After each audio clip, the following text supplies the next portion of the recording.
been real estate 20 years and you're not making the income that you would dream of, you've got to start doing things differently. There are lots of ways to make lots of money in real estate, and specifically real estate investing. I'm willing to suffer through short-term things to have a long-term gain. Focus on the relationships, focus on positively influencing people's lives, and then I know the transactions are going to come in the back. To build impactful relationships, it's critical to your success in real estate and really in life. One of my mentors used to say that time is more valuable than money, and you can always get more money, but you can never get more time. When you get educated on taxes, you're going to make way more money and pay way less tax. Pretty exciting ways to make more money. One of the cool things about events like this is we get a chance to really absorb information from a lot of different angles. We're going to go very deep on, I believe, the most lucrative business vehicle and model in the world. What it means to become a multifamily entrepreneur. We're going to really unfold the whole story of the note industry today. The truth about depreciation and cost segregation. I want you to start thinking about how to do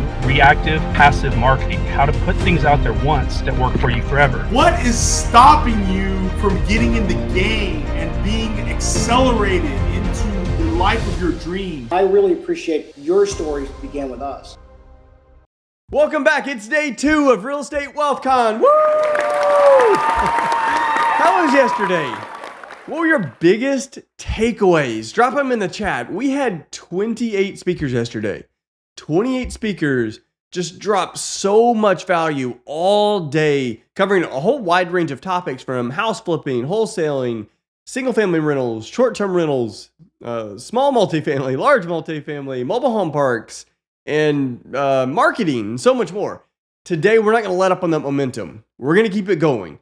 We have more than 24 speakers. They're going to be covering even more topics on sales and marketing strategies, how to finance deals, how to raise money from private money lenders, and how to use syndications and funds to raise money, tax strategy, legal compliance, risk mitigation, and how to achieve financial freedom.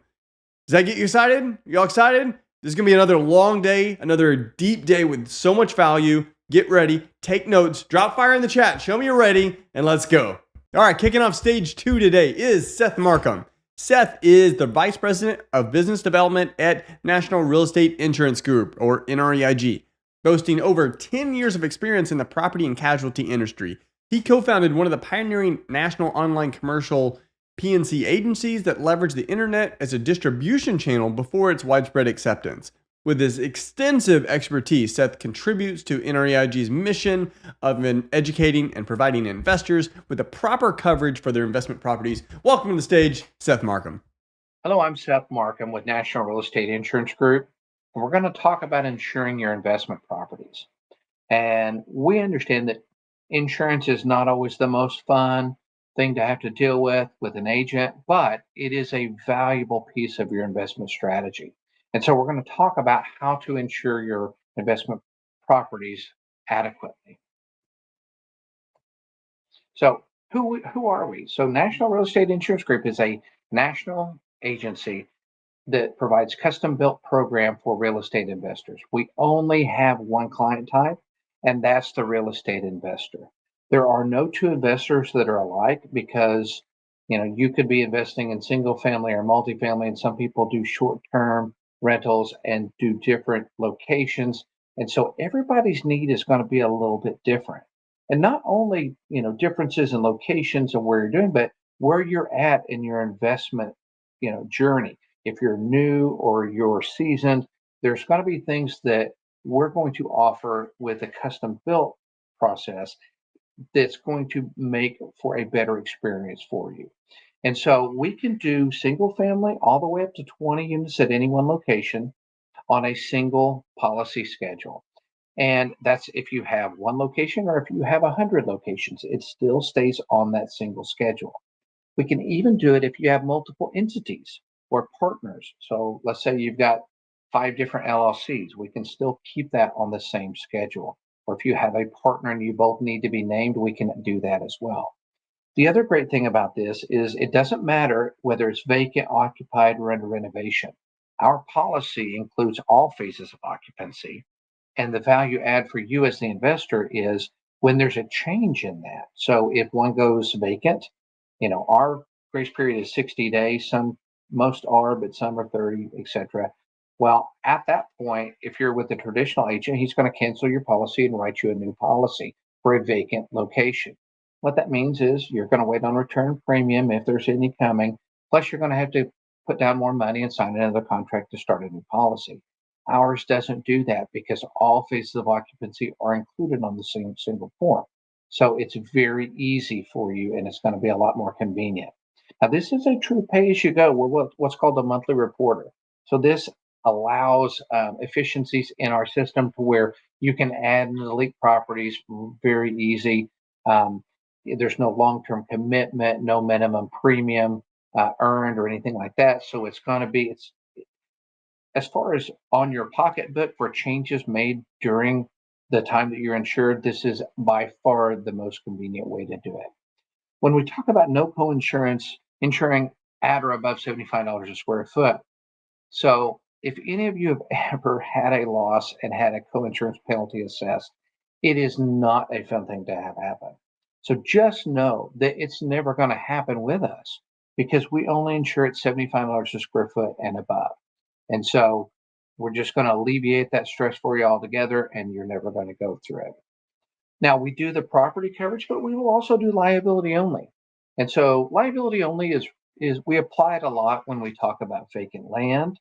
Or if you're a seasoned investor and you have a larger reserve and you don't want to insure the dwelling, we would always encourage you to have liability. So we'll do liability only for you in that instance, if that's what you would like.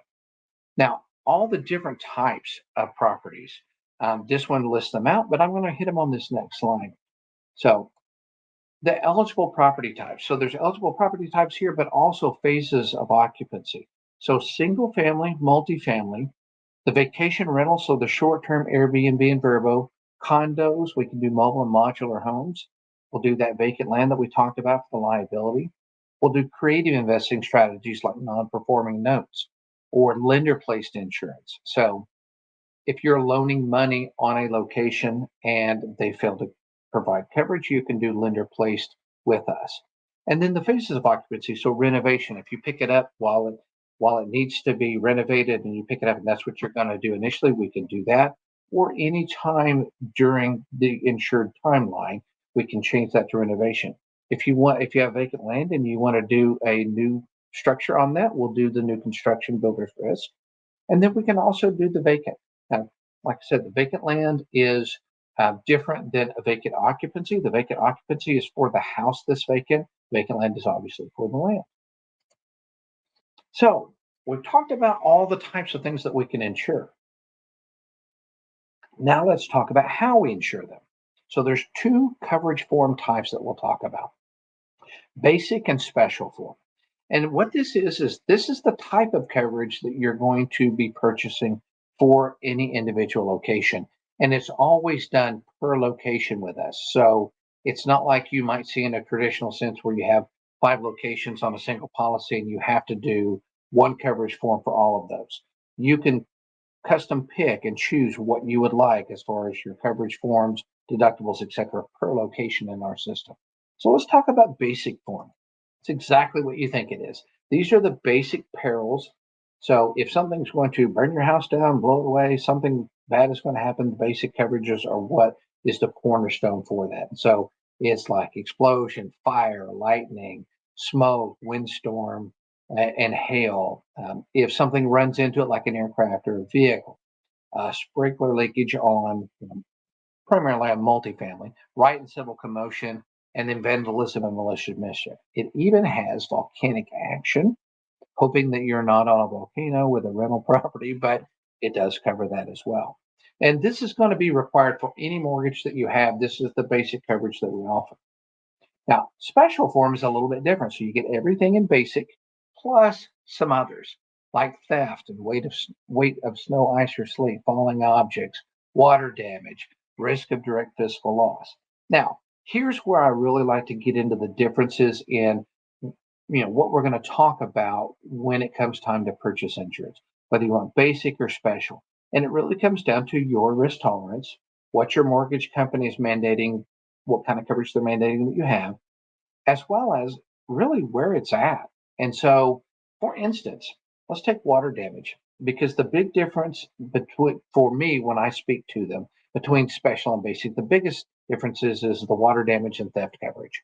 So if you're in an area where theft coverage might be something that you want to consider, we can do the special form for it. And this is for things like, when the tenant's gone, they come and they steal the compressor from the AC unit on the outside of the house, things like that. But water damage is really one that I always get into, because if you're in a colder climate area, water damage is really an important coverage to consider, because water damage is not flood coverage. It is for spontaneous introduction of water into your structure due to a burst pipe.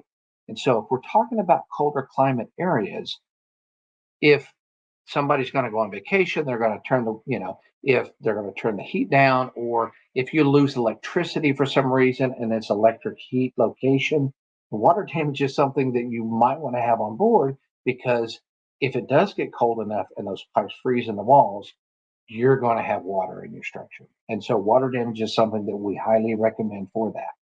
Now, I also get people that say, well, I'm in Texas, I don't necessarily need that. Keep in mind, 2 years ago, we had a freezing event all the way down to Houston, where we had pipes freeze and burst. So it's not it'll never happen. It's, we look at the probability of it happening, and then we can make the decisions based upon that. But those are going to be the big differences between the two basic types of coverage we have, the basic and the special form.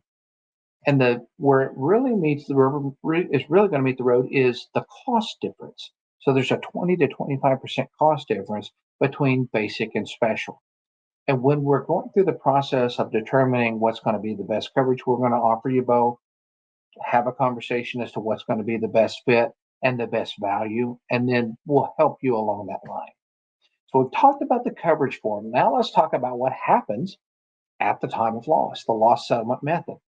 And we offer replacement cost and actual cash value. And so these are a tiered approach in our system. So $75 to $119.99 per square foot is going to generate an actual cash value policy. Anything over $120 a square foot will generate a replacement cost policy. Now, there are some caveats with this. So the only caveat that I can think of is if you have a replacement cost on a location and the roof is 15 years or older, the roof will automatically revert to an actual cash value settlement at the time of loss. But that's really the only time that you have any transition between the two. And let's talk about the difference between them. So actual cash value is they're going to come out, they're going to apply your deductible, they'll depreciate it because that's standard across all industries at the time of loss. And they're going to issue you a check based upon the actual cash value for the loss that you've incurred. Well, you're not really obligated to do anything with that as far as repairs go. So if you have, let's say you have a small kitchen fire and you don't want to mess with it and you want to sell it, you get your actual cash value settlement and you can sell that as is and move to the next location. But replacement cost is a little bit different. So replacement cost, the same scenario is going to occur. The adjuster is going to come out. Depreciation and deductible are then applied, but you can recover the depreciation by performing the repairs on that location. And so you're going to get the first ACV check, go ahead and start the repairs, and then as those go, send the invoices into your adjuster, and you can recover that depreciation that wasn't paid out on that first check. So that's the big difference that's going to be between the replacement and the actual cash value. There again, there's a cost difference between the two as well. And we're seeing that recurring number of 20 to 25%.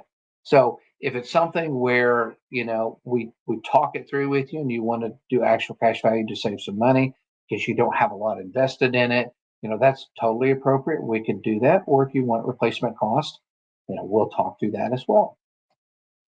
So let's talk about choosing the right deductible.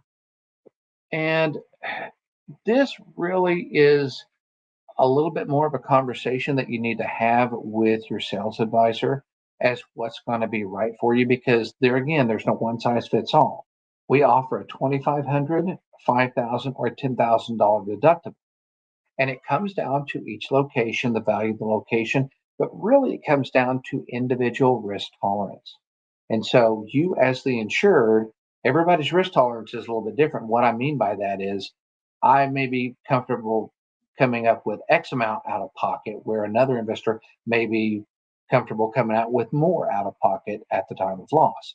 And so that's exactly what the deductible is. So if you get a newer investor that's, they don't have the capital, or, it would hurt them a little bit more to be out of pocket expense, a lower deductible is the direction that we would probably go. If you're a seasoned investor and you can withstand a little bit more out of pocket, then maybe we go with a little bit higher deductible. And those are things that, you need to consider on each individual location. This is not a blanket thing. You can have different deductibles for different locations. But there again, this is something that we need to have a discussion as to what's going to fit you the best. Now, liability. Liability is the cornerstone of all coverages. And a lot of people, they know this, but I have had people say, no, I don't want liability. I just want to insure the dwelling itself. And we don't offer property coverage as a monoline, meaning by itself. We will do liability by itself, but not the property.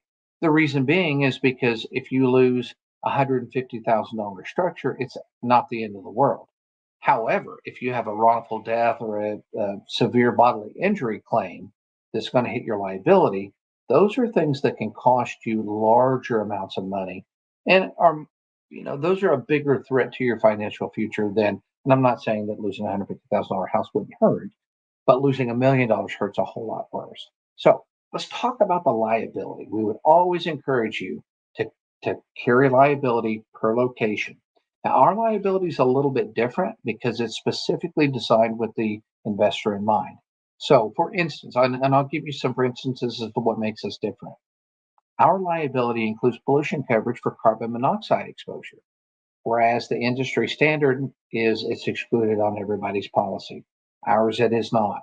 And whereas we would hope that you would maintain your, heating equipment and keep it clean, but if it were to occur where you have carbon monoxide now introduced and somebody is exposed and becomes sick or worse, policy does respond. The other great thing about this is that dog bite's not excluded on our form. So it doesn't even matter the breed. So if it's the pit bull that bites you, or if it's the little teacup chihuahua that bites you, the policy responds the same. Now there's coverage up to $50,000 per occurrence for a dog bite incident.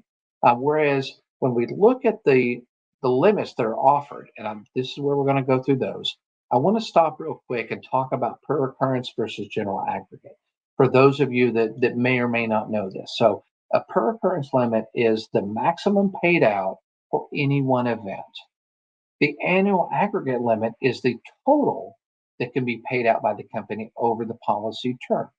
And so a $1 million per occurrence with a $2 million general aggregate, you could have two $1 million claims. Now, in truth, if you have two $1 million claims, we probably need to be talking about what's going on because that's a bad day. But it's there as a reserve. That way, as things do happen, it's not just a one-time policy limit and it's done. So it gives you additional capacity for losses. Now, on single family, we always talk about $1 million per occurrence with a $2 million aggregate. Keep in mind, our coverage is per location. It is never a blanket. So if you have 10 locations, you're not going to share $1 million of coverage across all of them. If you're currently insured that way, please let's have a conversation about providing a better option for you on a per location basis. Now, $1 million is what we recommend for a single family. When we look at this, we have different levels though. We have $1.5 million and a $2.5 million, so a per occurrence and a general aggregate. So if it's a single family, but you're in an area where the frequency of claims is a little bit higher and you want a larger aggregate limit, you could do a $1.5 million.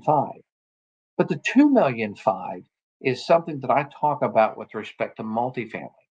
So if we have an occurrence where we're having a claim on a single family, there's generally a limited amount of people that are going to be exposed to that, the number of tenants that you have at one location. Now, if you have a multifamily location, let's say you have a quadplex, and something were to happen that were to trigger an event that triggers your liability, do you want to share that coverage between, 1 to 4 tenants, or potentially 3 or 4 different tenants involved in that? You don't want to share that $1 million.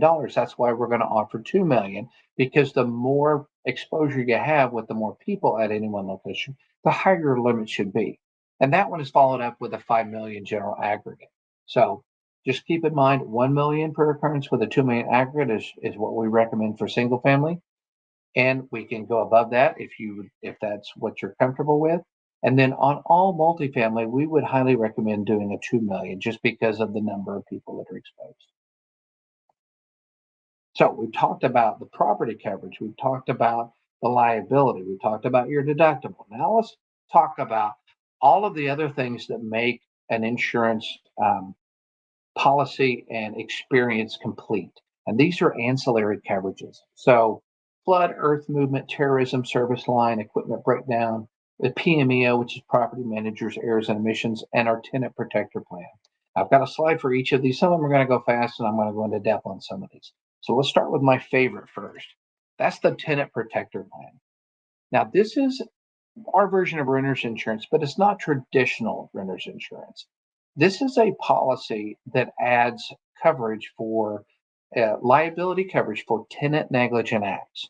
And so these are acts where, they don't mean to do it, but it happens. And a big one is like kitchen fire. They're going in and your tenant's gonna fry some French fries on the stove, and they go in the other room because the kid's crying or whatever. They come back and now the kitchen's on fire, and it does happen. This is a great one for that. There are 2 liability limits for tenant negligent acts, and that's $60,000 and $100,000.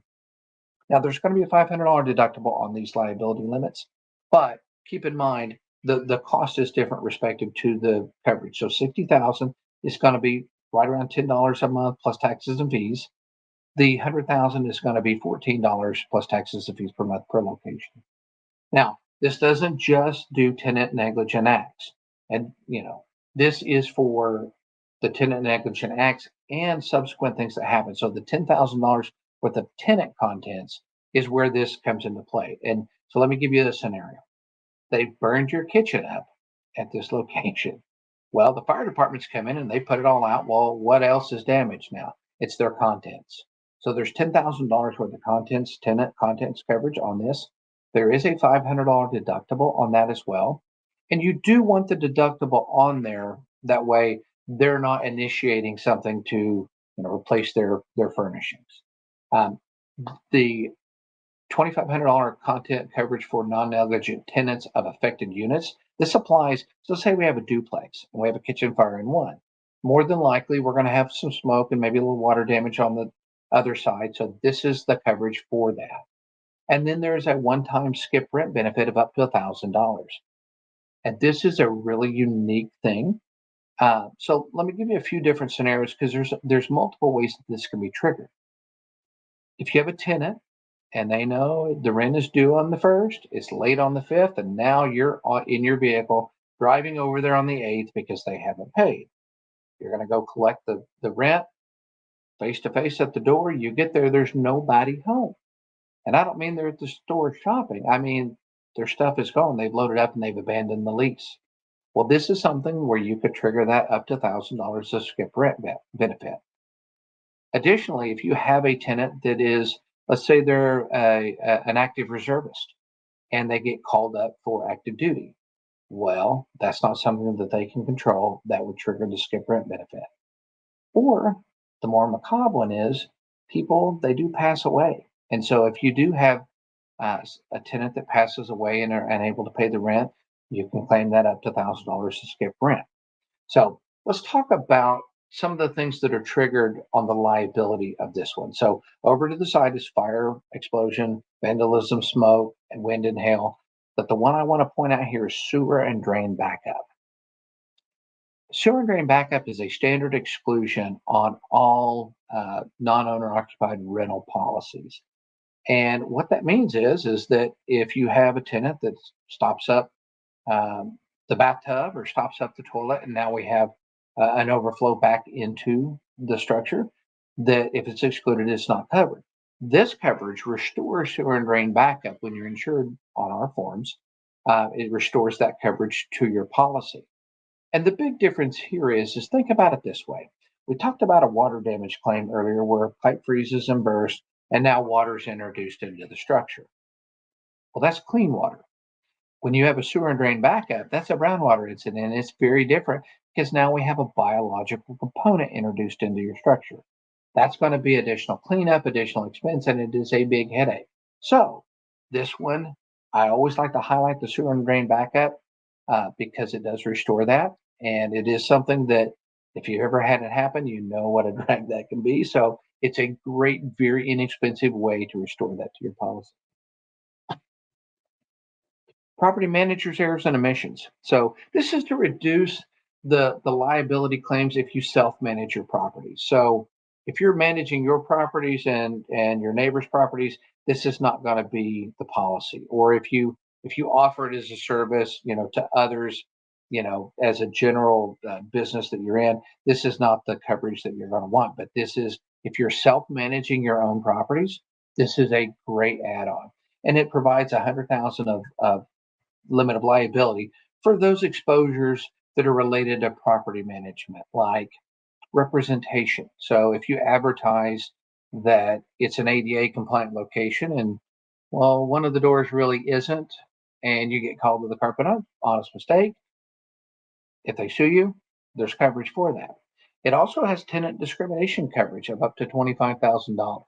So this is another great one. If you're in an area where this is a concern, if you have somebody that says, hey, you rented to this person over me because, I'm bald and they're not bald for whatever that is, there is coverage for that. And then the legal defense costs are actually in the coverage as well. So now this one is not available in Arkansas, Illinois, Indiana, Maryland, New York, Washington, and Wyoming. All right. Let's talk about earth movement. So earth movement is earthquake and sinkhole. So it's really straightforward. There's not a whole lot more that we need to explain here. Now, this doesn't, if you have an earthquake and it triggers mudslides or lava flows or things like that. Now, those are not covered in the actual quake itself, the earthquake shock. And then sinkhole coverage. Now, this is available in all states except Alaska, California, Illinois, Hawaii, and Florida. Terrorism and political violence. For those of you who have ever bought a commercial insurance form, they always offer you what's called a TRIA coverage. This is not TRIA. TRIA is a government-backed terrorism policy. Ours is a lot more robust than that. And so our coverage does include like cover for acts of terrorism, acts of sabotage, an active assailant event, things of that nature, even an evacuation expense, and then gross earnings. So if you lose money because of this, there is a financial benefit for you as well. So now flood. Let's talk about flood because, it's, do I need flood? What's the difference between water damage and flood? Well, water damage is an introduction of clean water due to a spontaneous burst of your pipe. Flood is for a rising groundwater due to precipitation. That's what that is. And so if you're in a floodplain and you're carrying, if you're going to have a mortgage on something, your mortgage company is going to mandate that you have flood insurance. Now, the benefit of our flood insurance is that there's no waiting period. So in the National Flood Program, there's a 30-day waiting period on that thing. Well, if you're going into rainy season and you're close to a floodplain, do you really want to wait on that? And the answer is no. So there's no waiting period. This also is a monthly billing product, just like the rest of our products. And so it offers you the ability just to pay on your monthly payment and pay as you go, rather than to pay the annual policy up front. And it's $250,000 per location for the coverage. Now, equipment breakdown. Now, this one's a little bit different. So if you want to insure the mechanical aspects of your location, so HVAC systems, water heaters, things of that nature, if you have multifamily, especially if it's up north and you have a boiler or something like that, this is a great add-on to have. And this not only covers the equipment itself for catastrophic, failure. Now, not wear and tear. Your heat and air unit is going to wear out on its own over time. That's not what this is for. But, if you have a 1-year-old heat and air unit and the compressor just literally blows up, that's what this is for. Or larger, like single units that for air handling, or the boilers or something like that. And when a boiler goes, there's generally property damage that's associated with that, or a water heater. So this is going to cover the equipment and the damage to the property, also business income. And so if you can't rent it out due to the damage, it's going to have a coverage there for you as well.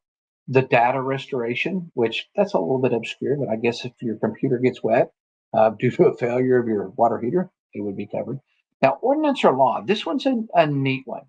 We offer this as a coverage for each location, but ordinance or law is for coverages when, at the time of loss, you're required by your municipality or whatever governing body you have to bring it up to code. And so if you have a 100-year-old house that has been grandfathered in and not had to been updated, but you now have a claim, and in order for you to get the permits and for them to sign off on it, you're going to have to bring that up to code. There's additional cost incurred at that time. So ordinance or law, that's what would cover that. And that is included on your equipment breakdown. And then, of course, demolition and more. So, you get the gist of what the equipment breakdown is for. Service line. Now, this is one of my favorites. This is one of our newer ones. And this one is, once we got it and people figured out that we had it, this is like gangbusters. This is service line coverage. So this is for replacement for failure of sewer, water, gas, electric, or data from the structure to the city easement. And so, if you have a sewer that, they planted a tree, your neighbor planted a tree and it's got some invasive roots, and now we have a problem, you've got to replace your sewer line, or it's your tree or whatever, it does cover for that. It will covers the excavation cost. If there's foliage, tree, shrubs, whatever impacted by it, covers those. If you have to break up a sidewalk or driveway and you need to re-pour the concrete on top, those are covered. Now, there's two different levels of coverage here, a $10,000 and a $15,000. And so we'll want to discuss with you, the age of the structure, which one's going to be appropriate for you. And there again, a very, very cost-effective coverage to add onto something, because the average cost to replace a sewer line is really significant. And so if you have coverage for that, that's just one less worry you have to think about. Now, we talked about the mainline insurance, so property and liability and deductibles and all that stuff. Let's talk about insurance creative investing strategies. So now, not all of it is straightforward buy and hold single family. There's a lot of ways to make money in the investing world, and subject to deals are one of them. And so I don't know if in this group this is something that's mainstream, but subject to is a deal that's subject to an existing mortgage. And basically what happens is you, the investor, come in and assume the payments on the mortgage. And generally, you kind of make it worth their while to move out, and you basically just assume that location and you're paying the mortgage. Well, it's important that we do this a really specific way. That way it doesn't trigger the mortgage companies to call the loan. And what that is that we're going to list the mortgage company as the mortgagee, obviously, you as the named insured, but the previous owner or borrower, we're going to list on our paperwork as additional insured as their interest appear. And when they show up on the paperwork like that, generally you don't have any problem with the mortgage company and things just go on. So if you're doing subject to deals and you go to your Bob on the corner insurance agency, I'm not bad mouthing Bob, I used to be Bob, and they give you the big eyes like they don't know what you're talking about, you need a specialty market. And that's what we do. We cater to creative investing strategies. So if you're doing this, we're happy to help you. Non-performing notes. So if you're buying notes and you're buying non-performing notes, you need to insure that structure while the financials are being reworked or it's going through foreclosure or whatever. And we will offer coverage for that. Now, we've talked about all these different types of coverage. Let's talk about the two different types of coverages that you're not going to buy. These are renter's coverage and canine guard. So if you mandate that your tenants have renter's insurance, this is a great place to take them. You just take them to nreg.com/renters. They go through the online process. The important part here is that you're listed as the property owner or landlord. The reason you want to do this is because this lists you as additionally insured on their policy. What that means is that, look, if they cause a claim, you're going to get named in the suit because you're the property owner. It just happens. Well, this is you're additionally insured on their policy. Their policy will react to this, and it limits your exposure. That's the big part. The other part is that they can come to you and say, "Hey, I have insurance that can provide you a copy of their, certificate of insurance or their policy or whatever." But they could also quit paying for that, and you may or may not know. If you're an additional insured on that policy, you're going to be notified anytime that they're late or they miss a payment or anything like that. So it really puts you in control of that situation. Whereas it's their insurance, but you're going to know that they have it. Canine Guard is the same thing. So we already talked about our liability covering dog bite, non-breed restrictive, etc. But it's for $50,000. When we talk about large dogs, a lot of property owners will say, if you're going to have a dog, and it really kind of needs to be full spectrum, little dog, big dog, whatever, because more people are bitten by little dogs than big dogs. But Canine Guard is a great option for that. And the same thing applies as you go online with them, have them fill it out, list you as the property owner, your AI on their policy, all of those same things apply. But this one is breed specific. And so if you are one of the property owners that allows larger dogs, or they have a large lot where a larger dog outside would be fine, but you want to make sure that you're not going to incur any unnecessary judgments or anything like that. If something were to happen, have them purchase Canine Guard and list you as additional insured. That way you have a coverage to call upon above and beyond the dog bite on your regular general liability. So with that, I'm going to kind of wrap it up. If you would like additional information, or if you would like to receive a proposal, what you need to do is to go to nreg.com/real estate wealth. And we're happy to have somebody reach out, walk you through the process, and help you in any way that we can. So thank you so much.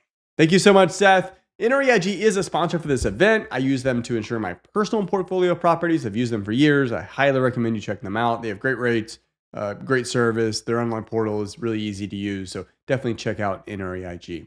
Our next speaker is Angel Williams. Angel has been involved in real estate investing her entire life. She began her personal journey in 2003. She's the co-founder of The Academy Presents and a managing partner of Lauren Capital. Angel has experience in single-family rentals, multifamily syndication, and oil and gas investing. Please welcome to the stage, Angel Williams. Hey guys, my name is Angel Williams, and I'm with Lauren Capital. That is my husband and I. That's our investing arm. And then our educational platform is The Academy Presents REI Rocks. We've got a few different things going on. We've got our podcast. We do summits. We do a lot of things. And to get all of those things done efficiently, we really hammered down on finding the best partners. And that was when we discovered that discovering your superpowers and partnering for your weaknesses is actually the best way to get things done. So let me go ahead and dive into this. Now, you are your superpowers. It's not one of those situations where it's like, oh, I am what I think I am. I'm this, I'm that. Okay, put all that aside. Once you figure out what your superpowers are, it's like this moment of, whoa, because you realize that your superpowers are who you are, and they help you accomplish everything that you're accomplishing. So one of the things you'll notice here is we have a puzzle piece that just says think, because on the next slide, we're going to go through some questions where I really want you to think about who you are and where you come from, and kind of think about those things, because that's going to help us discover what your superpowers are. So who are you really? Are you only your appearances? I think this is really especially important for ladies. And as we get older, our appearances become even more and more important, because society has really hammered in us that we need to look a certain way. I don't know about you, but I look in the mirror all the time and I'm like, ooh, this could be a little better. So we all have those problems. We all have those issues. And fellas, I'm not leaving you out, because I know that society has really placed looks on you as well. You are expected to look a certain way if you are to be successful. And one of the things I really want to say about this part is how you look really has no bearing on your level of success. So while it is hard because of what's been hammered into our heads, males and females, it's hard to take a step back from your appearances dictate your success. You really have to kind of break that hard wiring down because they really don't. Your success level is really dictated by what you're willing to put forth effort wise and what your commitment level is. So, are you only your appearances? Do you let others see who you really are? Do you let others in past that guard, past that blockade that you put up because you don't want people to really see who you are because maybe you're scared they aren't going to like who you really are, or you're scared or fearful that who you are isn't good enough? I'm going to leave that there because we're going to come back and address that one. Are you afraid of what others will think of you? This isn't I don't care what people think, because we can all give that lip service. But are you truly afraid of what others will think of you? Number 4 and number 5 kind of push those first 3 answers because it says, are you answering yes because that is in fact your reality? Or are you looking to elicit a response within yourself? And what do I mean by that? Do you let others see who you really are? You can say yes, but do you really? You can say no, but is that the truth? Are you afraid of what others are going to think of you? And like I said before, it's easy to say, I don't care what people think about me. But a lot of times at our core, we really do. We do care what other people think, maybe, or what other people think. Maybe not all the time, maybe not about everything, but there are probably certain things where you do, in fact, care. Um, and then number 5, are you answering no because it's true or because you wish it was? And that really brings me back to that number 3. It's easy to say, no, you're not afraid of it. But again, it could just be because you really wish you didn't care, or you wish that you could get beyond the care and get outside that comfort zone of understanding that there's definitely going to be people that really don't like what you're doing. They don't like you. But that's a self-selection possibility. You can let people self-select away from you, and that's okay. So just kind of coming to terms with these questions, 1 through 3 especially, and then really going introspective and thinking about what those answers mean to you. So there are tons of self-assessments out there. A lot of them are free. You've got your DISC, your predictive index, Myers-Briggs. Clifton's strengths profile is potentially one you haven't seen before. So I've got an example of that one. And then the positive intelligence, which is a book by, I never say his name correctly, Shirzad Chamine. I probably said that wrong. But he's got a TEDx out, and Positive Intelligence is, in fact, his book that he wrote. But it talks about these self-saboteurs. And there's an assessment in there that helps you really see and understand the voices that come in your head that I call them like they kick me when I'm down. So that's what the Positive Intelligence is. And it had a huge impact on me. So I always include that as one of these self-assessments. This is the DISC. So you've got your dominant, your influential, your compliant, and your steady. A lot of times your extroverts fall in the DI and your introverts fall in the CS. Sometimes you get diagonals, but they're less common. Me personally, I am a high I, high D. So I am in that extroverted, in your face, want things done a certain way, get them done. But I also have that I piece of me where I like to interact with people, and I want to make sure that I'm caring about how they feel and how I make them feel. I want to make sure that those things are also considered. So that gives me the high I, high D. My husband is a CS or an SC. I forget exactly. But introvert, engineer, he's on that side of the spectrum. The Myers-Briggs, of course, is the big test with the 16 different possibilities. I used to be in ENTJ, and my results now were different. And don't remember exactly how they changed, other than I was no longer a J, which is judging, but I was a P, which was perceiving. And I like that kind of a change because not that a J is bad. It's not. My husband is a J. But I like to think that I'm being more perceptually aware. So I like that change. And these things change over time too. When you have big life events, your personality type is going to change, which you would think that it wouldn't. Like, your personality is set. And there are definitely pieces of your personality that are absolutely set in stone. But there are things that, dependent upon events that happen within your life, personality types and pieces of your personality can in fact change. So the Myers-Briggs is another good one, and a link to it is right here at the top. The predictive index, if you haven't seen that, it's a little bit different. It's got these different kinds of profiles, whether it's analytical, stabilizing, persistent, or social. And then from there, you move into these other pieces. So analyzer, controller, altruist, captain, collaborator, maverick. Are you a craftsman, an operator? All of those things are here. And so it's a little bit different. Oops, sorry about that.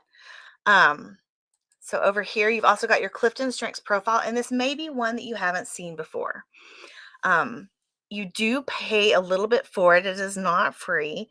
But what I've got here on this next slide is an example from a friend of mine.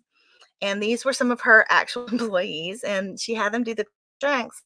And if you'll notice, when you look through it, all of the columns have a number in it. So all of the columns have a person associated with it that covers that piece. There's 3 columns that don't, and it's over here in the influencing. And it is I want to make sure I get it correctly. It's command, and then competition, and was it self-awareness? I think it was. I think significance had someone. Maybe it didn't. So maybe there was 4, but they've covered all of the Clifton strengths minus those 4. And I heard something the other day from a friend of mine, and he said when he was first building his team, his mentor told him, be really careful that you don't hire people just like you, because if you hire a bunch of people just like you, or you bring onto your team a bunch of people just like you're still not going to get things done the way you need to. And so were these 4 columns missed because the hiring team or the building team was hiring people like them? I don't know. I don't know what the situation was here, but they've still done a really good job of covering so many pieces of personality that I'm sure they are still incredibly successful. All right, so again, positive intelligence is something near and dear to my heart. It was something that helped me out a ton. And the assessment is over here on the side. That's the link to it. So you've got the avoider, you've got the earner, you've got the assertive, you've got independence, acceptance, and security, and all of these pieces that play together. I was, when I took the test, mine was hyperachiever and restless. So I'm on the assertive side of things, and I care a lot about how people perceive me. And so one of the things that the positive intelligence assessment helped me see, and I have the book too, and one of the things that helped me understand was that, hey, it's okay to say no, because the hyperachiever, they get their value, they feel their value based on how other people see what they're doing for others. So the more I do and the more I do for others, the more value I find within myself, because other people can see that too. And maybe they tell me, hey, that's amazing. I can't believe how much you're helping. Maybe they don't. But in my mind, that perception is there. And so once I discovered this piece of me, this piece about me, when I hear those voices that say, you're not doing enough, you're not doing this, you're not doing that, I can push them to the side. One example I have of this hyperachiever piece is I was the treasurer of the PTO where my daughter went to elementary school for 7 years. It's a 2-year commitment. 1 year, I didn't even have any children at the school. That's like my biggest example. And you're probably like, what the what?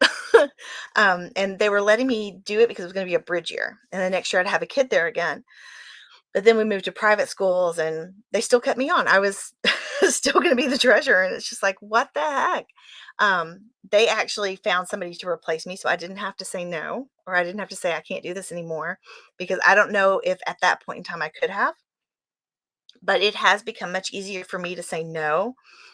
It's become way easier for me to point it out to my friends when they should say no. I was at another meeting and a friend of mine who is also kind of a hyperachiever was offering to make these sandbags out for their shooting range. And I just stopped her. I said, "You're not going to do that. Do not do that. They can be bought from Amazon. They can be bought from somewhere. Do not commit to the amount of time, energy, money, and everything else it's going to take to make those things. You've never made them before. Just don't. Your time is more valuable than that." And of course, the other people, it was a Scouts BSA meeting. The other people got a little perturbed with me, but it was easier for me to see that she was going to do this because she's a hyperachiever versus she doesn't need to do this because her time is more valuable than that. So those are some examples of hyperachiever. And then restless is just, I need to be doing something kind of all the time. So that's just a part of it. Really, I think it goes hand in hand with the hyperachiever piece of it. All right. So you may be asking yourself, how do I even figure out what my superpowers are if you don't know what they are already? Our coach told us, hey, send these 2 questions out to 5 of your closest colleagues, 5 of your friends, 5 family, and ask them the following 2 questions. What is my unique capability and what do I naturally do better than most people? I sent it out to 10 people. That's why we put up here, ask 5 to 10. I sent it out to 10, assuming that 5 people would respond. 7 people responded, and they all responded back with basically the same thing. One, that I would talk to anybody. I would build practically an instant relationship, and half the time I had that person doing something for me by the end of the day. And I was like, what? That's crazy. And I have always just assumed that I was a talker and could talk to people and build these relationships better than Jason, because Jason's an engineer. He doesn't talk to people. And so I always just assumed that because I have a degree in business, I'm a musician, like because I had those things going for me, that was why it was easier for me to talk to people, because I was kind of on that more arty side of things, whereas Jason is very analytical and math driven. And I always just assumed that that's why he didn't have the same ease of conversation that I did. No, turns out that talking to people and building those relationships and building strength of relationship to where you can get people to help you, or you can help others with them trusting that you're actually going to help them, it's a superpower. And you can develop it and you can make it stronger, and it can absolutely 100% help you get the things done you need to get done on your team. And it helps you also understand that asking for help does not show that you're weak. It shows that you're strong, because by asking for help, you're finding people to get on your team that can cover your weaknesses. And then together, you're going to be able to accomplish so much more. All right, so you're going to use your results, and that's going to help you identify your superpower. So once you think you've identified it, run it by some friends and family and ask for some agreement. I put my example down here, which we've kind of already talked about, but my results led me to the conclusion that my superpower was in networking, relationship building, and being my true authentic self. And I ran it by a few friends and my spouse. Everybody agreed, and honestly, I was really surprised. I never knew it was a skill because that's just how I am. And it's who I've always been. So I didn't understand that something innate within you can absolutely be your superpower. It doesn't have to be something you develop. It can just be something that is naturally you. And honestly, I think that's the best superpower. So on the weaknesses, this is the E puzzle piece, and you really need to embrace the weaknesses. Like I said before, weaknesses don't mean you're weak. It just means that you can identify the things that you don't do as well. It doesn't mean you're weak. It just means that these are things that you could use somebody on your team to cover. You could use somebody on your team to take on. So knowing and identifying your weaknesses helps you identify which superpowers you should be looking for in potential team members. So you know what you can do, you know what you need, and you're looking for people that can cover those needs. Again, we all have weaknesses. Having weaknesses does not mean you're weak. It just means that you can identify the places and the areas where you need to find team members to cover. So, as an example here, I said, I am not an underwriter. Anybody that knows me knows I really don't do numbers. Could I underwrite? I can, but like on our team, my husband is the underwriter. Why am I going to spend 12 hours underwriting when Jason can do what takes me 12 hours in like 30 minutes? So I know it's a weakness of mine. It does not make me weak. I am 100% okay with embracing that underwriting is not my thing and knowing that on my team, I have a team member who 100% can cover the underwriting very well. And I can absolutely trust in his skill and I can trust in what his results are. And it has helped us accomplish way more than if I was trying to do everything on my own. Asking for help. This is where you really accept those weaknesses and you start asking for team members that can help you out and can help you cover the weaknesses that you've identified within yourself and within your team, because maybe you've added some team members, but there's still some weaknesses. So it's really important that you accept those weaknesses and then ask for help to cover them. All right, so owning your weaknesses and asking for help. This is an example of multifamily with me and Jason. So Angel and Jason are the GP team. We're the operating team, and our LPs are our investors. With our production teams, we've got a YouTube channel, we've got podcasts, we've got our summits. For YouTube and socials, who's on our team? It's me, my husband Jason, our friend Dan, and our assistant Danica. For the podcast, me and Jason. I'm the one that does the recording. I'm the face of the company for the Academy Presents. And then Danica uploads everything to Streamlined and they take care of the production side of it. On our next team, we have our own residential single family home portfolio, and we have a team for that. Of course, my husband and I are on that team. Our agent, Jim, he's for that team. Property managers, we have Wes and Chad. And then we have our banker, Jeff. So that's another team, and we work together to take down residential properties when they come across our plate and they're too amazing to pass up. On our residential multifamily, that's part of something that my husband had with his family. There's a general partnership, which is made up of the voting family members. There's a property management team in Waco called Trilogy, and they are part of that team. So each thing that we do, we know that we're not going to be able to do it all on our own. So we have developed teams within each of these endeavors that has helped us accomplish so much more than we would have ever accomplished if we had tried to do it on our own. Now, we're going to kind of get into the economics here, because what you see when you look at this one is you see the M for measure on the puzzle piece. And I put up here measuring production possibilities of the team. So we're going to get a little nerdy with a tiny bit of economics with the comparative advantage. Now, David Ricardo showed however long ago that if you want to get out of your production, outside of your production's possibility frontier, which if you ever took an econ class, they talked about the PPF. It was that curvy line that was set on two axes. So you had your curvy line, and along that line was all of the possible combinations of productions for two goods, good A and good B, on those axes, that could happen at an efficient level. If you're inside of the curve, it's inefficient. You're not using all of the products, all the goods that you could be using to get out to the curve and use everything efficiently. Anything outside of that curve is considered to be unattainable. But the thing that came true with David Ricardo and comparative advantage is that it's only unattainable if you don't specialize in trade. And so on the second bullet, it shows that we have mathematical and graphical representation. So I'm going to pull some more slides, and you're going to see these graphs, and you're going to see the PPF, and you're going to see the team stack, and you're going to see how all of these things play together. So I can show you both mathematically and graphically why you want to specialize in a superpower and trade your services with the other members of your team. All right, so we're going to hit a little bit of vocabulary here because If you don't, you can't speak the language if you don't know the terms or you don't know the words. So let's talk a little bit about opportunity cost. Opportunity cost is the value of the next best option. So it's what you give up to get something else.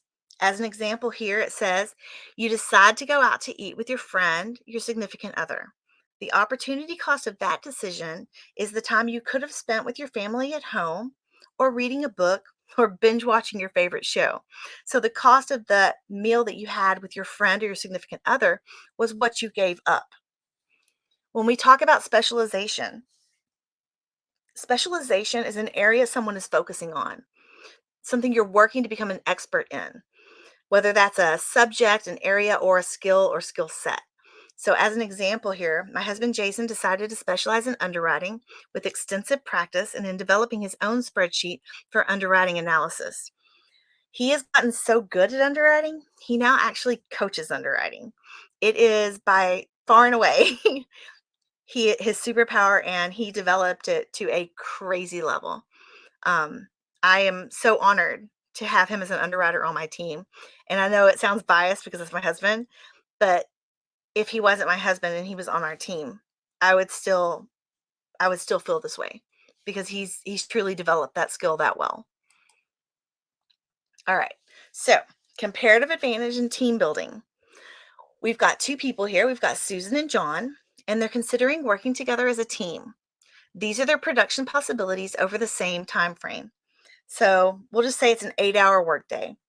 If Susan spends the entire 8 hours cultivating relationships, she can cultivate 9 relationships. If she spends the entire 8 hours underwriting deals, she can underwrite 6 deals.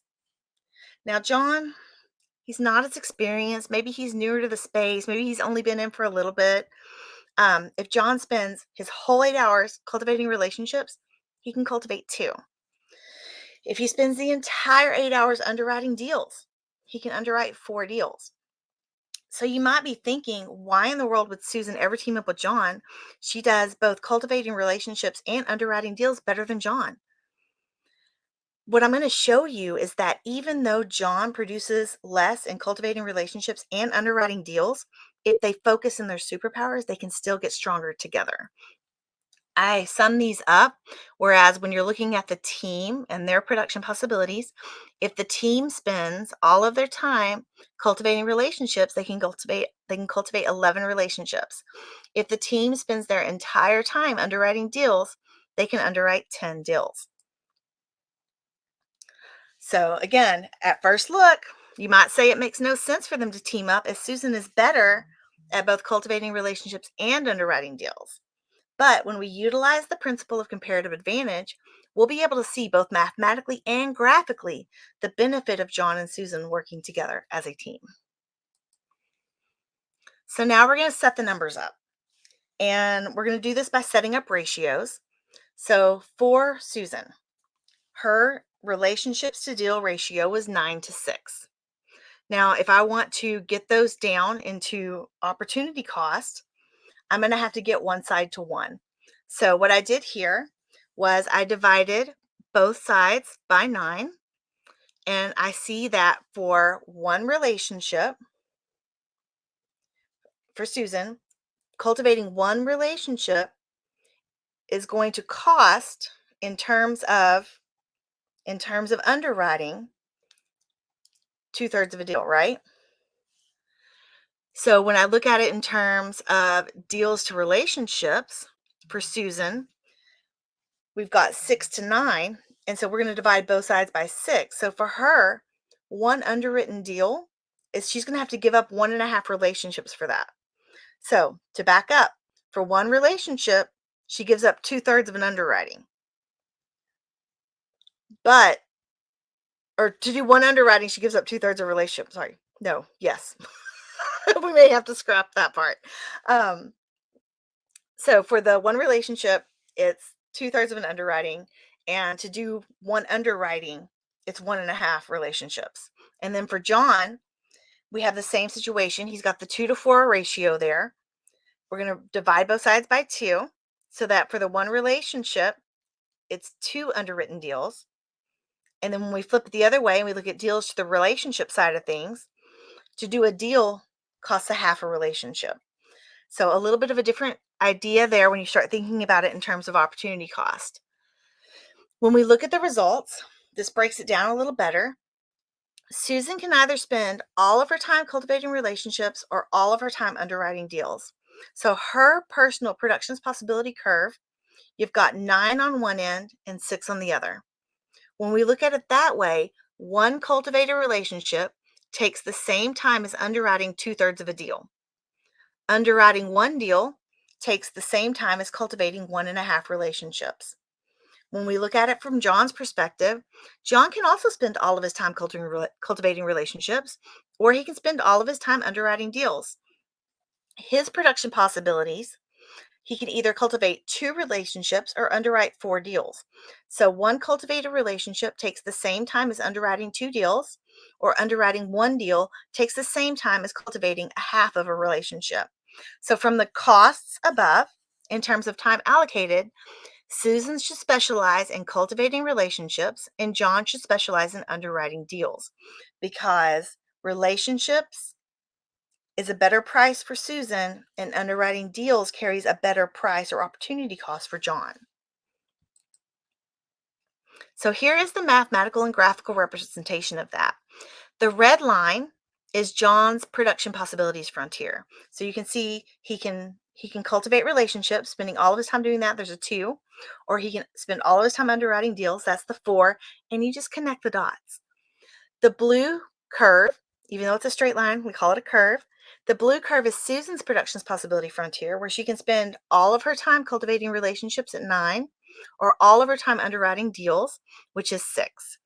So when we combine them for the team, and if you'll think back to that first table, we said that if the whole team spent all of their time cultivating relationships, they would have 11 relationships cultivated, or if they spent all of their time working on underwriting, then they would be able to underwrite 10 deals. And that's what I call the team production possibilities.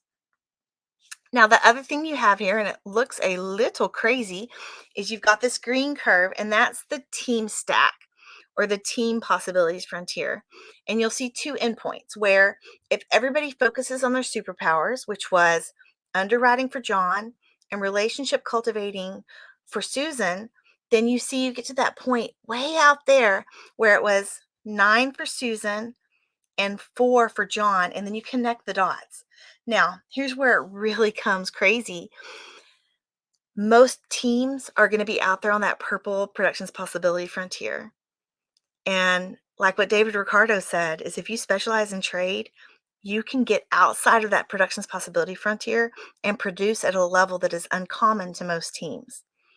So that's really where you want to be at. You want to be out here at 4 and 9, where you're focusing on your superpowers and you are out producing people. Not because necessarily you're grinding it out and doing more, but because you're simply more efficient. So that's a really cool way to look at it. And so we've seen it mathematically, we've seen it graphically. When we put it all together, remember we thought about who we were, we embraced our weaknesses, we accepted that we were going to have to ask for help, and then we measured it. We looked at it mathematically, we looked at it graphically. And when you put it all together, you get your team. And you get a solid team. You get a team that's going to be able to produce efficiently and effectively and really get outside of that productions possibility frontier that's going to be the norm in your space. And if you want to get a hold of us or me, this is the contact and socials. We've got a website. We have email, Calendly, LinkedIn, Instagram, podcast, YouTube, you name it. You can get a hold of us, and I would love to answer your questions and really just help you out. So that is really all. Thank you for being here for this presentation, and I'm really happy that I got to share it with you. Thank you so much, Angel. Drop some fire in the chat. What'd you think of that? All right, our next speaker is Andrew Franklin. Andrew is a real estate agent, investor, and co-founder of the Franklin team, a global leader at eXp Realty with around 1,700 homes sold and $600 million in sales just in 2022. Andrew is also a founder and owner of multiple successful ancillary real estate businesses, including title, hard money, real estate acquisitions, and property management. Prior to real estate, Andrew was an M&A investment banker on Wall Street for 6 years. Please welcome to the stage, Andrew Franklin. Hey everyone, I'm so excited to be here at WealthCon, just a powerhouse of people that are asked to speak, and I'm honored to be one of those speakers. And the goal of today is to get a nugget or two nuggets from my presentation. I would challenge you to do that with all the speakers. They're going to give you content that's wide ranging and has a lot of different topics. And if you have 4 pages of notes on every single speaker, you're not going to be able to take action because you're going to just be overwhelmed. So anytime I go to one of these presentations or go to a conference, my goal is to get a couple nuggets that I can act on. And so I would challenge you to do the same. Today, I'm going to be talking about getting free with real estate investing. So a little background, why listen to the speaker? What kind of credibility does the speaker have? So my family has been in the real estate industry now for 41 years. My dad started as a real estate agent in the Houston market, and excuse me, sorry about that. My dad started as a real estate agent 41 years ago, and I told myself I would never join the family business. I was never going to be in real estate. And so I started my career in investment banking on Wall Street for about 6 years, graduated in 2008, and did all mergers and acquisitions for that 6-year period. And then I really wanted to get back to Texas, so I did what I said I would never do, and I joined the real estate industry. I got my real estate license in February of 2014. And I was just a residential realtor that started to take over my dad's business. We had a niche in the home building side, and we would partner with home builders and get a lot of referrals as realtors. And at the time we took over the business from my dad, my sister and I, my dad was selling about 400 homes a year in the Houston market with about 4 agents. So heavy volume, but heavy into production. And that's really all he did. He would help other people sell and buy, but was not a big person on the real estate investing side. And I decided about 6 years into my real estate license that I wanted to grow other businesses that would sort of piggyback on what we were already doing on the realtor side. So at the time I took over, as I mentioned, we were selling about 400 homes a year. Now our business in Houston only sells about 1,500 homes a year. We have 40 real estate agents on the Franklin team, which is my business, on the retail sales side. And about 4 years ago, I started to realize that having a real estate license really equipped you well to do real estate investing. And so I started attending events like this, masterminds, listening to a lot of podcasts. And my sort of entrance into the real estate investing side was I started a hard money lending business. That was about 3 years ago. And I started seeing the possibilities of being in the real estate investing world. I saw flippers making 70 grand on a deal, 80 grand on a deal. I saw wholesalers making fees that were in well excess of what I could do when I sold a $300,000 house. I saw new construction opportunities. I saw so many different things. And so about a year into us owning our private lending, hard money lending business in Texas, I started a real estate investing business myself with a partner, and we started buying properties ourselves. So 3 years ago, I owned 0 rental properties, and I had never purchased a real estate investment property. And last year, our real estate investing business did about 30 properties. Some we flipped, some we kept, some we wholesaled. We actually did a new construction as well. And now we're wholesaling about 3 to 5 properties a month, and we're heavy getting into the owner finance side as well. So I also have a property management business, as well as a title company that has 4 locations. So we try to play in and around the entire real estate space. So this is the plan for today. Different ways to get into real estate investing. One of the coolest things I like about the real estate world is there's a lot of avenues to take. How to find deals, how to finance deals, the power of depreciation, and then some advice to start taking action, and then some recommended resources that have helped me a lot. So this is sort of what I consider the possibilities in real estate investing. And there's two big avenues once you get in the real estate investing side. There's build income and there is build wealth. And I think of those two things completely separate. So what I tell people when I start mentoring them on the real estate investing side is, what are you trying to accomplish? You need to answer that question first and foremost. Are you trying to make more income, active income, so then you can maybe build wealth? Or do you have a great W-2 job? Or do you have a primary income source that is making you a lot of money and you want to put that money to work? And so to me, if you're wanting to build income or build wealth, you have to take two different strategies or different strategies. In rental properties, to me, is about long-term wealth. Wholesaling is about making more income. Flipping is about making more income. And then owner financing is about building cash flow. So more of the wealth building side of things.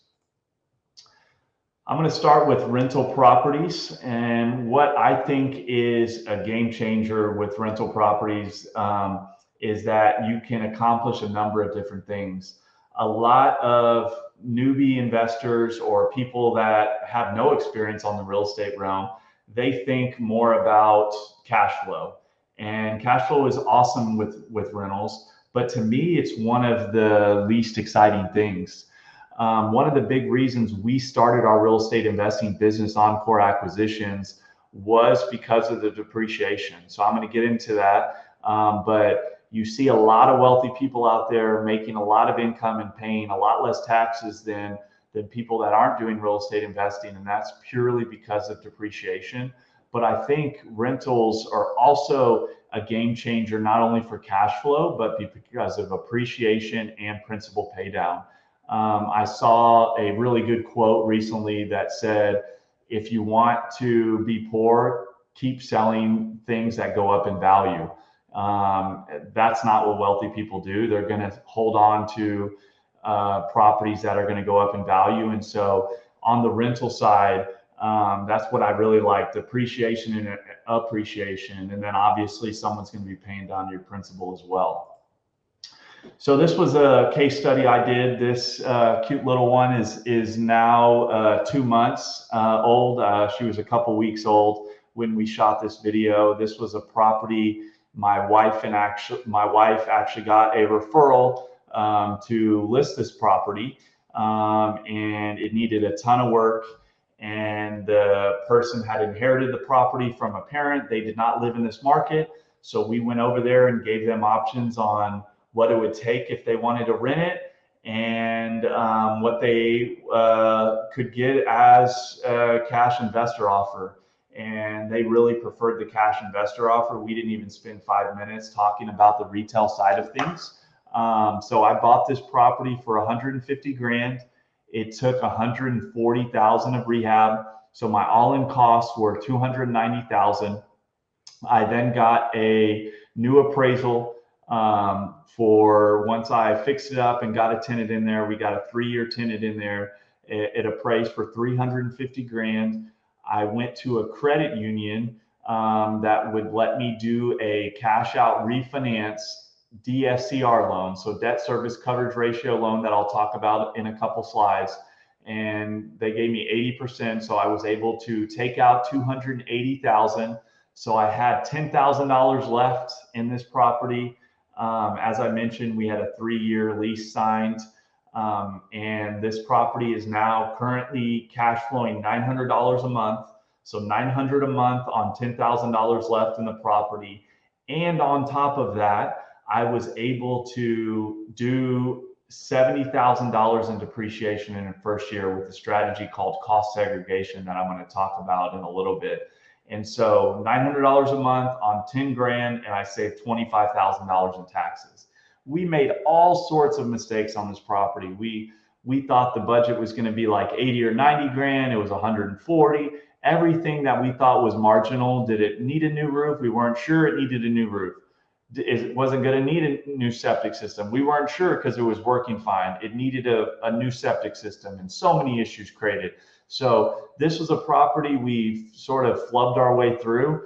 and it's been a great investment for us. The cash flow is great, the depreciation is great, and pretty much everything in the house is brand new. So we won't have big issues, knock on wood, for a while. And this property is probably worth 380 grand today. Wholesaling. I think this is a great way if you're getting out in the business and you're willing to hustle and you're willing to learn. Wholesaling is a very good way to find a deal, put it under contract, and if you don't have the knowledge to fix it up, or you don't have the capital to invest, wholesaling a contract is a way where you can get a property under contract for 150 grand, and then you sell it to another investor for 160 grand. They close on the property. The seller gets the 150 grand that you had promised. You make $10,000. So this is a way that I think any real estate investor is going to have some of this in their arsenal, because when you start turning on the lead sources where you're finding a ton of deals, you're not going to have the ability to close on them all. You're not going to have the ability to do the construction, all of them.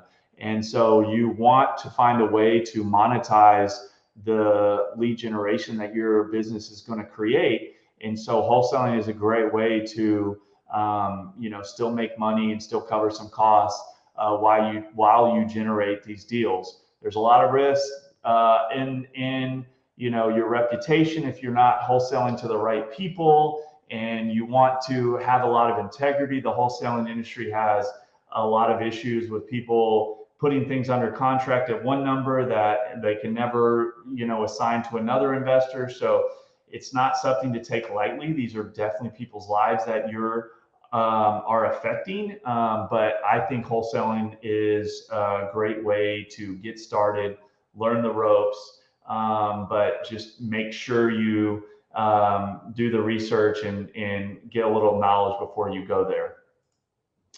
On the flipping side, this was a video I had in a video. This is one of the first flips we did.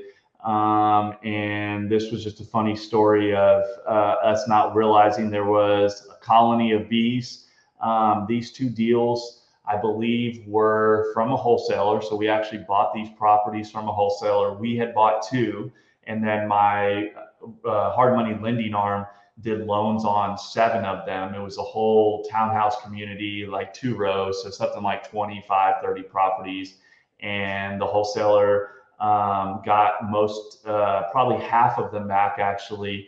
And we bought a couple. Again, we made a lot of mistakes on this one, underbid our construction.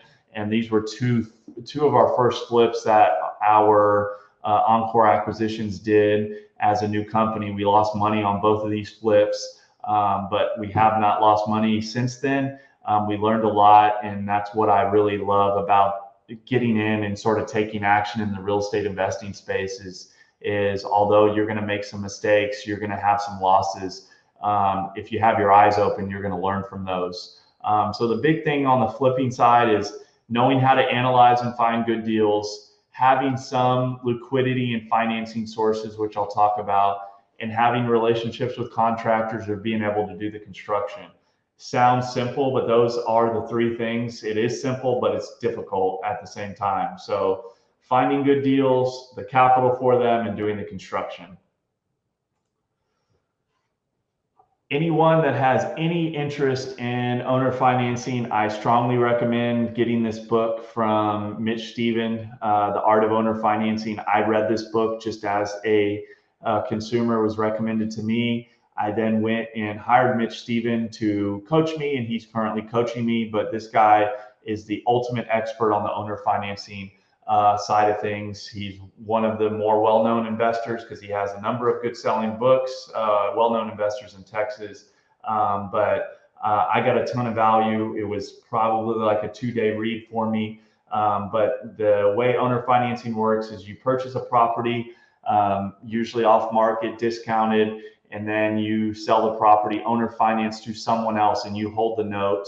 And the spread between what, if you end up putting a loan on that as your note as collateral on the backside, the spread between your interest rate and the interest rate you're giving to the end consumer, or if you have cash, obviously the whole payment that you're getting from your borrower will be cash flow. But the cool thing about owner finance is you're giving someone an opportunity that can't get traditional financing. And so you're helping out someone that could not likely be a homeowner in another scenario. So it does create a premium of what the house is worth because the financing that you're offering does that. Another cool thing that I really like about owner financing is you have no repairs. So when that roof starts to leak or the flooring needs to be changed or the AC goes out, that's on the homeowner. You have now sold the property to them and you are now the bank. There are so many awesome strategies that this book will talk about that if you're interested in it. The cash flow, to me, is a lot better than the rental side, and it allows you to do a little bit more on the premium side when it comes to the houses being worth more. On the rental side and the flipping side, a lot of times you have to buy it at an extremely big discount. On this side, a lot of times, because you are offering owner finance, there's a premium that gets added on top of that because you are now the bank. So the owner financing is something our business is getting heavy into, and we're loving it. I put this slide in for all the realtors out there because I'm a real estate agent. I had to sort of flip my thinking. A lot of real estate agents are, when they see a property, they get a referral, the first thing they think of is, can I list it on MLS? And over the last 3 or 4 years, what I've realized is a couple things. I've realized that that's not always the solution that the consumer wants. And that is not always the best use of that property. And so what we do now is when a client comes to us and wants to list their house or wants to sell their house, we are going to give them a menu of options. We're going to tell them, you know, hey, if we buy it, this is the number. If we have to wholesale it, or if we want to partner with you and you do the flip, or if we want to list it, we give them 3 or 4 different options of what, you know, the timelines are going to look like in those options, what they're going to net. And a lot of times people want the quick cash offer. They either have enough in there that they don't want to deal with showings, or they don't have the money for a rehab. And so you'd be surprised that the lower cash offer gets picked by clients a lot. You just have to start looking for it.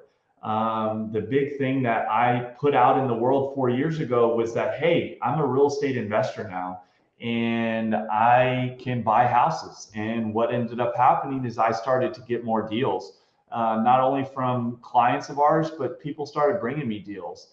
And so if you are new, or if you're new in the real estate investing side and you have a real estate license, start flipping your thinking. That's what I really like about this chart, is start thinking about, can I buy it? Can I control it? Can I wholesale it? Can I create value and flip it? Can I double end it with a buyer? And then the last thing we now think about is, can I list it? That's the last sort of option for us these days. And what ends up happening, a lot of times people do want to list it, but sometimes I do one of these other things before it gets to that, because that was the right move for that consumer. How do you find deals? This is, in my opinion, one of the hardest things when it comes to getting started in real estate investing. But it's the same thing getting started in any sales business. How do you find sales opportunities?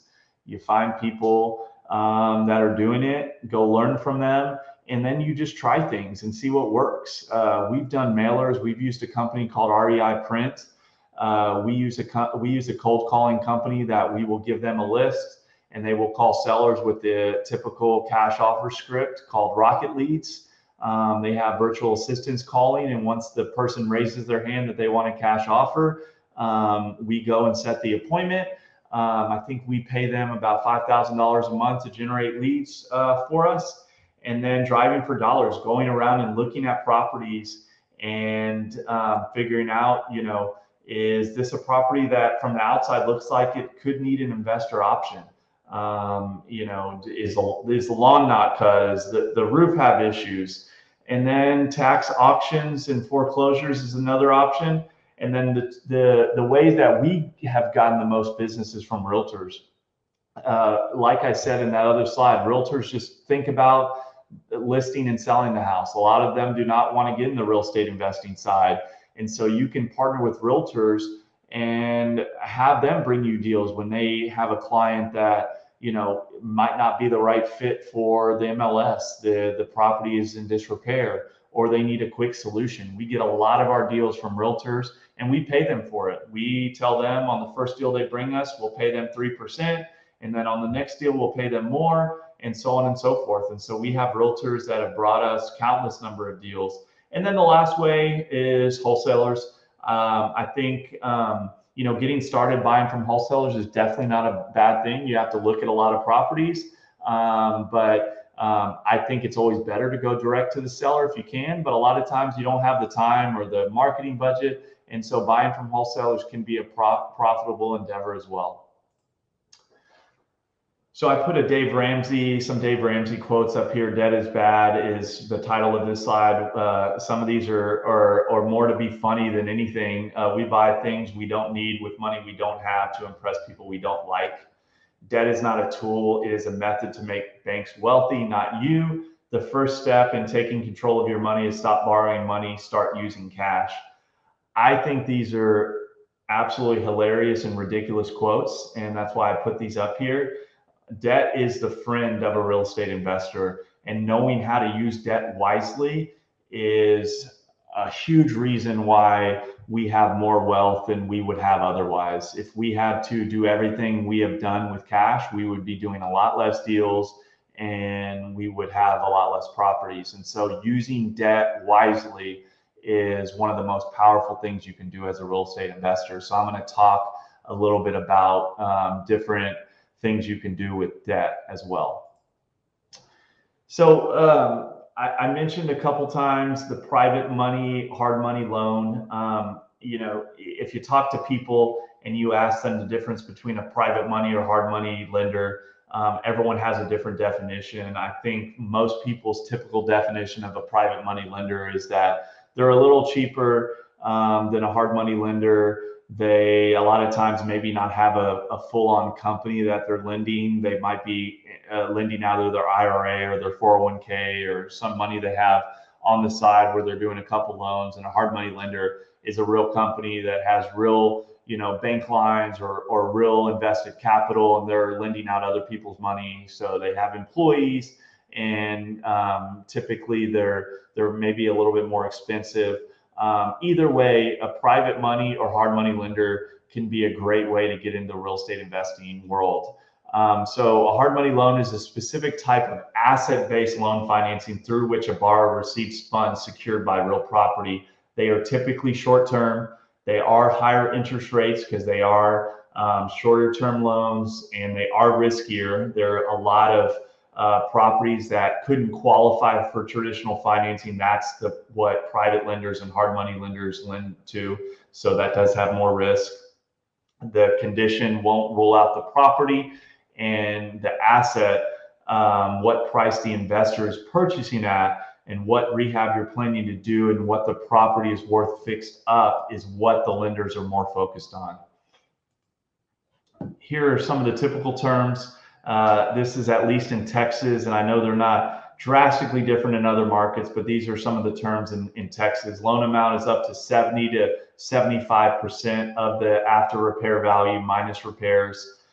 Some lenders, our lending business, Eagle Point Lending, we actually will fund up to 100% of the cost with the right investor, the right deal, the right experience level. Right now, it's probably pretty hard to get a 10% interest rate because what's happened over the last year is the hard money lenders' cost of capital has gone up, but 10 to 13%, 2 to 3% origination. Sometimes there's appraisals, sometimes there's not. Sometimes they do it all in-house. 6-month terms typically, maybe 9 months, maybe a year, and then construction funds will be drawn once work is complete. I think these are great loans for someone that has a deal that needs to close quick. They don't have the cash, and they need to fix up the property. So you can't go to a credit union, you can't go to a bank typically because of the condition of the property. This is a hard money loan our hard money lending business did for a client of ours. So Eagle Point Lending, my business, lent Sam lent money on this property. So he had this property under contract for $103,000 and it needed about $50,000 in rehab. He got a hard money loan through us. He had to bring $1,139.57 to close.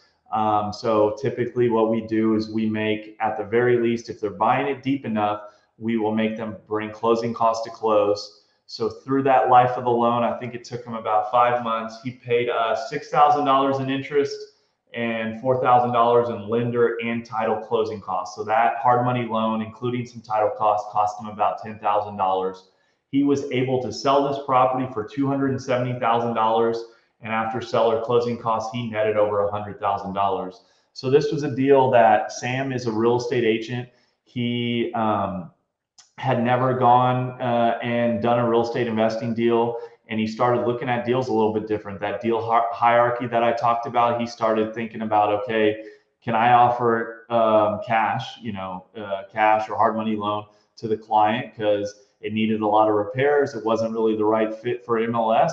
And this seller was comfortable with his offer and he closed. And so Sam would have had to sell, at this price point, Sam would have had to sell like 20 properties on what he made on this flip. So this one went pretty smoothly. They don't all go this way. That's why this one's a case study, but it just sort of shows you some of the numbers that are possible using a hard money loan. The other loan that I think is phenomenal for a real estate investor, and I alluded to it earlier, is a DSCR loan. That stands for debt service coverage ratio. This is a loan type that's a non-QM loan that can help investors qualify for a loan without using their income. So this loan uses the rental income generated from an investment property to qualify for the loan. Can be longer term and 15, 20, 30 year amortization. A little bit more expensive than your typical mortgage loan, but less expensive than a hard money loan. I think I'm closing on a DSCR loan next week and we're in the mid 7s. So mortgage rates at this time are in the mid 6s. And so I'm closing on a DSCR loan from a credit union in the mid 7s. So some of these lenders will actually let you do a cash out when you do the loan, and they base it on the appraisal rather than what you have in the property. So the way you get approved for this loan is you get a tenant in the property, and your new loan amount, your new payment, what the tenant is paying is in excess of what your payment's going to be. So there's a 1.1 or 1.25 ratio, somewhere in that range, where the cash flow from the property is going to pay the loan every month. This is an awesome tool for landlord rental home investors. Your hard money lenders, some of them have a DSCR loan product. We actually do have a DSCR loan product. And then credit unions, some banks. These, in my opinion, your mortgage lenders that don't have the best DSCR loans, but they do have that ability. So a lot of different lenders do DSCR loans that you can talk to. The closing costs are a lot less. The origination is a lot less. This is a phenomenal loan for an investor. This is another case study, and this was a couple different strategies that my wife and I did. So we tried to buy a house at the beginning of COVID. My dad tried to convince me that the whole real estate market was crashing. So we pulled out of that house. It was actually right down the street from this property. This was a lot. A couple weeks had passed and our real estate business wasn't tanking, and I felt like COVID wasn't going to kill the real estate market. So my wife and I bought this lot at the time, and we went to a cost plus builder, and we built this house ourselves with a cost plus builder. This is in Galveston, so Pirates Beach. We ended up getting a construction loan for $694,000.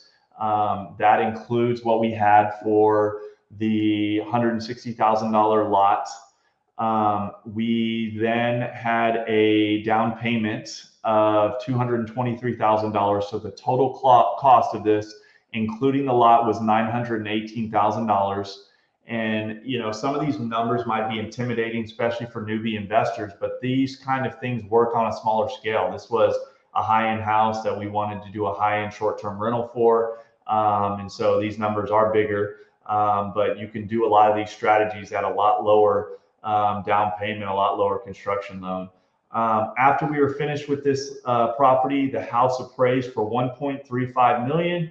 We got an 80% DSCR loan for a loan amount of $1,080,000.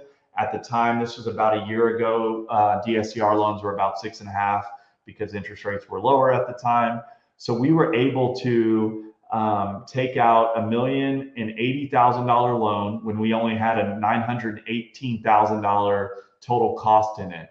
And so the difference between that $1,080,000 and $918,000 was a cash out refinance. So I was able to pull that money out. Since it was a new loan, I had no tax consequences on that. I was able to get all my down payment back. On top of that, I just got the depreciation back on this property. I will have a $290,000 depreciation on this property alone this year that will offset my taxes. So factor in a 35, 38, 40% tax rate, and you can do the math. And we now are doing Airbnb, short-term rental, VRBO, and we're cash flowing on average. Some months are crazy. June, July, we were doing about 30 to 40 grand a month in income, but we're cash flowing, you know, $2,000 or $3,000 a month on this property, and we don't have any of our own money in it. Was able to pull out an extra $100,000+, and we got depreciation on it. So these are sort of the case studies I want to show you on what is possible in the real estate investing side. And so you rinse, repeat, and do this a couple times, and you know you're quickly a millionaire on the real estate investing side. So depreciation, I've talked about this a bunch. This to me is one of the coolest things about being a real estate professional and being able to buy real estate properties. So depreciation, for those of you that aren't aware, is an accounting method that spreads the cost of an asset over its expected useful life. And so basically you're writing down the property over time. If you don't do anything special and you just take it over a straight line depreciation, it's about 27.5 years. And so you can take a little bit off every single year, and you write that property down over time. But the big advantage for a real estate investor is you can actually do this on steroids, is like how I like to explain it. And I will talk about that on this slide. That's why I have this gentleman on here. I think a number of people will know who this is.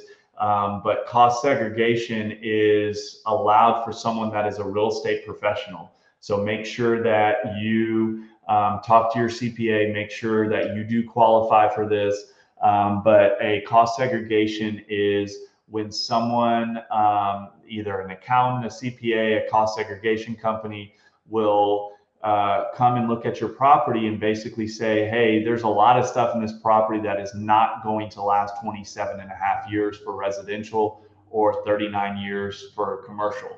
You know, the ACs are going to have to be replaced. The flooring is going to have to be redone. The roof might not, last that long.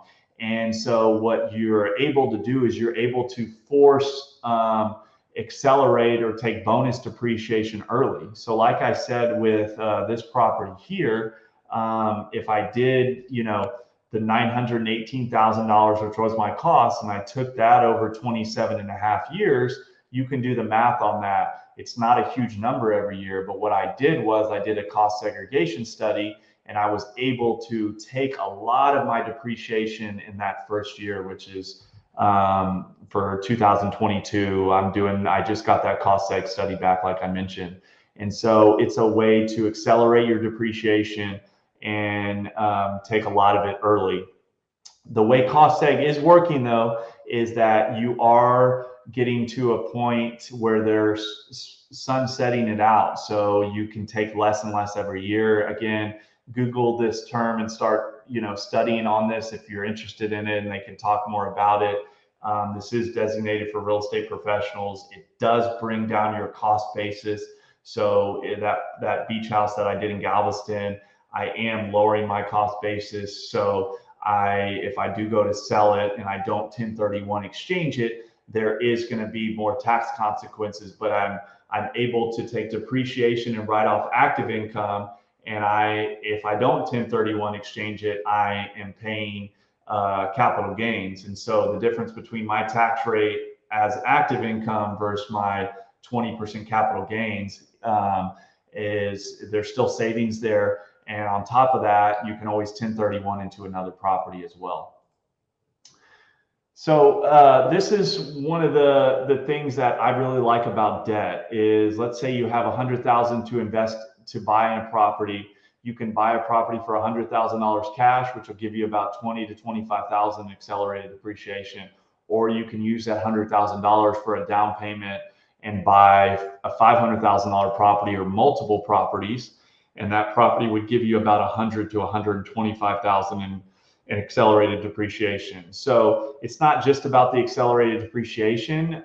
Debt allows you to do more properties and buy more real estate. You need to use it wisely. You need to make sure your numbers are accurate, because debt does, put things on turbo mode, which can increase your turbo mode of your losses as well. But using debt wisely is one of the biggest thing that has supercharged my wealth over the last 4 years since I got into real estate investing. So I'm going to end with just a couple sort of things that I think a lot of people get into a lot of different things, but specifically real estate investing, and they have paralysis by analysis. They're wanting to read every single book under the sun. They're wanting to learn everything they can learn about real estate investing before they actually pull the trigger and start doing stuff on the real estate investing side. And so, the biggest thing I would say is take action. Find a mentor. Books are great, podcasts are great, but find a mentor. Find someone that can help you get into this real estate investing space. Do a deal with that mentor. Do a deal with that mentor's help, because you're going to learn so much more doing than you are from books or podcasts or events. And I like this quote a lot. Money is made in the mind. It is made with what you see and what other people don't see. And so the big thing is, though, you can do it in the mind. If you don't take action, you're going to just be stuck in the same place you were, last year and the year before. And so take action, make some mistakes, and change your life. Here are some recommended resources. Some books that have been helpful for me, some podcasts.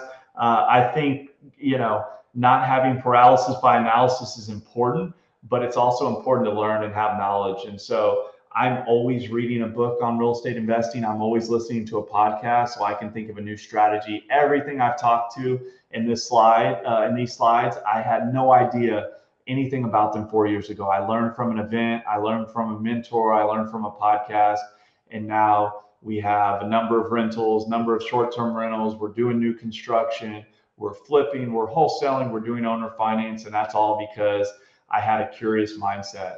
So, take action and let real estate investing get you free, because it's definitely been a tool for me. And if I can ever help, name is Andrew Franklin. I'm out of Houston. Feel free to find me on any of the social media sites. I would love to be a resource for you to get off and get your business going. Thank you so much, Andrew. We're going to take our first break of the day. So take this time to share your thoughts and feedback on the previous presentations and what you're looking forward to later on in the day. This is going to be a short break, and I'll see you here in a few minutes. Why do people use Jet Lending to fund their real estate investments? Is it just for the speed? Is it the 100% financing options? Is it the asset-based long-term programs, the commercial programs, the anything to do with investment real estate programs? Is it our free real estate analysis, our free education videos, the way we can do everything online? At Jet Lending, you will have a dedicated team to help educate, comp, evaluate, and estimate your deal within 24 hours to give you the support, dedication, and expertise you need to get your next investments done with confidence. Do you still wonder why people use Jet Lending? Come aboard and find out. Jet Lending, your fast and friendly asset-based lender since 2004.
Welcome back. Okay, these next several speakers are not going to disappoint you at all. We're going to start it off with Bridger Pennington. Bridger is the co-founder of Fund Launch, a company dedicated to democratizing the world of funds. He leads a community of over 5,500 entrepreneurs and investors, showing them more effective ways of raising capital to achieve their business goals. Additionally, Bridger manages an 8-figure crypto hedge fund called Ugly Unicorn. Please welcome to the stage, Bridger Pennington. All right, people. Wow. Excited to be here with y'all. Thank you guys for having me. Welcome in. This is an amazing conference so far. Real Estate Wealth Con. Holy crap. Like, congrats and kudos to all the stuff you guys have put together and everything. This has been amazing. If you guys have had fun so far, give me a yes in the chat. This has been awesome. If you learned something, and actually, if you want, drop in your biggest takeaway so far from the event. It'd be kind of fun to see all the comments come in. What's been a big nugget takeaway? Now, if some of you guys may have heard of me before, maybe not, no big deal. But my goal, doesn't matter. Like, you don't care about me and my backstory. I'll tell a little bit of that. But what I want to come and share with you guys today is some real valuable nuggets and actual tactical things that can move your business forward in a massive way. We're going to talk about, for the next, few minutes, I'm going to go deep onto how to bolt on something that I call a fund, or a mechanism for you to leverage capital onto your business or existing investments. So if you're a current business owner or a current investor, type a, give me a 2 in the chat. So type a number 2 in the chat. If you're both a business owner and an investor, type a 1 in the chat if you're one or the other. Just curious how many people are in here. And by the way, if you're just getting started, type a 0 in the chat. That's totally fine as well. I want to give you a roadmap of a lot of stuff. So now, psychologists tell us if you show up to an event and conference like this and you sit down and you just listen, you will remember long-term about 0% of what you hear and listen to. If you actually take notes, if you pull out notebooks and you're attentive and you focus and you're like right on your screen, you'll remember long-term about 3 to 5%. Now, if you use your body and voice, if you stand up, if you move, if you use the chat, if you engage, that number jumps to about 8 to 15% what you'll remember long-term. Okay. Now I believe time is our most valuable resource and asset we have on earth. I would hate for you and me to waste any of our time here. So I'm going to ask you to do call outs. I'm going to say, like, respond in the chat, type yes, all this kind of stuff. And it's not for me. It's more for, it's fun to do, but it's also so that we can remember and retain stuff. Does that sound good? So if you're with me, type a yes in the chat and we're going to dive in. I promise I'm going to talk fast. We're going to go deep, all that kind of stuff today. We're going to go very deep on, I believe, the most lucrative business vehicle and model in the world. Now, I'm not here. I'm just going to tell you straight up. I'm not here to sell you anything. I'm just coming. Chris invited me to come. Chris is awesome. And just kudos to him and what he's built. I'm not here to sell. I really just want to transfer information that I've learned from a plethora of incredible resources to you guys today. Does that sound fair? All right. I love the yeses coming to the chat. It's amazing. Thank you guys for participating. So if you can, pull up my slides for me. We're going to talk fast. I'm going to go quick. If you have questions, drop them in the chat as we go. But I want to dive in. So my name is Bridger Pennington. And I'm going to, let me make sure my slides are working. Today, we're going to talk about how to launch a fund. So the world of private equity, hedge funds, venture capital, debt funds, crypto funds. I'm actually the founder of 3 funds as well. And I'll talk about it in a minute, but how we've launched 120 funds last year out of our group. I have 1 student fund over $1 billion, 12 student funds over $100 million, and 54 student funds over $10 million out of our group. Okay. So we're going to talk about how to launch a fund without working on Wall Street for 20 plus years or having an Ivy League degree. Now, first off, disclaimer, what I'm sharing is my personal experience. This is not financial legal advice, okay? This is, by the way, one of the best gifts of all time. This is Gordon Ramsay with this girl. He goes, "What are you?" And he puts 2 pieces of bread on her ears and says, "You're an idiot sandwich." Anyways, everyone with me in the chat, if you can type in, "I am disclaimed," all right? We're going to have a lot of fun here. We're going to go fast. Just real quick, background on me. My name is Bridger Pennington. I've started 2 funds in my 20s. Now I actually launched a 3rd fund. We opened in crypto, raised $10 million in our initial launch. As a hedge fund, we take a very traditional standard approach, portfolio approach to crypto. I've been featured in Bloomberg and Yahoo Finance, a bunch of other cool spots and other stuff. This is me and my business partner.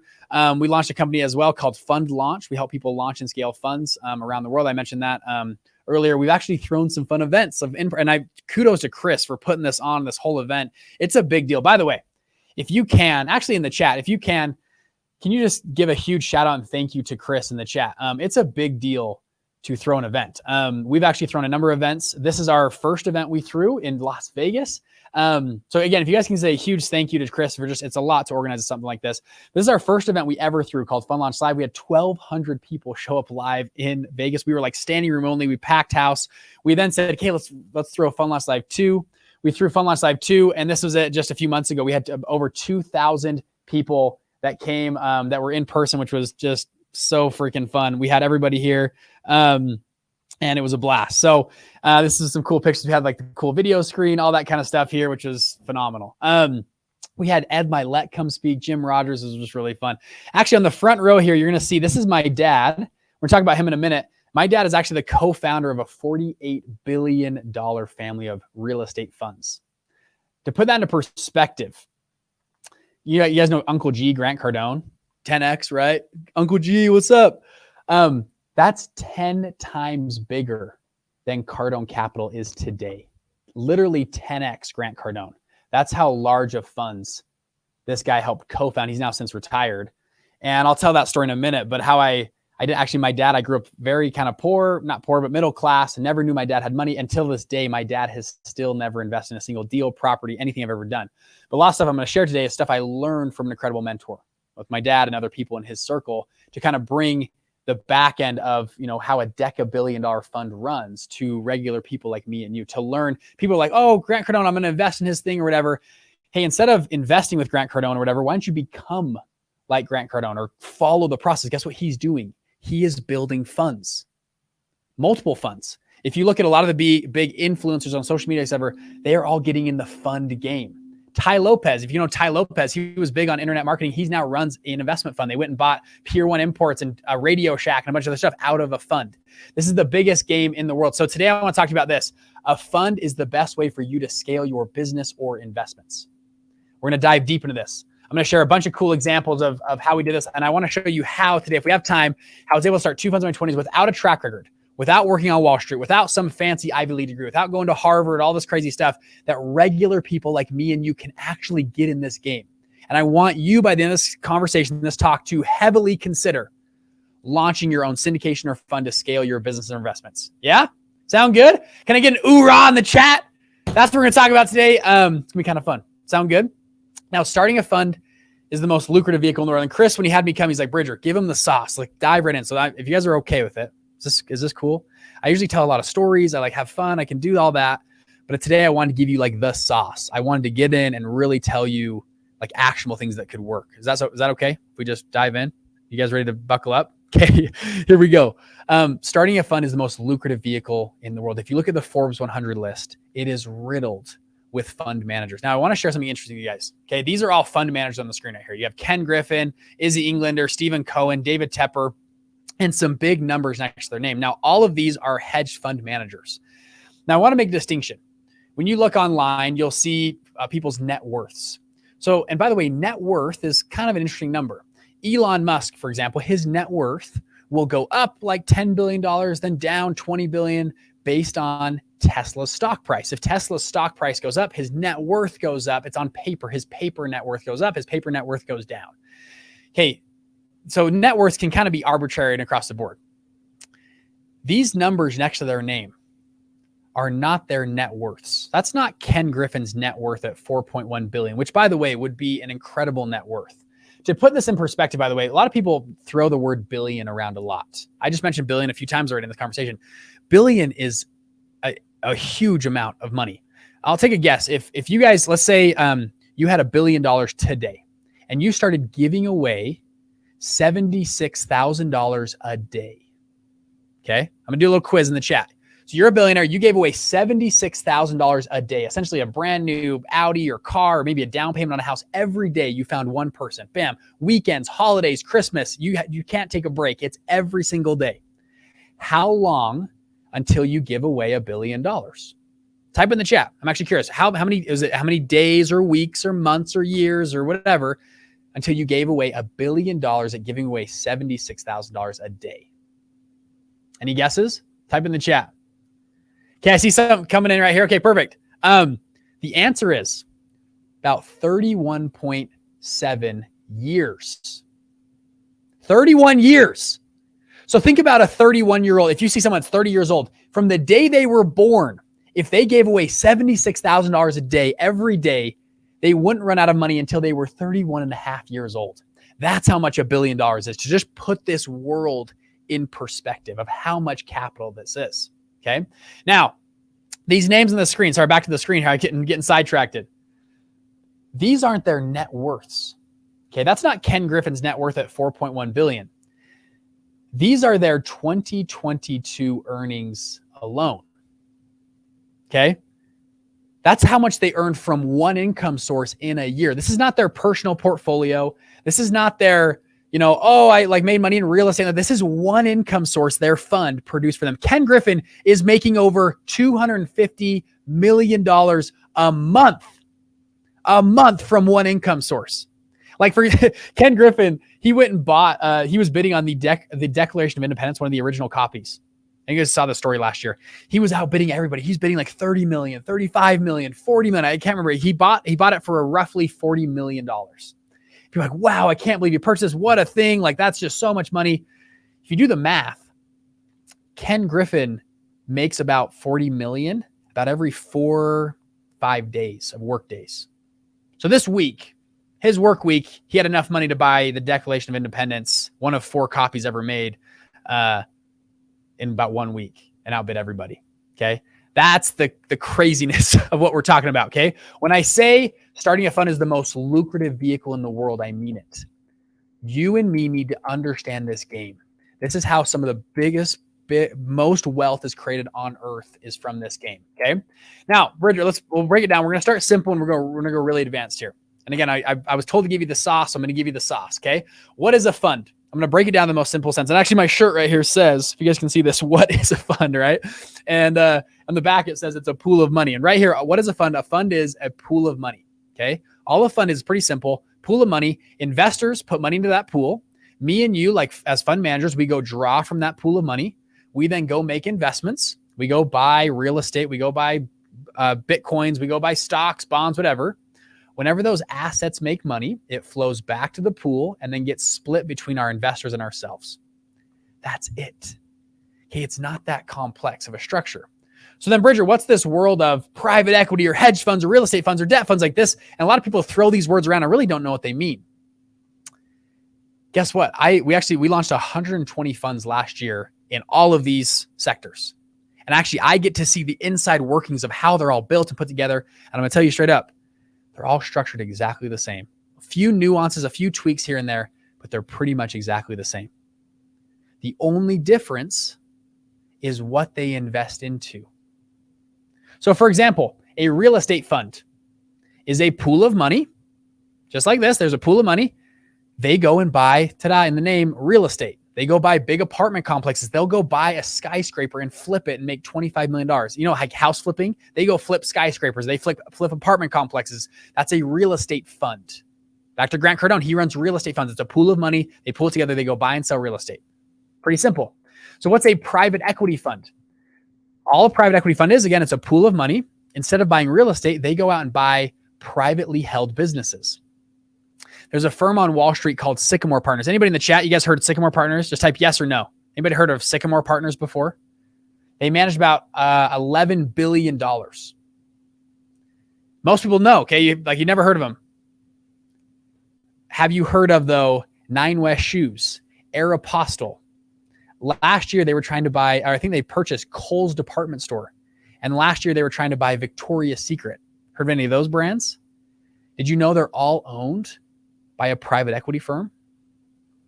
If you go to the Las Vegas, you know the MGM Grand, the Mirage, the Bellagio, the Cosmopolitan were all owned by the same fund. It was a fund. And just recently, just a few months ago, they started selling them and moving assets.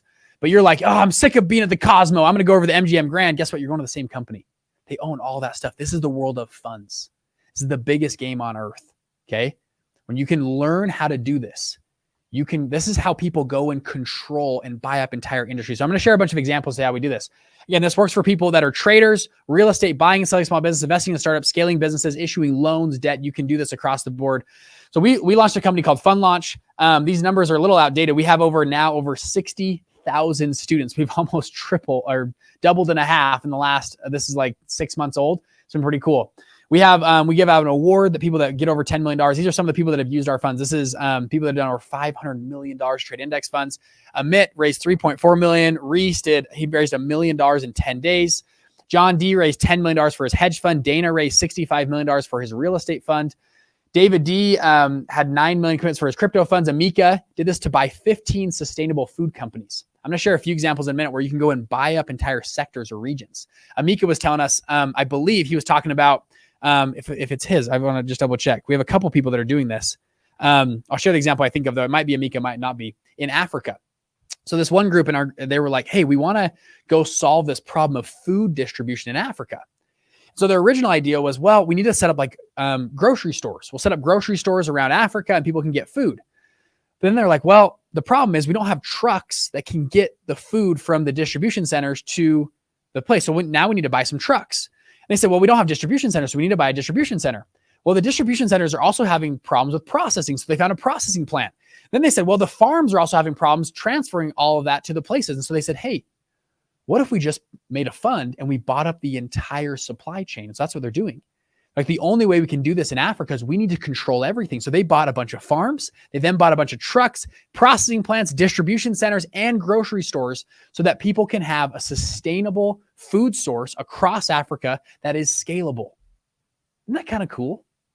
How funds, if you have enough capital and use capital as your piece of leverage, you can do incredible things across the world. Isn't that kind of cool? Give me like a yes in the chat. That's kind of an interesting way to take on a problem of the world.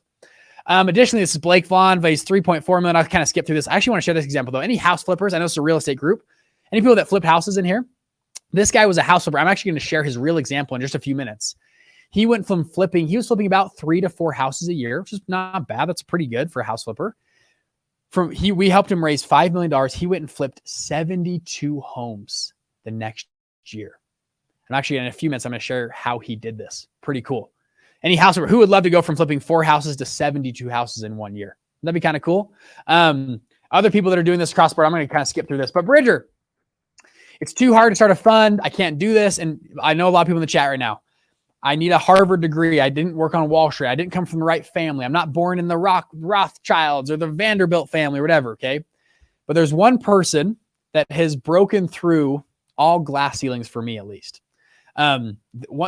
Since this one guy did this thing, I feel like I can do anything on earth. You guys want to know what it is? The fact that Pete Davidson dated Kim Kardashian means me and you can do anything in this world. And since then, I think he's dating like another supermodel. He dated Ariana Grande. The fact that Pete Davidson can date Kim K and Ariana Grande means me and you can do freaking anything in this world. Okay? Okay? You guys with me? Okay, give me a yes in the chat if you believe that. Okay, the fact that I found a topless pic of Pete Davidson. The fact that Pete Davidson right here, Skeet, can date Kim K means me and you can do anything. So toss that out of your brain. I can't do it, Bridger. I'm not smart enough. I'm not from the right pedigree. We can do anything. It's freaking 2023. Anything's possible. All right. All right. So with that, we're going to go fast today. We're going to dive right in. Okay. Now I want to talk about, is it cool if we over deliver? Any, you guys ready to get in? All right, let's talk about this. This is a real estate group, real estate con. So I want to talk about real estate.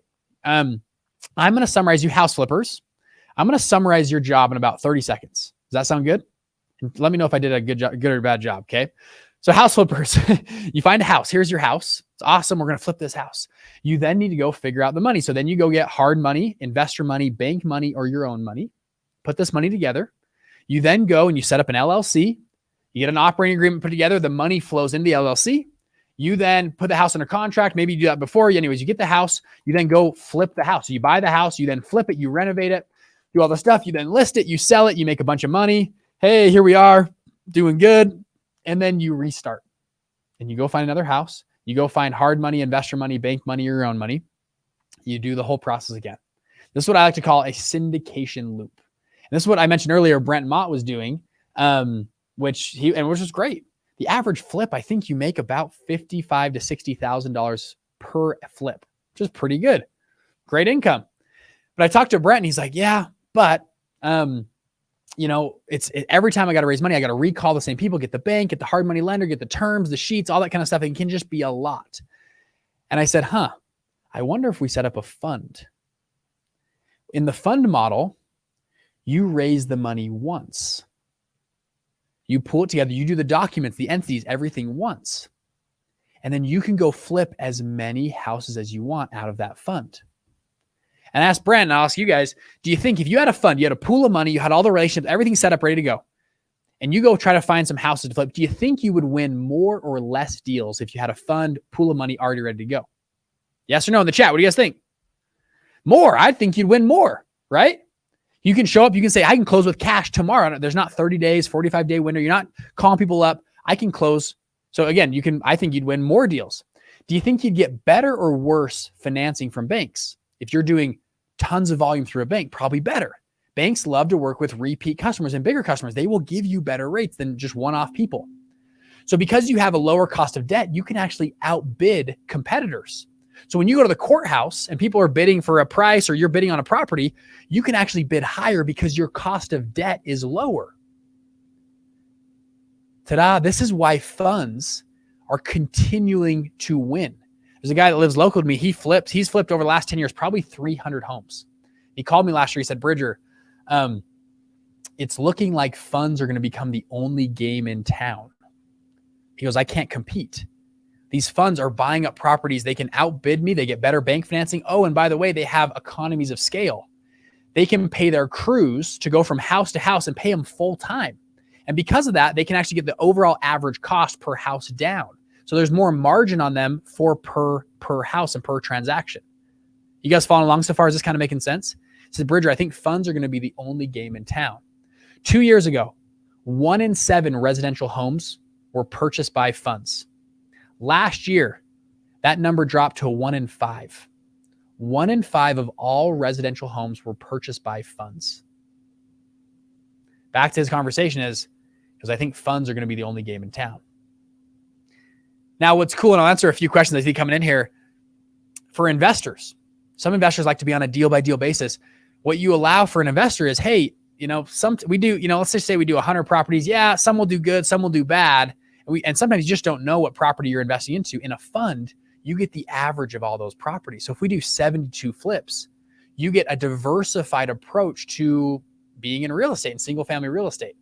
Is that kind of making sense? So investors actually like a product like this. Now, sometimes they might push back on you, but typically over time, they say, hey, you know what? I get diversified. Yeah, some properties are going to lose money. Some will make a ton of money, but we're going to average a X% return, and we can get distributions every single month or quarter based on these flips. And I don't have to wait every 6. You got to recall me and redo the wires and send more money. I can just put money in. I can forget about it. Isn't that kind of cool? Is this kind of making sense? You guys follow along? Anybody have an aha moment? Just type aha in the chat. That was kind of like, oh, that kind of makes sense. Let me give you a few other examples. How this works in e-commerce. Anybody e-commerce? And I'm going to give you a bunch of examples to just kind of help this get driven home. This is actually a true example from someone in my group. Now, the numbers are going to be kind of rounded out, but I wanted to give you an example that they actually did. So they wanted to get into Amazon stores. You guys know the process of Amazon stores. There's like Amazon stores that you can build or buy that you list and you sell something and you make a little percentage in profit by selling something through Amazon. Is this kind of making sense? So it actually takes a lot of time and effort to build Amazon stores. You have to get credibility, find all this stuff. So they said, instead of building Amazon stores, why don't we go buy some? So they went and raised $250,000. And they went out, round numbers, let's just say they went and bought 5 Amazon stores, okay, for $50,000 a piece. And typically, some of these Amazon people, they're like 22-year-old kids, and they're like, hey, 50 grand for my store? For sure, 50 grand when you're 22 it might as well be $1 billion, because that's a lot of money, when you're 22. And so they can go buy these Amazon stores, let's call them for 50 grand. Now, this group is good at actually scaling these Amazon stores. So they put them together, they group them together, and they, over a course of a year, they get economies of scale. They group them together. 1 year later, they're net free cash flowing $350,000. Now, what they did in this example is they actually went and paid back their investors plus a 20% return. So they took the net free cash flows, went and paid back the $250 plus a 20% return. So investors are happy. Like, man, 1 year, I got a 20% return and my principal back to me. This is awesome. They got to keep all 5 of the Amazon stores. Enterprise value is about $3 million that they own now, free and clear. Is this kind of making sense? And then those investors want to do more. So they started doing more deals like this and more deals, and they started scaling this business. Kind of cool what a fund can do. Is this kind of making sense? Another example, I want to share this with funeral homes. I had a friend, he found that he could buy and sell mom and pop funeral homes. If he grouped them together, he could sell them for about double to a private equity firm of what he bought them for. So for example, let's say he raised an $8 million fund with debt. He goes out and buys, round numbers, 8 funeral homes for $1 million a piece, mom and pop funeral homes. Okay. So he goes and buys mom and pop funeral homes, 8 million, eight of them. He groups them together. He has economies of scale. He can centralize marketing, centralize finances, centralize all this kind of stuff, groups it together in 1 year, about a year and a half, 18 months. He turns around and sells that for $16 million, which is pretty good. To do the math on that, the breakdown, that's an $8 million profit. Let's say he splits it 80-20 with his investors. That means he makes $1.8 million net to him. His investors make $6.2 million, which is, I think it's about a 70% return in 1 year. Pretty good. Investors are happy. He makes 1.8. People like us, we scrape and work hard and we're grinding and we're calling people like crazy. And hopefully in 1 year, we make 1.8 million. That'd be a really fantastic year. You know, that'd be an awesome year. 1.8 million. That'd be awesome. He does this one deal and makes 1.8 million. Pretty good. Who would like to do that? There's easy ways to make money. There's hard ways to make money. This is why this world of private equity, hedge fund, venture capital has produced some of the wealthiest people on earth because they follow this model. This kind of making sense? Type a 1 in the chat. This is making sense for you guys. Starting to follow along. I want to share another example for you people that run a current business. My business owners in here. This is actually another true example. I had a guy call me up. He says, Bridger, I have a gun store that does about 5 to 10 million a year. Okay. I said, cool. He goes, I want to buy out my competitors' stores. I think I can take over this area. I want to be almost a monopoly in my region. I want to own all the gun stores in my region. I said, okay. He goes, what are my options? And I said, well, traditionally the options are, if you want to scale, you can do a couple things. You can do debt or equity. Debt would be you go to a bank and you get a big line of credit or an SBA loan, and you then go acquire it with this big amount of debt. You could do that. Or you go the equity route, which is kind of like Kevin O'Leary. You find a shark like Kevin O'Leary, they take 20% of your business, they give you some money, you then go scale and buy these competitor stores with that. But you have to give up some of your core business, which kind of stinks as well. And he's like, I don't want to do either one of those options. I don't know if I want to do that. And I said, well, there's also a third option. You could set up a fund. And so what we're actually currently building with this guy is this. We're going to set up a side fund over here. This fund goes and raises money in. It's a separate business, brand new business. He goes and raises separate money here. Money comes in to the fund, and that fund goes and buys up his competitor stores. So the fund goes and does these acquisitions. Let's say it buys up this group of 5 or 6 stores. Now, so he's an owner on the fund. He's also an owner of the gun, and the gun store just stays intact. This little box represents his gun store. It just stays the same. It's just producing the same revenue, whatever. But the fund recognizes that, hey, you're pretty good at running these gun stores. We're going to give you a contract.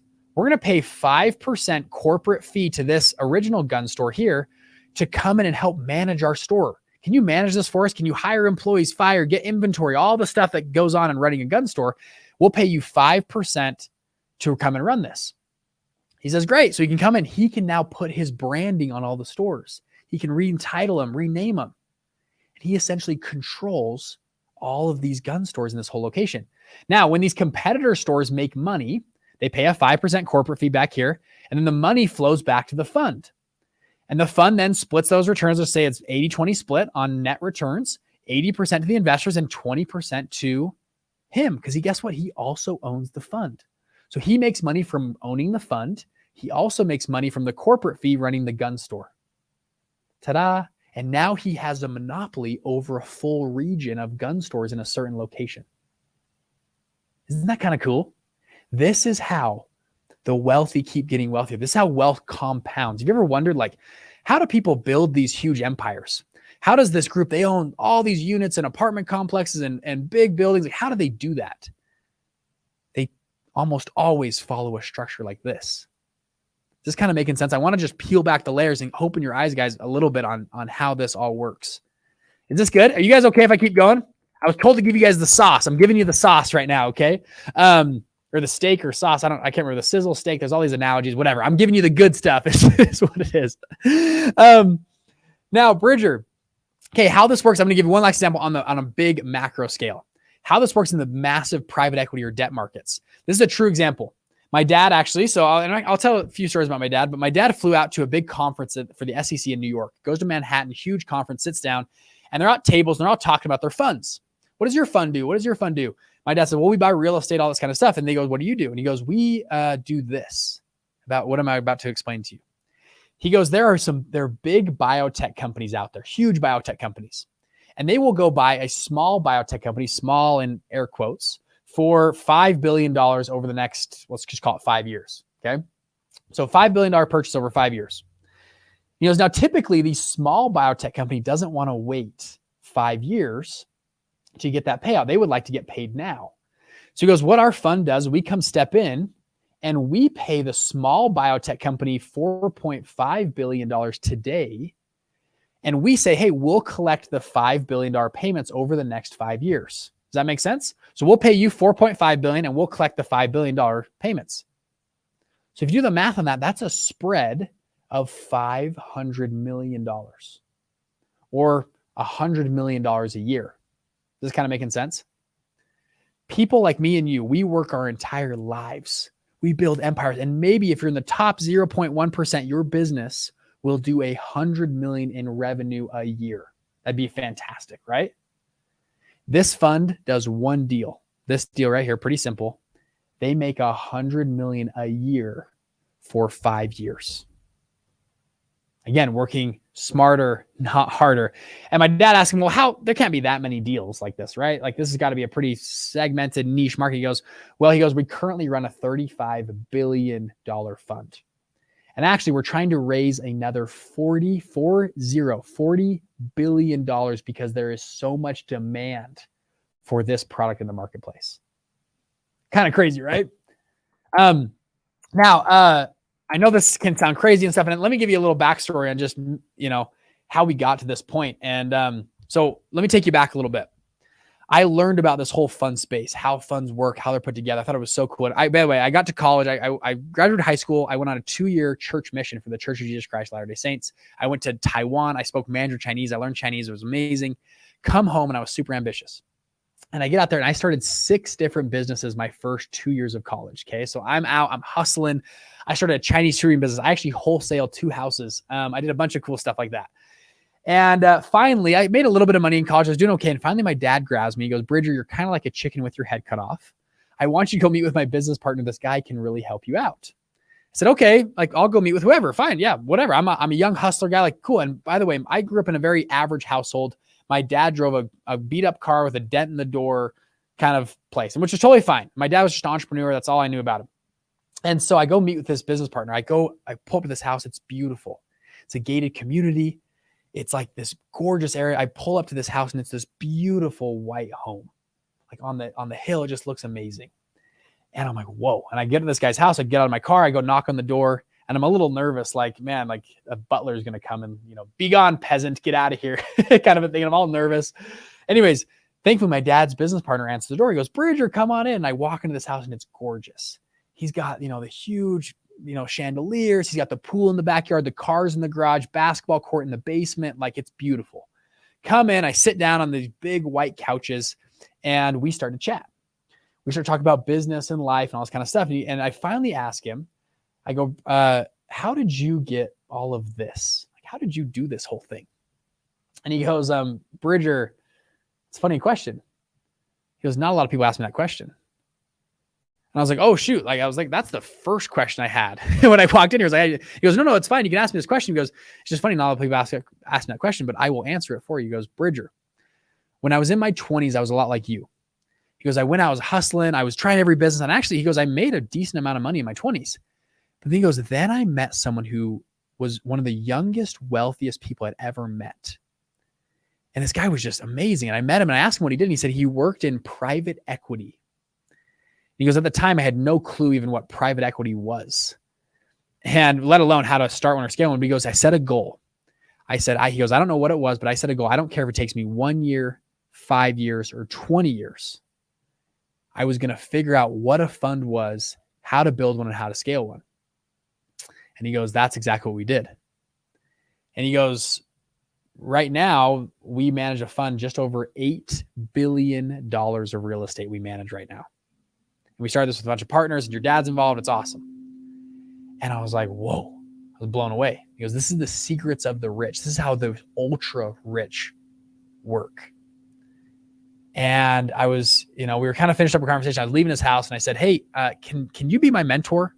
Like, can I come? I'll get you coffee in the morning. I'll show up early. Like, I'll do anything for a free assistant. Just let me like be in your world. And he said, Bridger, go talk to your dad. He's like, your dad knows way more about this than I do. I said, no, my dad's kind of poor. You're obviously super rich. Like, I want to learn from you. And he goes, Bridger, sorry to break it to you, but me and your dad make about the same amount of money. And my chin dropped to the floor. I was like, huh? Come again? Like what? And he's like, yeah, me and your dad are pretty much equal business partners.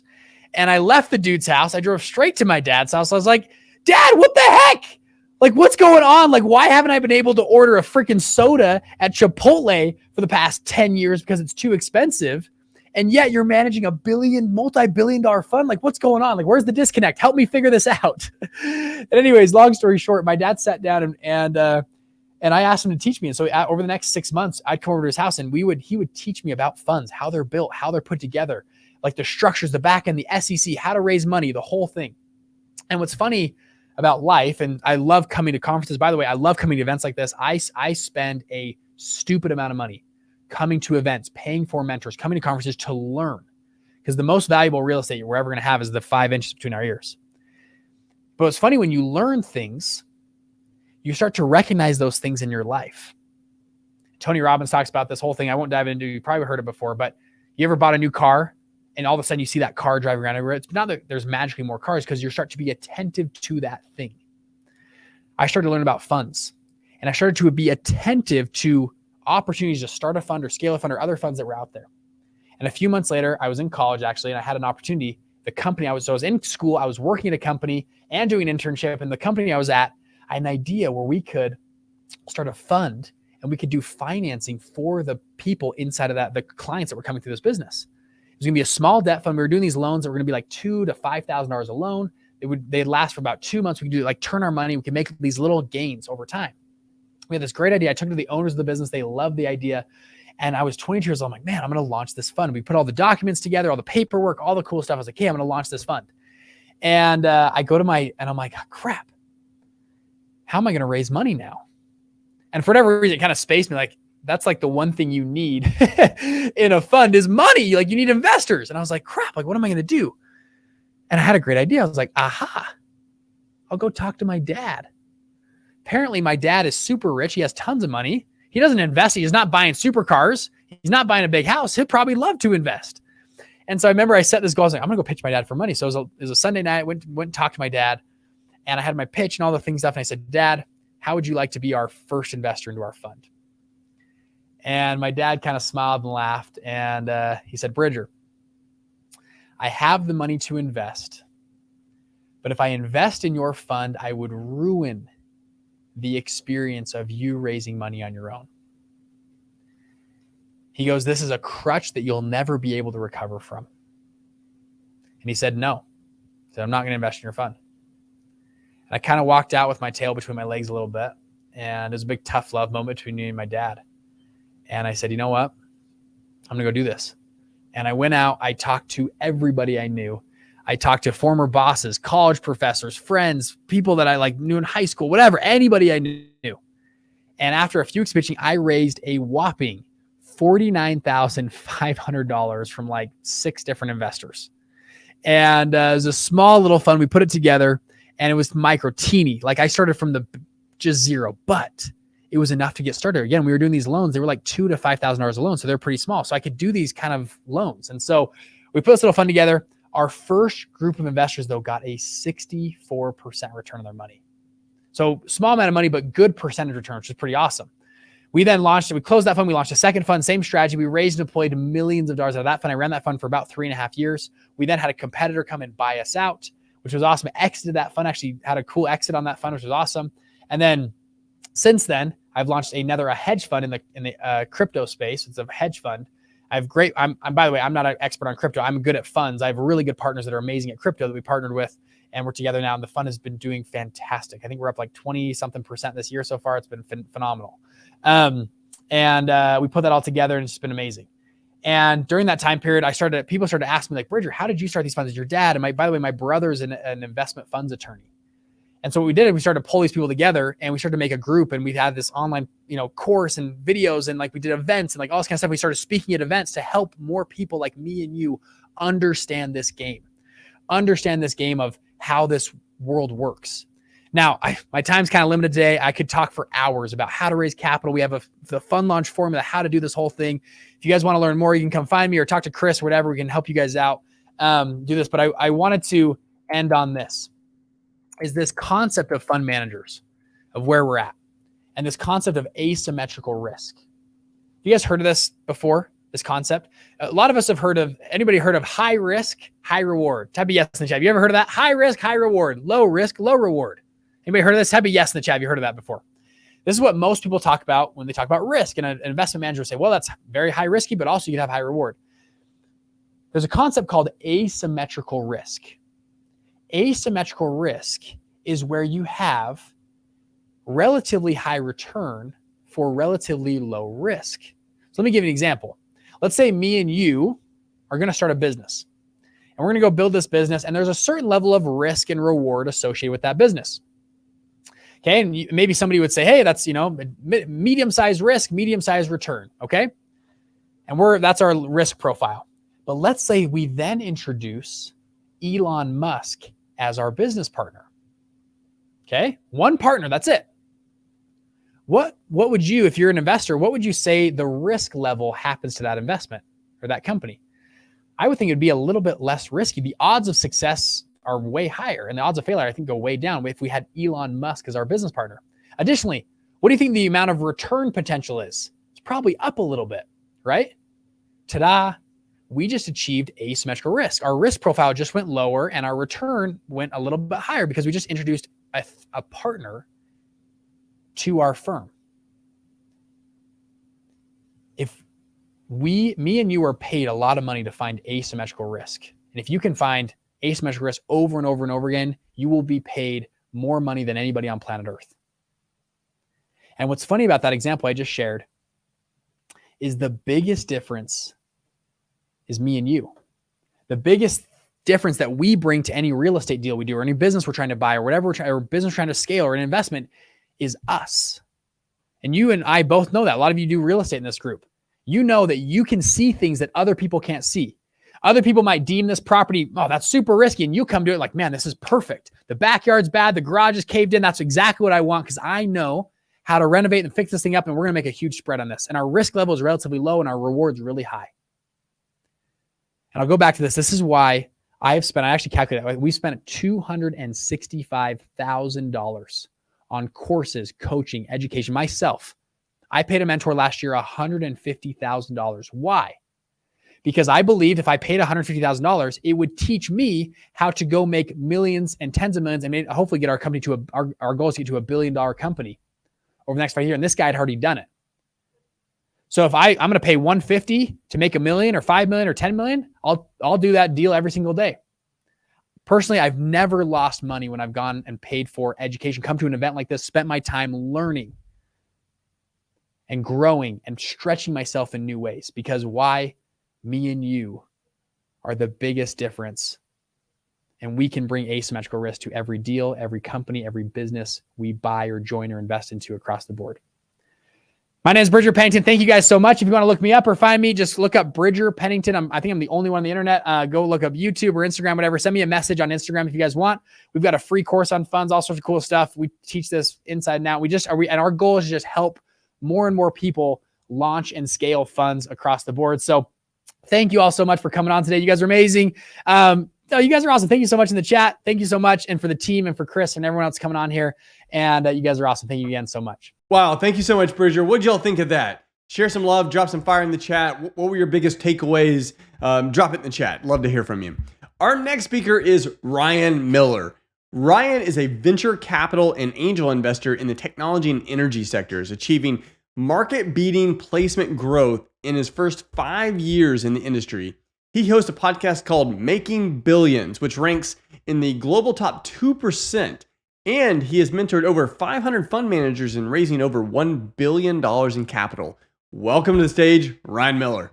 All right. Well, it's so good to be here, and I'm really glad that I can join you and many in this community where we talk about many things on building wealth.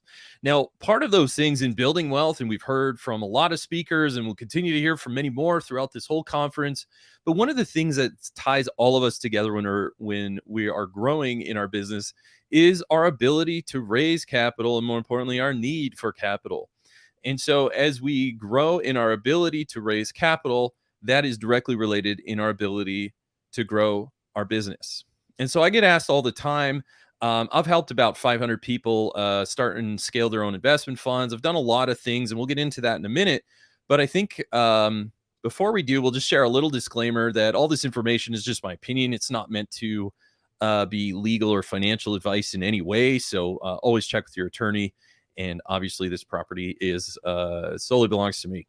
So that being said, I think when it comes down to raising capital, there's really two areas that you want to consider when doing that. And so the first thing that you got to do is really just plan out a lot of your activities. So this is what I did over 15 years ago.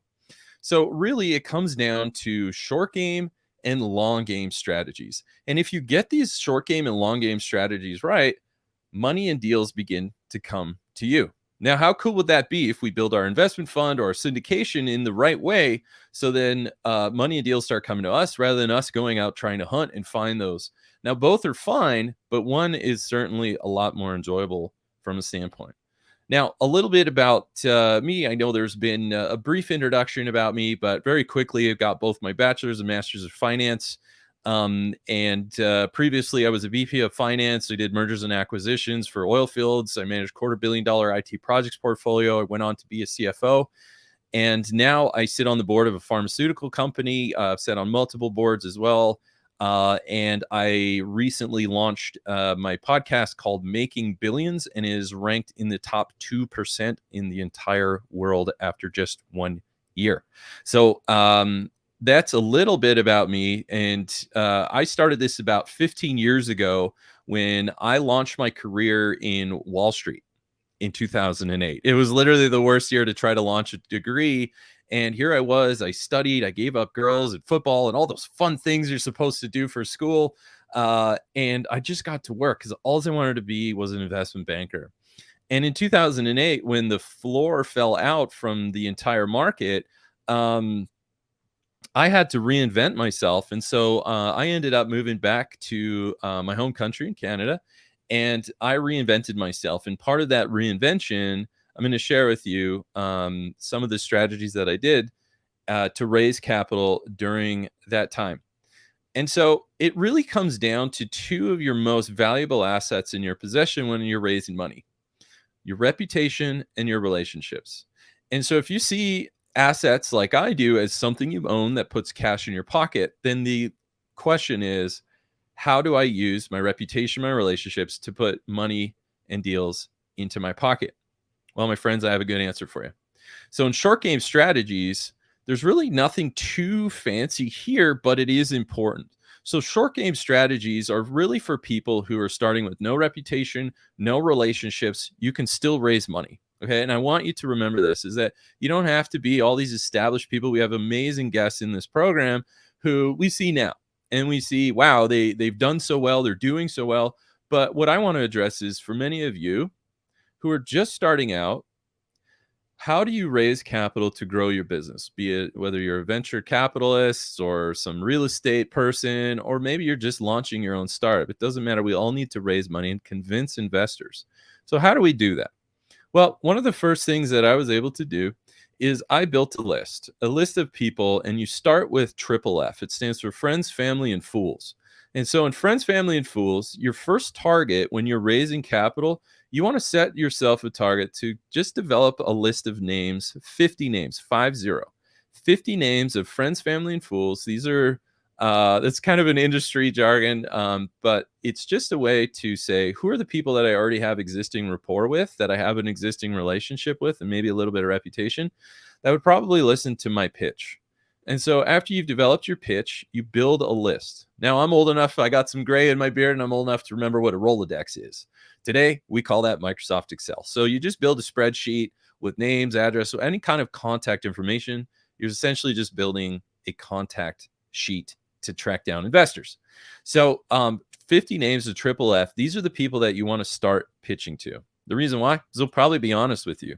They'll probably say, hey, that was really weird that you had a spelling error, or I don't actually know what you're asking for. All of these things help you to get better. So when you start on your journey to raise capital, the best place to start is through triple F. Make sense? All right, I hear a resounding yes. So after that, what if you say, well, I don't really know 50 people, or even if you do, you probably need more than 50 people. So where do you find all of these investors? Well, a couple of principles I just want to teach you. So recently there was a study done by a company that asked fund managers and institutional investors to say, hey, institutional investors, like say huge multi-billion trillion dollar companies and sovereign wealth funds, these are what we call institutional investors. And say, at what point do you take a meeting with an emerging fund manager or an entrepreneur? Like, at what point do you get involved?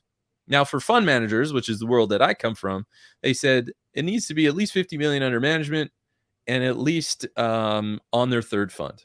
So in other words, they got to have a little bit of track record first. So it's important to illustrate that track record when you're building your list. So if you're not quite there and you're literally just starting out, maybe institutional investors, think of those as maybe step 2.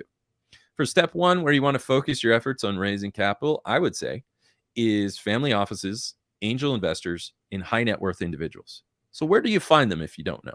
Well, I have an answer for you. Right now, there are databases that are out there that exist that you can go to help you find those investors. Wouldn't that be great? Well, there's 3 that are out there. The first one, which is probably the cheapest, the most affordable one, it's the one I used in the early days when I had no reputation, relationships, or even a job to speak of. So if budget's tight and if that's you and that's where you're starting out, the first one that I use is called Crunchbase. Crunchbase allowed me to find out who's investing in what deals, and then I would just contact those people and say, hey, I like that deal you did. I have a similar one, and then we would love to come by and talk to you about it. So Crunchbase is the first one. It's most affordable. I think it's about $800 a year, something like that. Give them a call, do a demo, see if it's right for you. Now, the more advanced ones that professional investors use would be, there's actually 2. One is called PitchBook. So PitchBook and then its competitor Preqin, these are the real deal, folks. So this one, they range anywhere from, $10,000 a year to $30,000 a year, depending on how many licenses you want to use. But these databases are good. They're more than a database. They provide investor information. They provide research reports. They provide you a lot. So if you have a dedicated capital raising effort in your company, in your investment fund, in your syndication, and you want to keep doing this long term, PitchBook and Preqin are one of your best friends. As long as you got the capital to afford it, I definitely recommend signing up for that. This is a list of thousands of names of investors, family offices, sovereign wealth fund, you name it, it's in there. So let's come full circle. After you got your list of 50 names, you can augment more of those names through PitchBook, Preqin, or even Crunchbase and continue to build out that list. So when you build out that list, now you have contacts and you just set up appointments. Now, a thing to mention here is when you're out there and you're raising capital, one helpful tool in your arsenal, in your toolbox, would be a one-pager.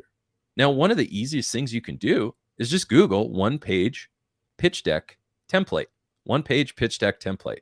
Do a Google image search to find designs that you like. And literally, there are free one-page pitch deck templates out there. Just find one that you like and start adding information. So now that you have that one-page pitch deck in place, you can start to attach that to emails. So when you start to call people, you'd say, hi, so-and-so from whatever family office or whoever you are. You can start to drum up some interest for investors to start taking that meeting. So now that you're there, you have your list of investors, you have your one-page pitch deck template, you're ready to tackle the world. The final thing to do is set a time bound on your goal. Now, when I started out, I said, you know what? This is my first crack. I'm going to try to raise $250,000 in 90 days. And I ended up raising $350,000 in 2 weeks. And so setting that time frame and setting that target, now you've got the contact sheet, you're setting up pitches, you're getting in the reps. And to that note, I just want to mention, if you think about the people who go on to win the Super Bowl, Do you think they threw a football one time or that they were in the gym one time? Absolutely not. People who make it all the way to the highest levels of success, they put in the reps. And that is what I'm challenging you for. So short game strategies serve so much value in your fund, your syndication, or your startup because it allows you to put in the reps with friends, family, and fools first. Then as you begin to get polished and you get a little bit stronger, a little more impressive, a little slicker on your pitch, then the next thing is you work your way into high net worth individuals, family offices. And by the time you get up to them, you're going to be a lot better practice and it's going to show. And at the end of the day, these people can cut probably bigger checks than maybe friends and family. But so that's why you want to be a little bit polished. So that's short game strategies. Now, this ties into that earlier comment about raising capital and being on your third fund at 50 million under management. I want you, as you're getting organized and building lists and having your foundational stuff in place, consider your different fundraise track record or milestones. So in your fundraise milestones, maybe you have your runway that'll say, I'm going to raise $10 million, which if you're in real estate, you have a 5-to-1. So that'll help me buy 50 million in real estate. Once I do that, I'm going to raise another 50, whether that's a fund or a startup. Whatever that is, just have that long-term plan while you're executing on your short-term plan. Those two things need to go together. Don't be just short-term or long-term focus. You need to have both. This allows you to have that long-term view while you're executing on short-term tasks. So the next thing that I want to cover, and this one is a lot of fun. It can be. It was a lot of fun for me. So once we have short game strategies and we're calling people, we're cold calling, we're sending out one-page pitch deck templates, the other thing you need to do is implement things in long game strategies. Now, as I mentioned before, the two most valuable assets in your possession are your reputation and your relationships. And so by leveraging your reputation and your relationships, that's really what you're doing to roll out long game strategies. Now, as you roll out these long game strategies, money and deals start to come to you.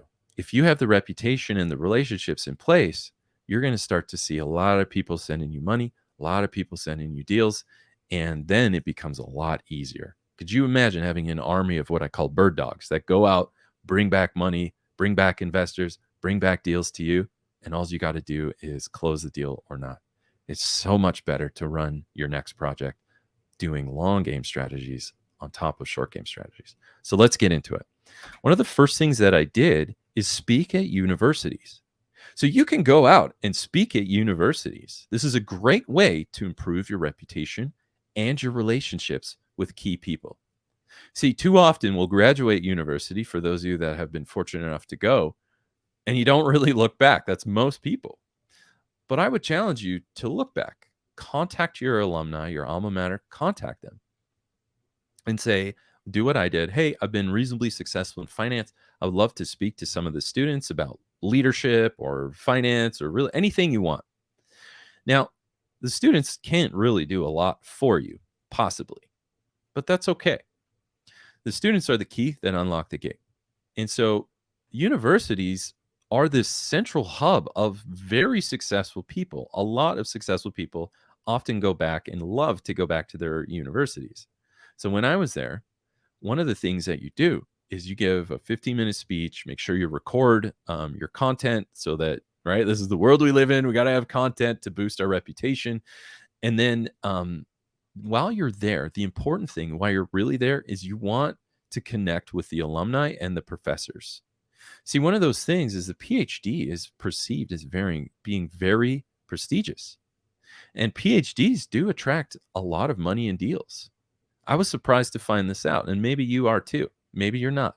But either way, when money or deals come to a professor, odds are very good is that their objectives are not your objectives. Their objectives are typically to get published. That's what is successful in their career. But your objectives is to do deals. And so often as you build a reputation, relationships with the university and certain professors, as money and deals come to them, they're going to say, you know what, that's not really what I'm up to, but I got a guy. I got a girl. I got a guy, his name's Ryan. He does a lot of deals, or Susie or Jimmy, whatever it is. And the thing is, and I tell a lot of people who ask my advice is millionaires collect things while billionaires collect people. And so be the guy, be the girl, be the person who gets collected. See, as you are the guy, you're finding that these university professors are kicking you money, they're kicking you deals, because that's not what they're trying to do. But they are a bit of a magnet, and so is the university. Now, a final little pro tip. This was actually just from dumb luck. When I was there, I actually got to be part of a panel. So if you can be part of a panel discussion, whether that's university or otherwise, that just adds more people, more professionals that you can talk to. Look at me right now. I'm part of a greater organization, and doing this allows you, from doing these speakings, allows you to connect with some of the speakers, some of the presenters, and you continue to grow your reputation and your relationships. So as an example, when I did this, I spoke on a panel. These were like heads of investment banks were there. I met the VP of NASDAQ when I was there. Man, I was in my 20s. I didn't know anything. I didn't have any money, no reputation, no deals, but I was on the path. And so from that, I got to meet the VP of NASDAQ and so on. So speaking at universities and staying tied to your alma mater, imagine you being the guy, the girl, the person who's able to say, yeah, I've been a guest speaker at Harvard, at Wharton, at Stanford, at Oxford, at LSE, whatever those are. All of a sudden, people are like, oh, dang, you're kind of a big deal. So you don't actually have to go out and say, like Ron Burgundy, that I'm kind of a big deal. People will start to assume that. And that's a very quick and easy way to grow your reputation and your relationships so that money and deals come to you, speaking at universities. The next thing that I want to illustrate for you that I also did was sitting on boards. See, how many here have gone to local city meetup events? I know I certainly have, and I'm sure many of you. Now, when I ask this when I'm speaking on stages, the answer is almost everybody. Then my follow-up question to you is, how many of you have raised millions of dollars from that? And typically the answer is nobody has. And so the reason why I believe going to those networking events is kind of a waste of time if you're trying to raise money is because often, all too often, people go to these things to get something more than they go to these things to give. And so too often people who have generated a lot of abundance and wealth in their life, they have the means to give. They probably don't go there because they're just bombarded with, hire me to be your dry cleaner, your accountant, your lawyer, your whatever. Vote for me in the next election. And so everybody's there to try to get something. And so it just makes for a very ineffective or there's very low return on time. One of the better ways is after I got a mentor that he said, Ryan, you need to sit on boards. Forget these local meetup events. See, sitting on boards is the ultimate rich person networking event. Now, one of the first boards I was able to support was the Calgary Philharmonic Orchestra. It was so random, but it was so cool. And so I maybe put in 20 hours of my life total during the whole time just to get them on a 3-year budget. So I found a way to add value. And sitting on that board, my friends, everybody on that board was either a CEO, a CFO, or a COO of another company. That is a room you want to be in. So sitting on boards, there are tons of companies, charities, all kinds of events, right? You can sit on, there's tons of boards that a lot of my friends that I've been able to help and support, and hopefully that's many of you. Please reach out to me if you want to learn more. But sitting on boards is so powerful. You can sit on boards of, battered women's shelters, food banks, orchestras, public companies, whatever you can do. So my first board that I sat on, Calgary Philharmonic Orchestra, and during that time, one of the things that I was able to do is meet a lot of the donors. And so again, you continue to grow in your reputation and your relationships. Now I sit on the board of a pharmaceutical company. And so again, just like raising money, I want you to build a roadmap of this, then this, then this. So my ultimate dream board was to sit on the board of the Children's Hospital. I don't know what it is, but for some reason, it's heartbreaking when you see those little babies sick. And so I would love to use my skills in finance and to support a board. But if I'm also being honest, the second category that also is interesting is on these children's hospitals that I've found, they have some pretty impressive professionals, heads of investment banks and so on. And so it's a great way to build your reputation, your relationship, but also just round out your character and just turn yourself into someone who's highly sought after to work with. So again, sitting on boards, making those connections, those reputation relationships are another great way to continue to build yourself so that money and deals come to you. And finally, I just want to give you this final point. Don't think of this as a third step, but think of it like an overarching umbrella over long game and short game strategies. See, during this time when I was raising money and I didn't know what I was doing, but I did have a plan, and it turned out that plan worked very well. During that time, I worked for a company that had about 15,000 people working there. Why do I tell you that? It just meant I had access. Now, for those of you who may not be doing that, the alternative is LinkedIn. These are wonderful areas. And so during this time, when I was on the rise up of building my reputation and my relationships, I adopted 3 disciplines. And my friends, this is actually hilarious. I've heard people like literally cheersing shots at events to these 3 disciplines of how well they've worked for people. So don't confuse simplicity as something that may not work. As simple as it is highly effective.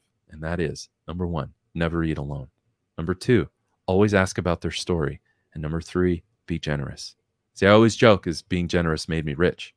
But let me explain exactly how this works. So by never eating alone, as someone who's trying to be a capital raiser, trying to meet more people, this is a great way to do it, especially if you're just starting out in your career. But this works if you've got millions in the bank. It works just the same. So one of the first things that I did is, in Canada, we're freezing. And so an offer they can't refuse, it's called Tim Hortons. And so I was able to, for $2, I was able to buy people coffee and then ask about their story. So while I have that initial gift, now they start opening up.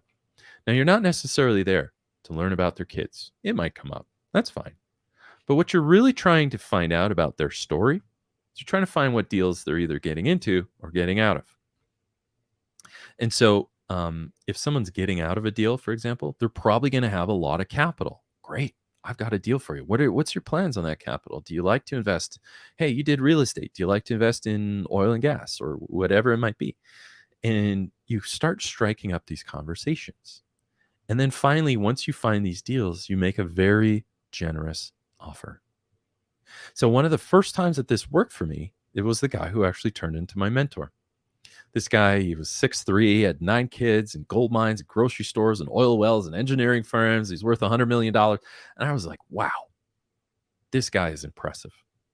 So I remember buying him. I remember what he ate for breakfast when I made the Never Eat Alone. When I asked about the story, I found out he was building a 132 megawatt power plant. Well, heck, I worked in oil and gas. I understood that. And I just finished grad school, one of those degrees, just finished grad school. And so I went to him and I said, wow, that's incredible. Hey, I'd love to build you a financial model. I'm really good at building financial models. It's going to be the best thing you ever saw. I can tell you what the risks are. I can tell you what your budget should be. I can tell you everything you need to know. The best part about it is I'm not going to charge you. I would love to do this deal for you. I'm going to do it absolutely no cost. I just love to have my feet under the table and learn from you and really do a deal with you and all of your colleagues. Now, this guy had more money than he ever needed.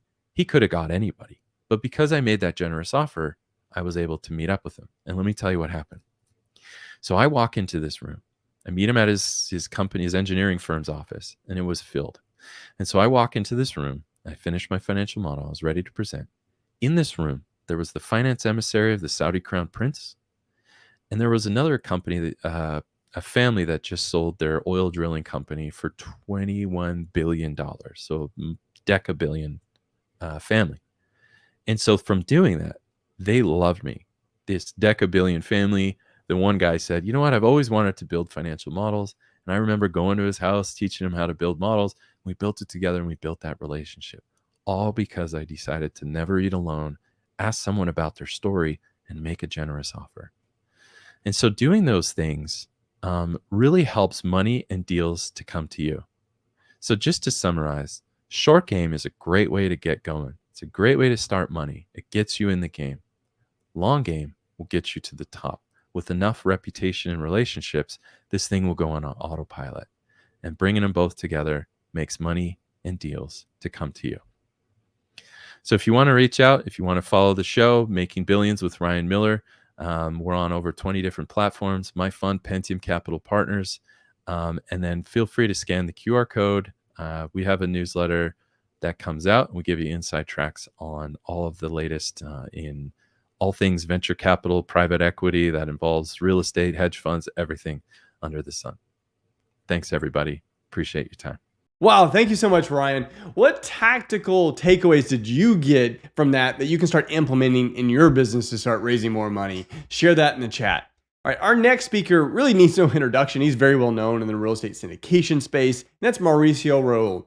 Mauricio is the founder of Premier Law Group and is widely recognized as the leading syndication attorney in the country, providing invaluable assistance to real estate syndicators in maintaining compliance. He travels across the nation, engaging with real estate syndicators and illustrating how the legal aspect integrates into the broader syndication framework. He has also shared the stage with esteemed figures like Robert Kiyosaki, Kim McElroy, Brandon Turner, and the Real Estate Guys. Welcome to the stage, Mauricio Raul. Well, thanks so much for that introduction. I really, really appreciate it. Thank you so much for putting this 2023 Real Estate WealthCon together. Thanks for having me and being part of this amazing lineup. It's just incredible when I saw who was going to be speaking. So thank you for having me. Thank you for attending. One of my mentors used to say that time is more valuable than money, and we can always get more money, but we can never get more time. And really commend you guys for being here. I always ask the crowd, how many of you know somebody who wouldn't be caught dead, attending a webinar like this and spending your hard valued time to attend. And obviously many of us know that we are one of the few that would actually spend time. So I really, really commend you guys, and super excited to be presenting to you today the top real estate syndication tips. I was asked to talk a little bit about the syndication. Hopefully that's something that is something that you guys are interested in. And let's get to it. My goal today is actually quite simple. I just want to give you guys an idea of where the syndication legal piece fits into the overall puzzle, as I like to say it. Your job is not to understand every single statute or law or rule that's out there. You are sort of the quarterback, right? Or you're putting this puzzle together, and there's a lot of moving pieces, right? It's the legal piece, it's the underwriting, it's the marketing, it's the due diligence, it's the capital raising. There's 1,000 things, and your job is to be the coordinator of all that stuff. And so my piece is sort of the legal piece, and my goal by the end of this talk is for you to walk away understanding the parameters of the context, where you don't necessarily know every single rule, but you at least know enough where you can say, wait a minute, I remember that talk with Mauricio. That's probably something I need to talk to my attorney about. Or, yeah, I heard something about advertising that I'm not supposed to. Just making you aware of stuff, and then have that so that you can have an intelligent conversation with your securities attorney and ask the right questions. So hopefully that is my goal today. Just in case you guys don't know who I am an attorney. Don't hold that against me. I'm the founder and CEO of Premier Law Group. Founded the company now, man, it's been almost 20 years now. I think it was maybe 17 years, 2006, I think it was. 100% of our practice is real estate syndication. And I basically help real estate syndicators stay fully compliant with both federal and state securities laws. I like to joke that I like to keep our clients out of jail. That's really what I do. I've got 23, it's a little outdated, I think 24 years of experience now. Started in 1999, right around this time. So I'm coming up on my 24th year of doing this, as you can tell from my from my hair here. But let me just go over here. And then what else do we have here? I typically travel around the world. So this is our world and country, educating investors and business owners on how to scale their businesses using syndication. But super appreciative to be doing this presentation online. And I'm generally known as the anti-lawyer. One of my good friends, Tom Wheelwright, who I know is speaking here at this event, says that I'm one of the few lawyers that actually speaks English. And so super appreciative of his comments. And that's what I'm going to try and do today. I'm trying to go through and make this as easy and simple as to understand. And let's get straight to it. So just so we don't leave anybody behind, what is a syndication? Because a lot of people think of it as this really complex thing. And at the end of the day, it's really a pretty simple concept. And that is, you are simply trying to pool. It's the pooling of resources, essentially, usually cash, but not always. But it's basically the pooling of resource in order to go do something bigger. Now, in our world, it's cash. but it doesn't have to be, right? It can be your relationships, it can be your time, you could be leveraging or pooling your credit, you could be ruling your education, your knowledge, which is what you're doing here today. So it's not always cash, but the idea is you're simply pooling that money in order to go buy something that either you couldn't afford to buy yourself, or maybe you don't want to use your own capital. And that's what we do for syndication. A really simple syndication, for those of you who haven't done one, is you could literally just take, like in this example, you can literally take a $100,000 property. You can get 4 of your buddies to chip in $25,000 each, and then you do all the work and you split all the profits 5 ways. I mean, that is really sort of the essence of a really, really basic syndication, where you're basically doing all the work and your investors are putting in the money. So that's an easy, simple suggestion. And so then the question becomes, why is the Securities and Exchange Commission even involved in my world, right? I'm just here buying a property, $100,000 property, or maybe it's a $1 million property or a $10 million property, but why is the SEC involved? And that really brings us to the first tip of many tips that we're going to go through on this presentation, which is just make sure you understand whether or not you are selling a security, because a lot of people tend to think that the way they're structuring things, whether it's structured as a promissory note, or if it's structured some weird way, that somehow they're avoiding securities laws, or maybe they don't even realize that they're issuing securities, because again, you're buying real estate. And so most people think of a security as, what do you guys think of a security? It's usually stocks and bonds, right? Stocks, bonds, mutual funds, promissory notes, LLCs or LP interest, corporations, tenants in common, profit sharing agreements, handshakes, high fives. I like to joke. I mean, at the end of the day, the definition of a security that I like to give is anytime you take money from investors where the returns are generated by your efforts. Anytime you take money from your investors where the returns are generated by your efforts, you are in the business of issuing securities.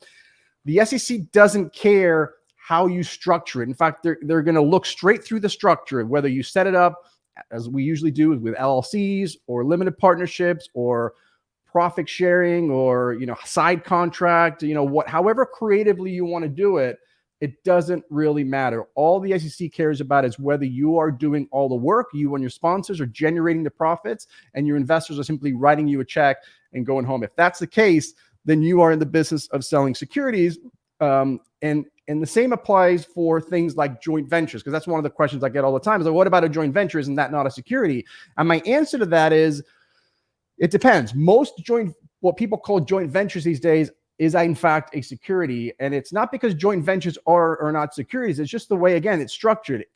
Remember the definition of a security. Anytime you take money from investors where the returns are generated by your efforts, right? If you're doing all the work and your investors are simply writing you a check, then it's a security. So in order for it to be a joint venture, then you want the opposite to be true. You want to make sure that everybody is involved in creating the returns. And if you can structure it in that manner, then it's going to be considered a joint venture as opposed to a securities offering. So you've got to make sure that you don't have too many joint venture partners. And by the way, I would call them partners, not investors, because if this is a true joint venture, you do not have investors. You literally have 4 or 5 people rolling up their sleeves and working together. So you want to keep your joint ventures to probably less than 5. The SEC has said that once you get above 5, then it becomes really challenging for you to argue that everybody is actively involved in your deal. There's somebody in there, and all it takes is one. But if there's somebody in there that is going to be just writing you a check and sitting back. So you want to make sure you keep it to less than 5 or less. You want to make sure that everybody has proportionate share of the company that they invested in. So, I mean, it doesn't mean that everybody has to do equal work, but if I put in 10% of the money,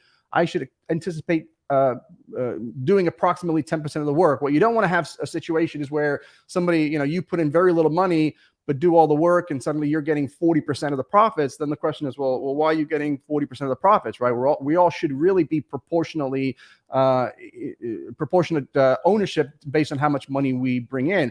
And conversely, you want everybody to have voting rights proportionally to what my percentage is. So if I'm a 20% owner in the joint venture, I would expect me to have 20% of the voting rights, or again, it doesn't have to be every single day-to-day management thing, but at least the major decisions like whether to buy or sell or refinance or hire a property manager. I think those big decisions, you want to make sure hire and fire the asset manager, whoever the manager is of the LLC.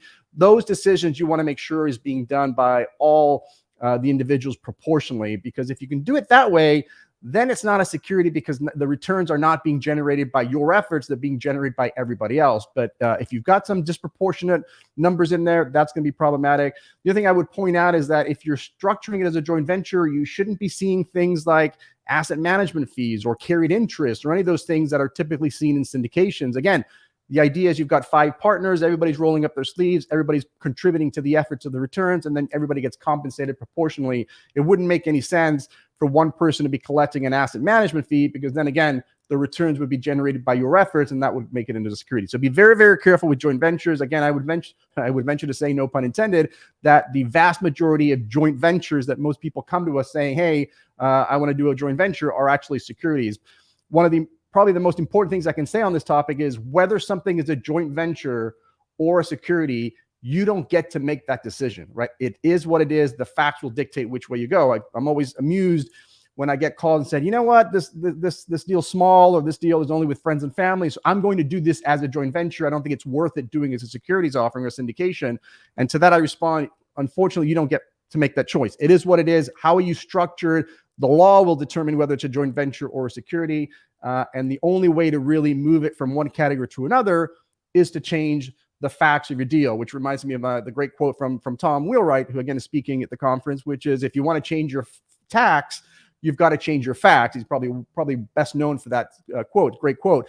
Similarly here, if you want to change whether you are a joint venture or a security, then you have to change your facts. You've got to change it from being passive investors to being active investors. And that's a very, very important point. So be very careful about joint ventures. Just because you call a thing a joint venture doesn't mean it is. And so at that point, you become the 3 questions really you need to think about once you realize that you are in fact issuing securities. What you want to think about is, number 1, registering that syndication with the SEC. Number 2, you need to find an exemption to registration. And that's usually when we talk about 506B, 506C, and all that stuff.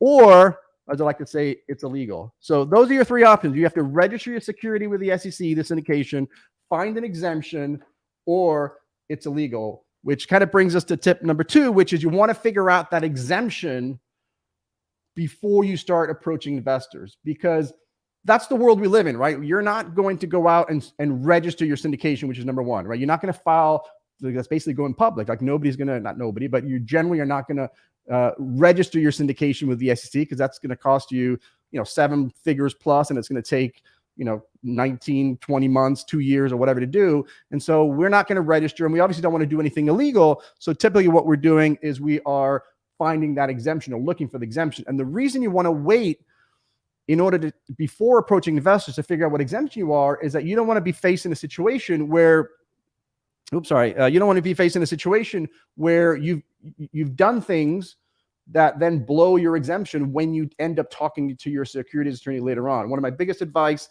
that I always give people is you want to talk to your securities attorney early on in the process. Even if you haven't officially retained them, you want to talk to them about it. You want to tell them what your plan is so they can advise you what exemption you are picking, because the last thing you want to be doing is out there talking to investors and maybe even not knowingly advertise your investment. And so then you say, hey, I want to do a 506B because I've got some non-accredited in there, which we're going to talk about in a second. And then the attorney's like, well, you've already blown that exemption. You're not eligible for that particular exemption because you've done ABC, and now you're no longer eligible for that. We've got to find a different exemption, which you may either not like, or there may not be another exemption, at which point you have what we call an unregistered offering, because you're supposed to register that syndication and you're not. So it's really, really important to make sure that you talk to your attorney, or at least figure out your exemption prior to going out and talking to investors, prior to giving them some information. Let's talk about some examples of non-compliant syndications. The main one, obviously, is failing to disclose all the facts, and I think that's something that comes into play when you talk to investors early on in the process. And when you're talking to investors, you're making all these disclosures, you're showing them pro formas, and if you haven't had a private placement memorandum done, or you haven't had your attorney review those disclosures, that could end up you having a non-compliant syndication. Number 2, obviously, we talked about, is advertising when you're not supposed to. That'll blow one of the most popular exemptions, which is 506B. And so now then you come back and say, hey, I want to do 506B. And we're going to say, well, unfortunately, you cannot because you've blown your exemption. paying people to help you raise money. We're going to talk about this a little bit later on. We're actually going to talk about number 2 as well a little bit later on. But number 3 is also a huge, I call this the epidemic of what's going on today. But paying people to help you raise capital is another example of a non-compliant syndication, and referral fees as well. Referral fees are another example of things that you would make your syndication non-compliant. So like we said, we have to register, find an exemption, or it's illegal. We don't usually register. Again, it just look, at the end of the day, most of us here are doing real estate syndications. You generally get in a contract, right? And you've got what, 60, 90, 120 days to close on your deal. You don't have 2 years to go ask permission for the SEC to go through that regulatory process, spend $1 million plus on getting it through. You just don't have the time. If you've got a fund, then that may be something that you want to discuss because you've got unlimited time. But if you've got to close on your deal pretty quickly, you just don't have time to go through this process, which is why we almost never want to register the syndication. So our world is exemptions. So we're in the exemption part of the register, exemption, or it's illegal. Those are your 3 options. So exemptions are really where I spend all of my time is exemption. That's where you've heard these common exemptions, which are, the 506B, 506C, and Reg A. These are the most common exemption, and that's where contextually it fits in. You're not going to register. You're going to find an exemption, and that's what we're going to find out. Which exemption are you going to use? And let's talk about some of these exemptions. By far, the top 2 are by far the most popular exemption. We're going to talk a little bit about Reg A, but I want to spend most of our time on 506B and 506C because the vast majority, and I mean the vast majority of exemptions fall into either 506B or 506C, and that number is close to 95%. 95%, according to the SEC, of people who are doing syndications are doing either a 506B or a 506C, which, as you guys may or may not fall under the umbrella of Reg D exemptions. Those are 2 of the rules from Reg D. So they are the most popular exemption. The question always becomes, well, why? Or maybe you haven't thought of it, but I want to tell you why it's so important, is why these are so popular and why you're most likely going to be using one, especially if it's your first ever syndication. First of all, they're safe harbors. This means that there's a bunch of bullet point rules that we need to follow. And if we can meet the elements of these rules, which we'll go through in a second, then you are assured of compliance with the exemption. So there's no guesswork. There's no trying to convince a jury or a judge. It's like, if you can hit these 5, 6, 7 bullet points, then you're assured of compliance, which is always a very important thing for us. I mean, we want certainty, right? We don't want to be doing an offering and not be sure whether we comply or not. So safe harbor is a big one. And then the other one is preemption. It preempts, these 506B and 506C preempt state law, when preemption is just a fancy word of saying we don't have to worry about the states. Because if you can imagine, when I say we don't have to worry about the states, other than the anti-fraud provision, which I'm going to get to in a second.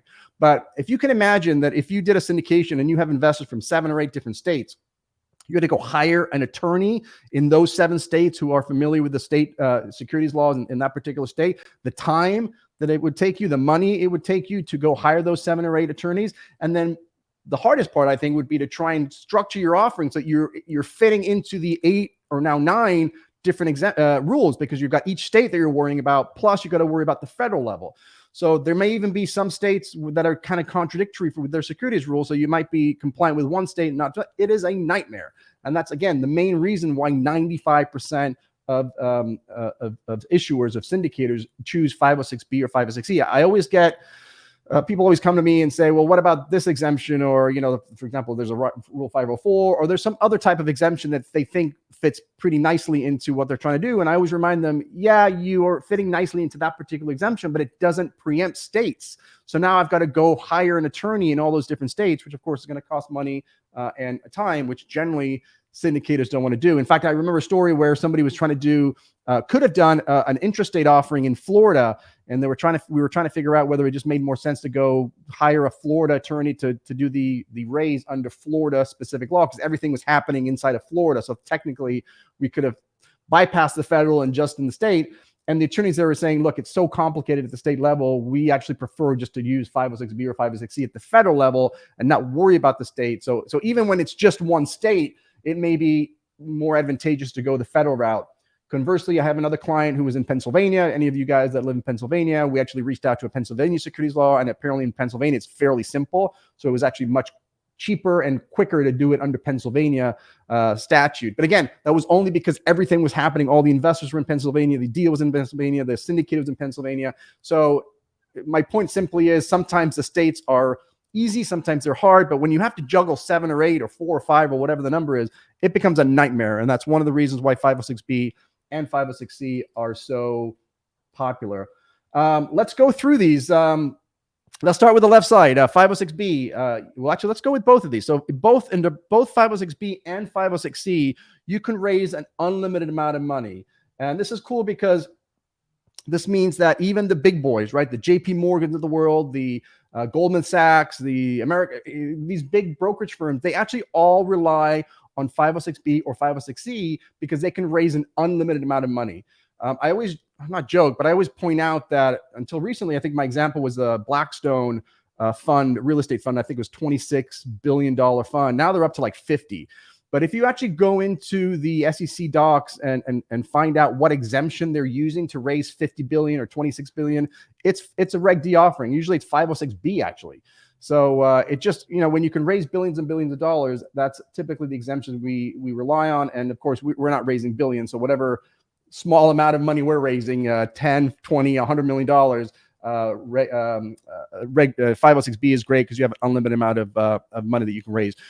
You are limited to up to 35 non-accredited investors, right? So this is probably the reason why most syndicators really like 506B, because usually when they start off, right, they're raising capital. They're usually raising capital from friends and family, and inevitably, Aunt Karen or Uncle Pete, they're non-accredited. So the ability to take up to 35 non-accredited investors into your deal is really, really appealing. They do have to be sophisticated, which means they've got to have, sufficient knowledge and expertise in financial and business matters so that they can properly evaluate the risks and the merits of the investment.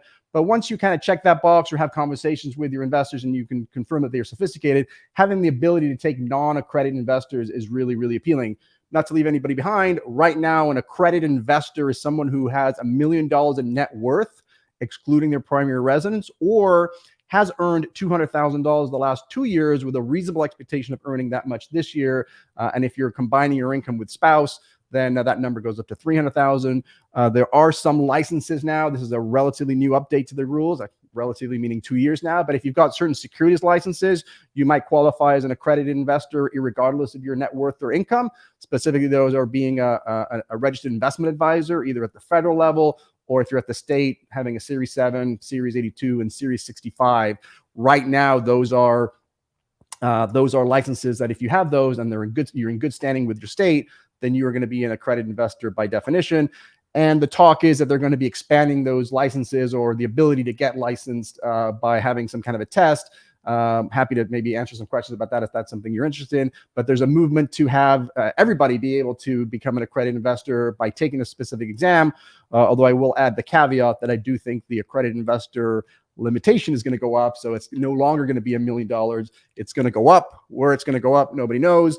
My guess is it's going to be probably close to $3 million. So there's going to be a lot of people who are not going to be accredited because they are below $3 million, and they're going to have the option then to go take some kind of an exam, which they are in the process of figuring out all the details. In fact, there's a couple of laws that have passed the House of Representatives. They're sitting the Senate because apparently the SEC is taking their sweet time to put this together. So the Congress is taking it upon themselves to get this thing past themselves and bypass the SEC. That'll be an interesting development. The big limitation of 506B is, of course, the no advertising and no solicitation.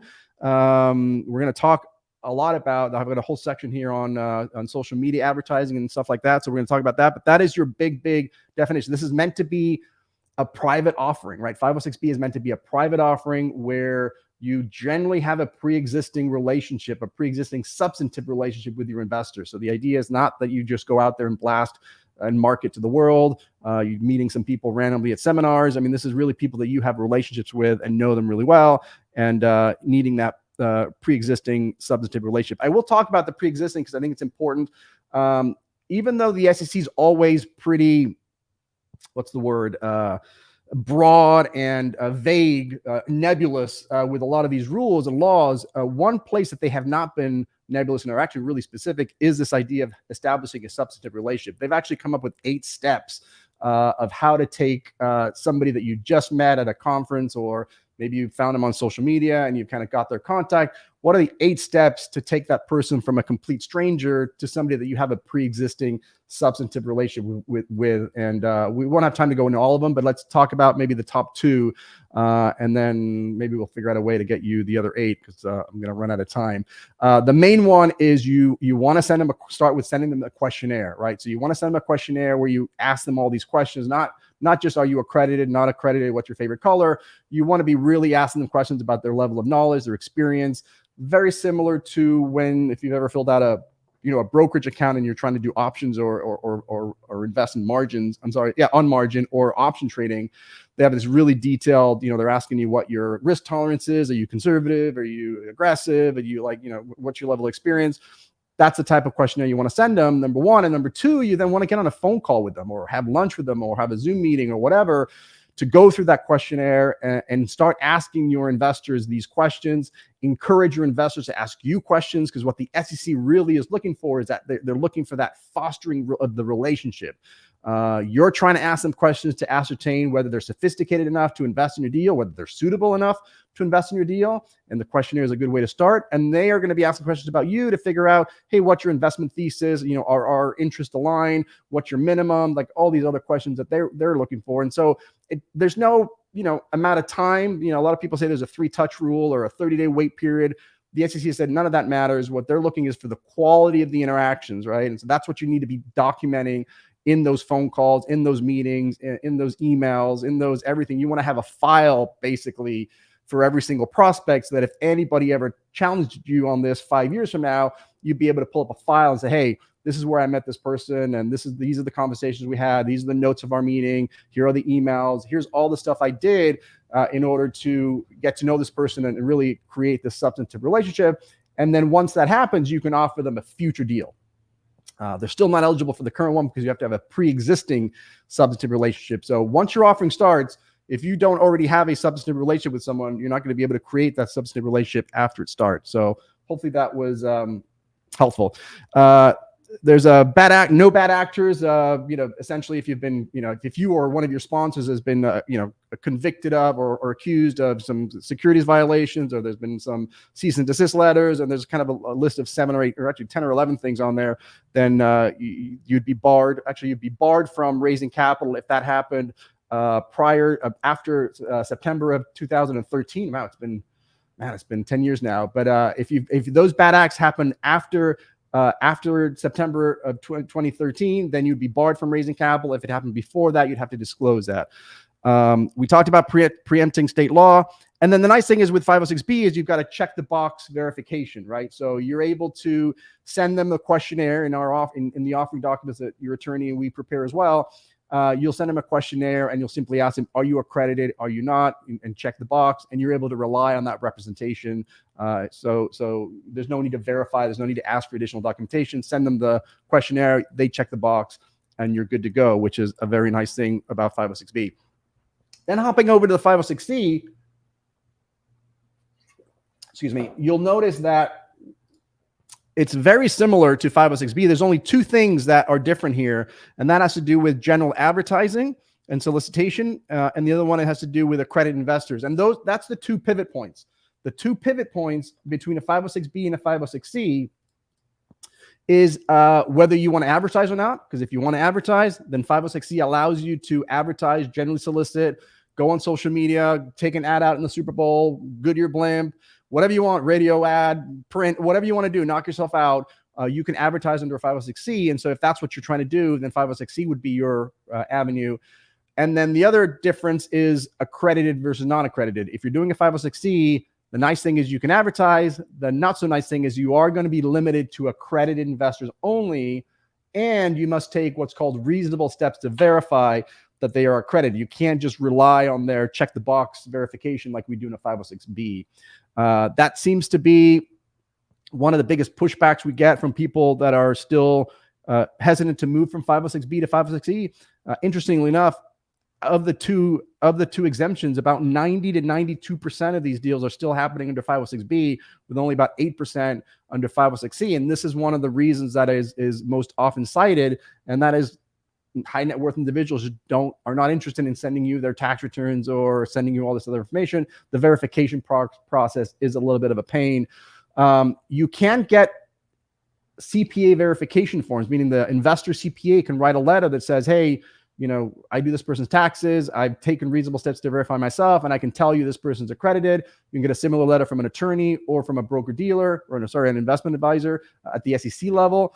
But from my experience, more and more CPAs are becoming more and more hesitant to send that letter.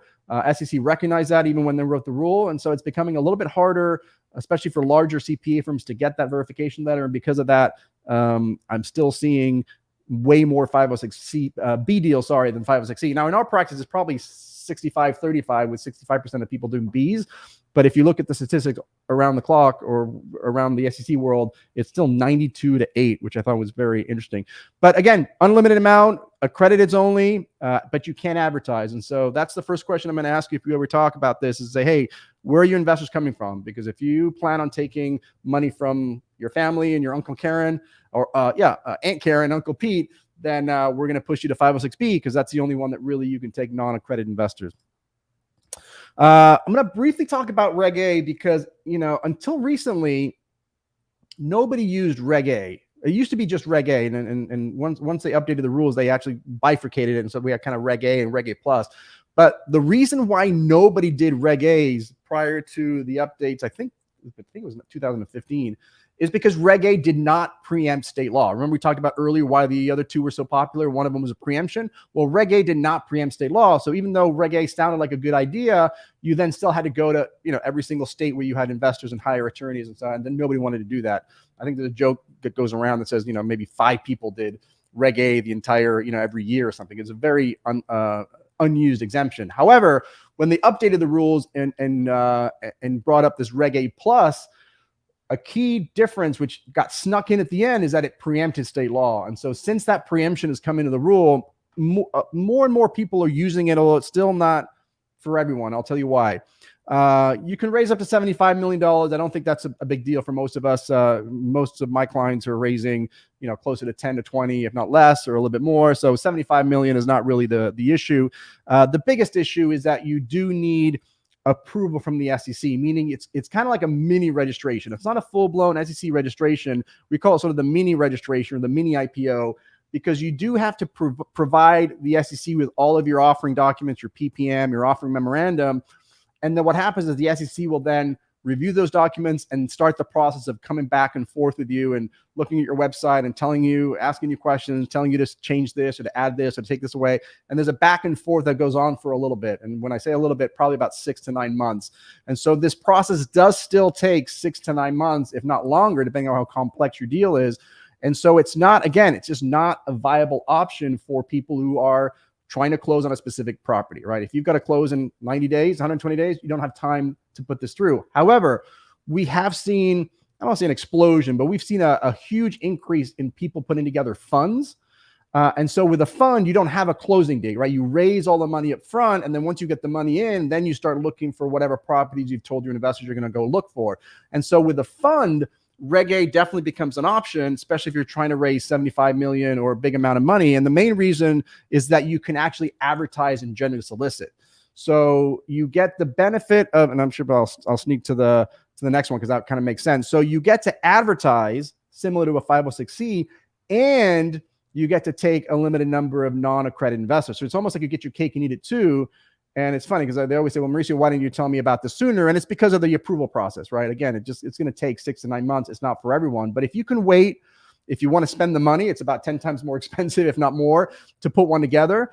Then it's attractive for you to be able to advertise your deal just like a 506C and take non-accredited investors. Now, there's still some limitations, not as to the number of non-accredited. It's not like 35 like we do in 506B. There is a limitation of the amount of money that they can invest. So a non-accredited investor is still limited to 10% of their income or net worth, whatever's higher. So there is a limitation, but theoretically, let's just call it, not theoretically, let's call it, you can kind of do an unlimited amount of non-accrediteds, although at some point you have to go public. So you're going to be limited to 500. I don't think none of you guys will have that issue, but it is a very attractive thing. If you're doing a fund, if you want to raise a lot of money and you want to do both, then it's something to look at, especially if you're doing a fund. That's what That's what Grant Cardone usually does. Probably the most famous person doing Reg A's. He's got a huge social media following, as you guys know. And so Grant, can take $1,000 or $500 investments from non-accrediteds because he's doing them, some of them anyway, through a Reg A plus. And then there's a lot of auditing and a lot of reports, which is another,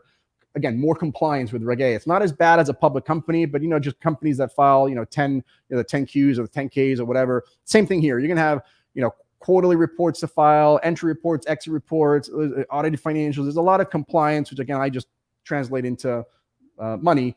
But you're going to spend some money doing audits and compliance every year, which again is one of the negatives. So it's a very heavily regulated exemption. Not as bad as going public, but it might be something that you're interested if you're doing that. All right, so let's go with tip number 3, I guess, which is our don't forget the golden rule of capital raising, and that is disclosures. Right. The name of the game. If I was doing this presentation live with a flip chart, I would just be writing disclose, disclose, disclose, because that is the name of the game when it comes to this kind of stuff. And the number one document, as you guys know, that you are going to be disclosing all this information is the private placement memorandum. And this is where I think it's interesting. I love showing the analogy of a PPM with a medical consent form, right? I've had multiple surgeries, especially oral surgeries, but also other surgeries. And if you've ever had surgeries, you just know that prior to you going under the knife or them putting you under, the doctor is going to give you this. It's usually a yellow sheet, although lately I've seen it not so yellow, but it's a medical consent form, right? It's going to tell you all the ways that your procedure could go wrong. When I've had so many oral surgeries, I have terrible teeth, but I'd go under for like 2 seconds and they would say, hey, look, you're getting your wisdom teeth out or whatever. We're going to pull some teeth. All these things could go wrong. You can have, you can have some bleeding. You could have an infection. You could die from this procedure. I mean, you just outline all the risks, and then you sign the medical consent form. The doctor signs the medical consent form, and then the procedure happens. Well, that's exactly what a PPM is. It's just a document that puts down all of the risks associated with your deal, whether you think they're reasonable or not, all the disclosure about your background, any conflicts of interest, and all that kind of stuff. But the PPM is really that disclosure document, which really is meant primarily for the protection of the investors. Obviously, the idea is to give your investors all the information so they can go into the investment with their eyes wide open and they can make an intelligent decision of whether to invest in your deal or not. But it's also a protection for you because, if you put together PPMs or read PPMs or issued them, they cover pretty much every single way that your deal can go wrong. So it makes it very difficult for somebody if you do end up losing money because of some operational issue or market condition. It's very difficult for investors to come back and say, well, you didn't tell me that I could lose all my money because of ABC. We can point them to page 135. The other disclosure document, obviously, is the operating agreement, which is part of this offering documents. The operating agreement is really sort of the operational manual, right? So if there's ever a question about what the procedure is in your LLC, what voting rights you have, how distributions happen, who gets paid first, what if this happens, what if that happens, that's all going to be included in the operating agreement. Or as some people like to say, it's the operating disagreement, because you're typically looking at it if there's a disagreement. These days with more cash calls that are starting to come out, that's a great, again, you want to look at the provisions in the operating agreements when people say, well, what is a procedure for us to do a cash call? Or, hey, I received a cash call. Are they doing it correctly? Then this is the document you're going to look for, is the operating agreement. Subscription agreement is actually technically the document that binds you as the investor to the deal. So the subscription agreement really is the meeting of the minds. That's the document that you're going to put in. Hey, I'm subscribing to this deal. This is how much money I'm putting in. They're signing that document, and then you're countersigning. And then there's the investor questionnaire. And the reason you have the investor questionnaire, if it's a 506B deal, is you want to make sure that you're keeping track of how many non-accrediteds, because you're obviously limited to 35. So you want to make sure you don't go past that. So the questionnaire will help you there. And then if you're doing a 506C, you want to make sure everybody's accredited. So it's important to have some form of a questionnaire so you can keep track on your end of who's investing in your deal. A business plan. This might be a little bit reversed because the business plan is usually the last document in our offering documents, but it's usually the first document that goes out to the public. So once your deal is conceptualized and you've got your business plan together, you're going to send out this business plan to your investors as kind of your first cut. And then only if they're interested in the deal based on your business plan, maybe based on a webinar that you're doing, they may say, hey, I'm interested, send me the rest of the docs. And that's when you send them the PPM.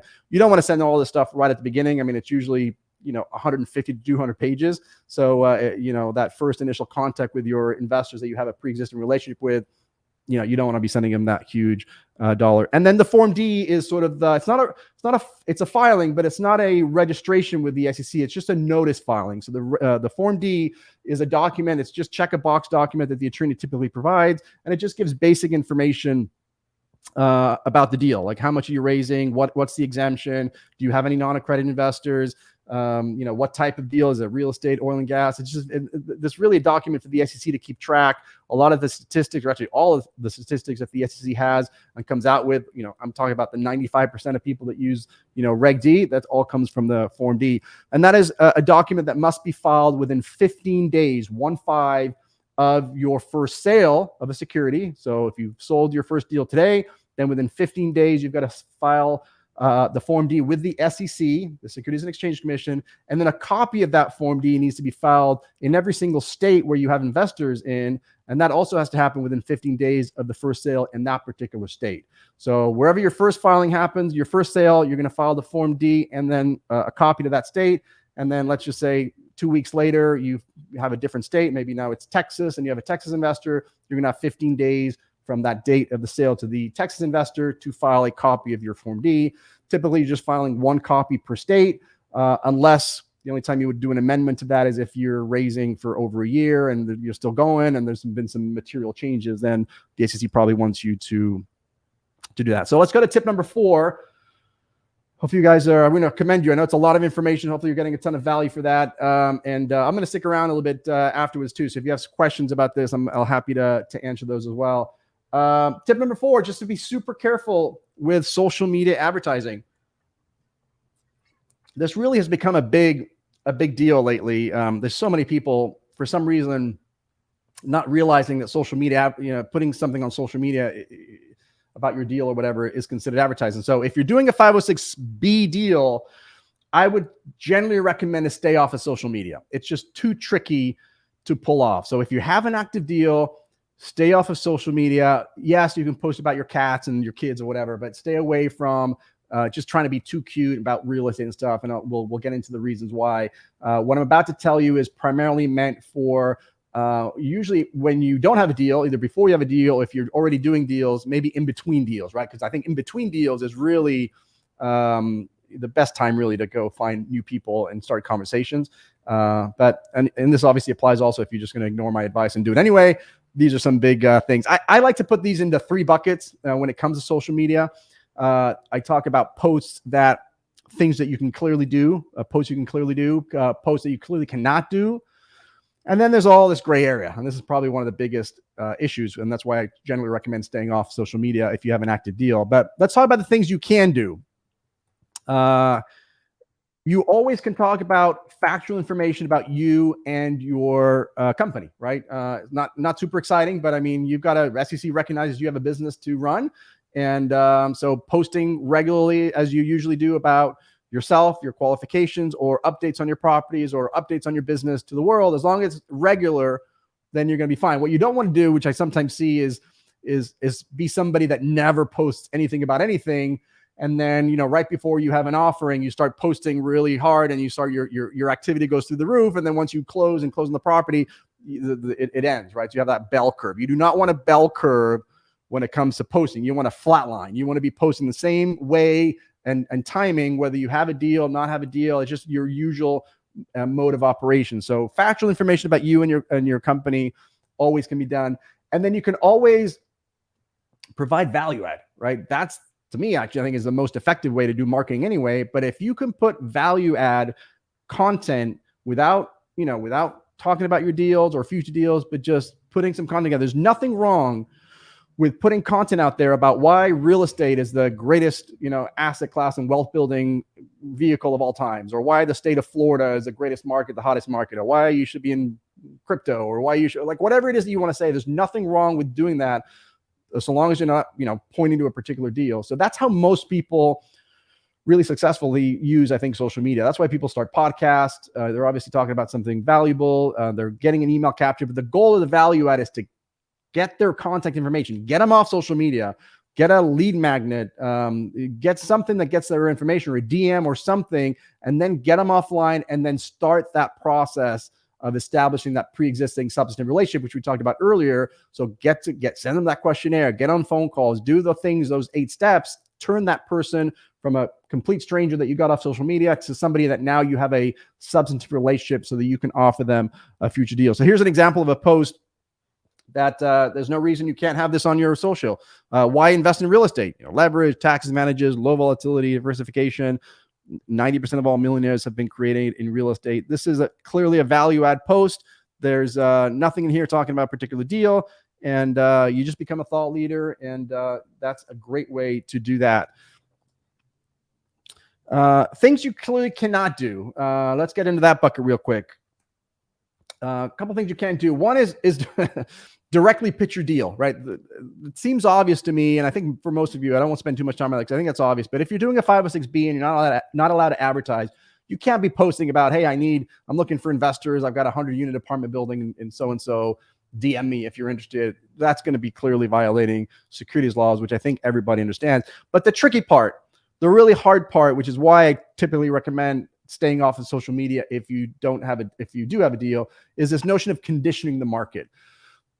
The definition of an offer, which is what the SEC regulates, they regulate offers and sales. And so an offer, according to the SEC, is extremely broad, right? And it includes not only direct offers, meaning, if you're interested in my deal, call me, but it's called something called conditioning the market. It's also considered an offer. And conditioning the market simply means anything that drums up excitement about your deal or a future deal. You're like conditioning the market for when you're going to have a deal in the future. And so that is super nebulous. I can probably argue all posts on social media are somehow conditioning the market. And so it's really, really tricky and so nebulous to figure this out. So for example, you cannot, here I'll give you some clear examples. You cannot go on a podcast and talk about your prior returns, for example. Hey, we're really successful real estate syndicators. We get 35% cash on cash returns for our investors and blah, blah, blah. You may not have a deal, but that's going to be clearly conditioning the market. The other example that I like to give is, which is a video I'm sure you've seen, is when people go on these due diligence trips and they do record some videos on the due diligence trip, and they say, hey, we're here in front of this building and so, and they kind of talk about the building, what they're doing. And then inevitably they either say, or in the post, hey, if you're interested in investing, let us know. Or if you're, the video clearly indicates that you have a deal in progress, you're doing your due diligence on it, and that would be considered conditioning the market. In an example like that, I would flip it, right? I would turn that conditioning the market post or video into a value add video. So I would do something more like, hey, I'm here doing a due diligence on a property.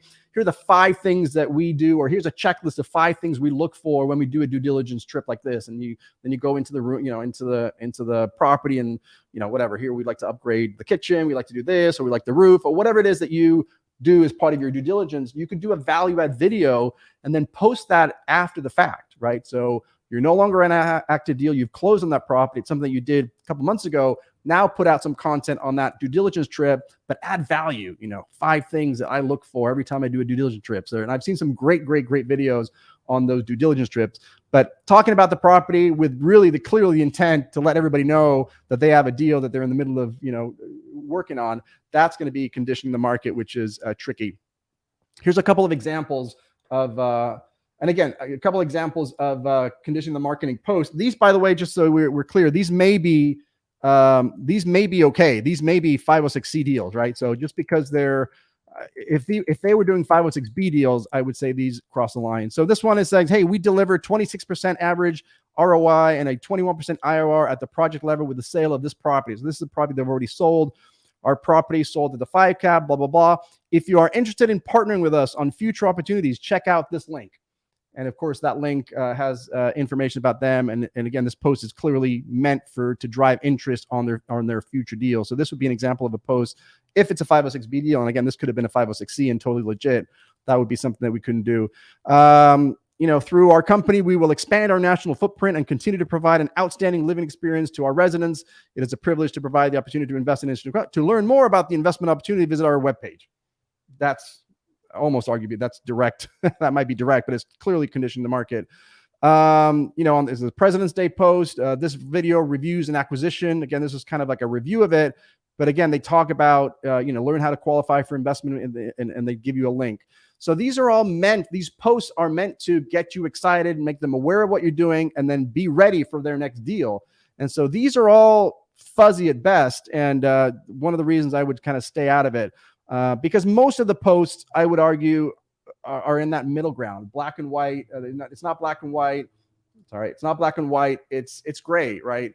One of my favorite gray posts are what I call the post-closing posts, right? When somebody closes on the property and they're like, hey, just wanted to thank the team. We're super excited. We're popping the champagne. We just closed on our 100-unit apartment building. Want to thank our investors. And they're basically conditioning the market for the next deal. And a lot of times they'll flat out in that post or video say, hey, if you want to get in on the next deal, drop us a comment, do this, whatever. And so that's probably on the gray side. Although what I have seen on these, one thing to be careful about is just because you've closed on the property, you may have not closed on your offering. So not a lot, but I've seen some people make those posts and they're still raising capital. They still have that last 50 or 100,000. And if you make that post at that point, then you're definitely not conditioning the market. You're actually marketing in the middle of your deal. You're not done with your deal. So be very careful differentiating between the close of a property versus the close of the offering, because that could also trip you up a little bit when it comes to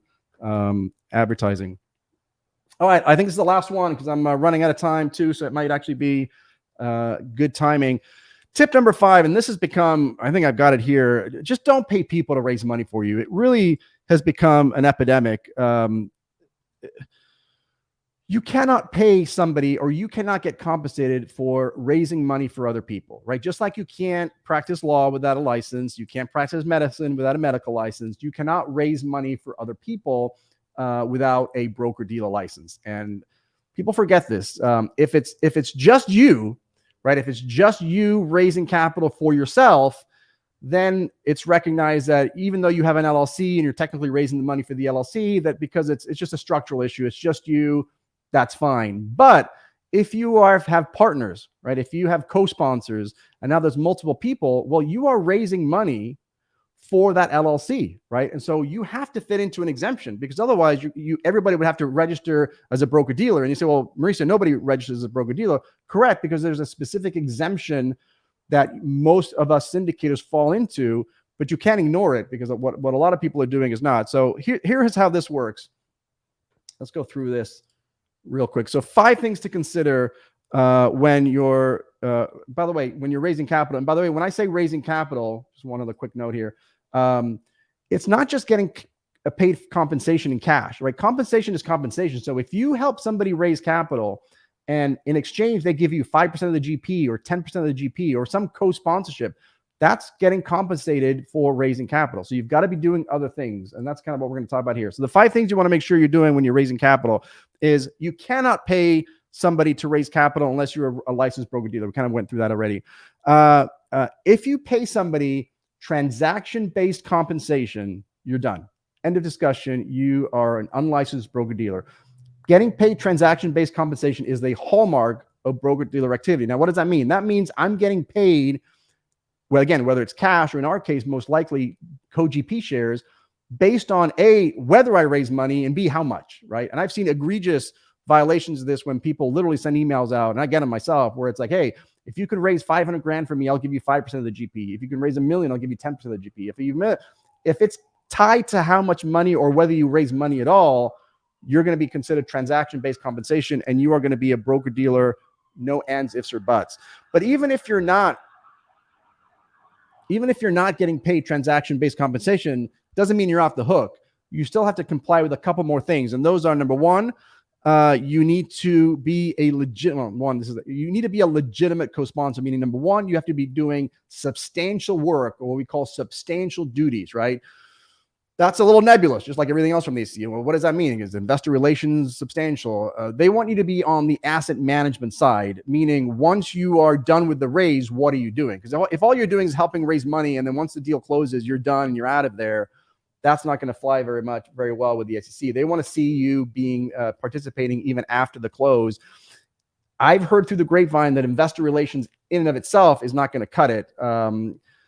There's an argument, again, whether that does or not. I mean, it depends on how much work you're doing in investor relations, but think about it. You can probably get an investor relations person for $60,000, $70,000 a year, right? So if you end up paying this person or this investor relations, if all they're doing is investor relations and they're getting, 25% or 30% of the deal, that might raise some red flags. I always look at it as a sliding scale, right? The more money you bring into the deal, the more work, the higher the burden for you to show that you're doing substantial work. The less amount of money you bring, the less of it's an issue. Example I like to give all the time is I actually had a client who hired somebody who had a full-time job. He was an engineer and he was really good at due diligence and underwriting markets. And so they brought this person in and they paid him 2% to underwrite markets that they otherwise didn't have time for, right? And in exchange for underwriting these deals, and he would do it on the weekends and at night, weekends and nights because he had a full-time job, they paid him 2%. And they paid him 2% no matter what, whether he underwrote one market, 100 markets, whether he brought money in or not, right? That's fine. You can give somebody co-GP shares for doing work. That's what happened there. Now, if this person comes in and brings, hey, I've got a couple of buddies of mine who want to invest in your deal. Here's in our deal or your deals, 50 grand or 100 grand, probably not a big deal, right? You can bring those in. You're doing substantial duties, which is, underwriting the market. But if you're suddenly bringing in $1 million or $2 million, right? The same exact facts, but you're bringing in $2 million. And now instead of getting 2% of the deals, you're getting 35% of the deals. That's going to start looking very suspicious. So the key is you want to be doing substantial work and you must be primarily involved in those substantial duties. You have to spend more time than not working on the substantial duties than you do on raising capital if you are part of the raising capital team. So in sum, in order to qualify for this exemption, there's 3 things you have to do. Number 1, you cannot get paid transaction-based compensation. Number 2, you must be conducting substantial duties. And number 3, you've got to spend more time than not. Your primary role, in other words, needs to be the substantial duties and not raising the capital. And if you can put those 3 together, then you're going to fall into what's called the issuer exemption, which is why most people don't have to file for a broker-dealer license. Because if it's just you or you and one other person or maybe 3 people, that's most likely true. If there's only 3 of you, you're probably doing substantial duties. Where it gets really sketchy is when I see 9, 10, 13 co-sponsors, right? Are they all doing substantial duties, or is there 1 or 2 that are doing raising capital as their primary role? So anyway, that's really the last tip I wanted to give you guys, because it really is one of that's become an epidemic. So I think that's it for me. If you're interested in finding out a little bit more about me, I'm obviously with Premier Law Group. There's my email. And I'm really active on YouTube. So I'm putting out a lot of content on YouTube. So if you haven't seen the YouTube channel, just go to Mauricio Raul. I've got a podcast. We can do that there. And I'm very active on LinkedIn as well, and Facebook. I've actually got a Facebook community called the Real Estate Syndicator Community, but I'm really putting my thoughts on YouTube and LinkedIn. So without further ado, hopefully that added value for you guys. Really, really appreciate you guys having me on. Thanks for organizing this. And I'll stick around and answer any questions, which I'm sure you have. Mauricio, thank you. Amazing as always. This has been a really powerful segment. We're going to go into a short break, but take this time to really break down what big nuggets that you took over these last few presentations and even earlier, and what you're looking forward to later on. Network Connect. I'll see you here in a few minutes.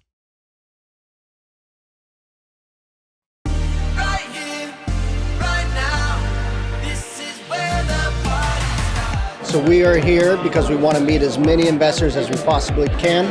Quest does a great job of putting people here at the event. The energy is beautiful.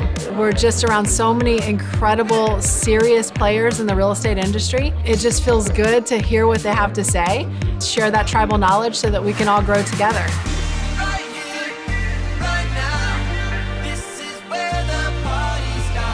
Anybody that even has the thought of investing, anybody that is in real estate, I would say it's great for anyone wanting to learn, or even if you're in the industry, I mean, there's always something to learn.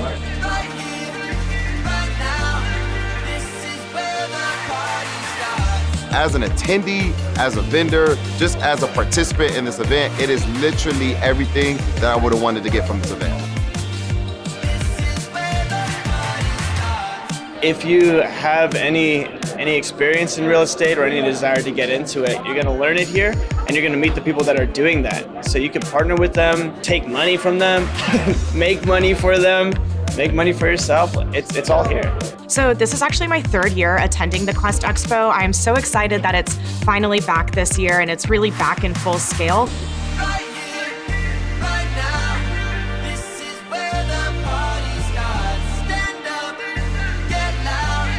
With the Quest Expo, you have everything here in one place. We are covering every single spectrum when it comes to private investing.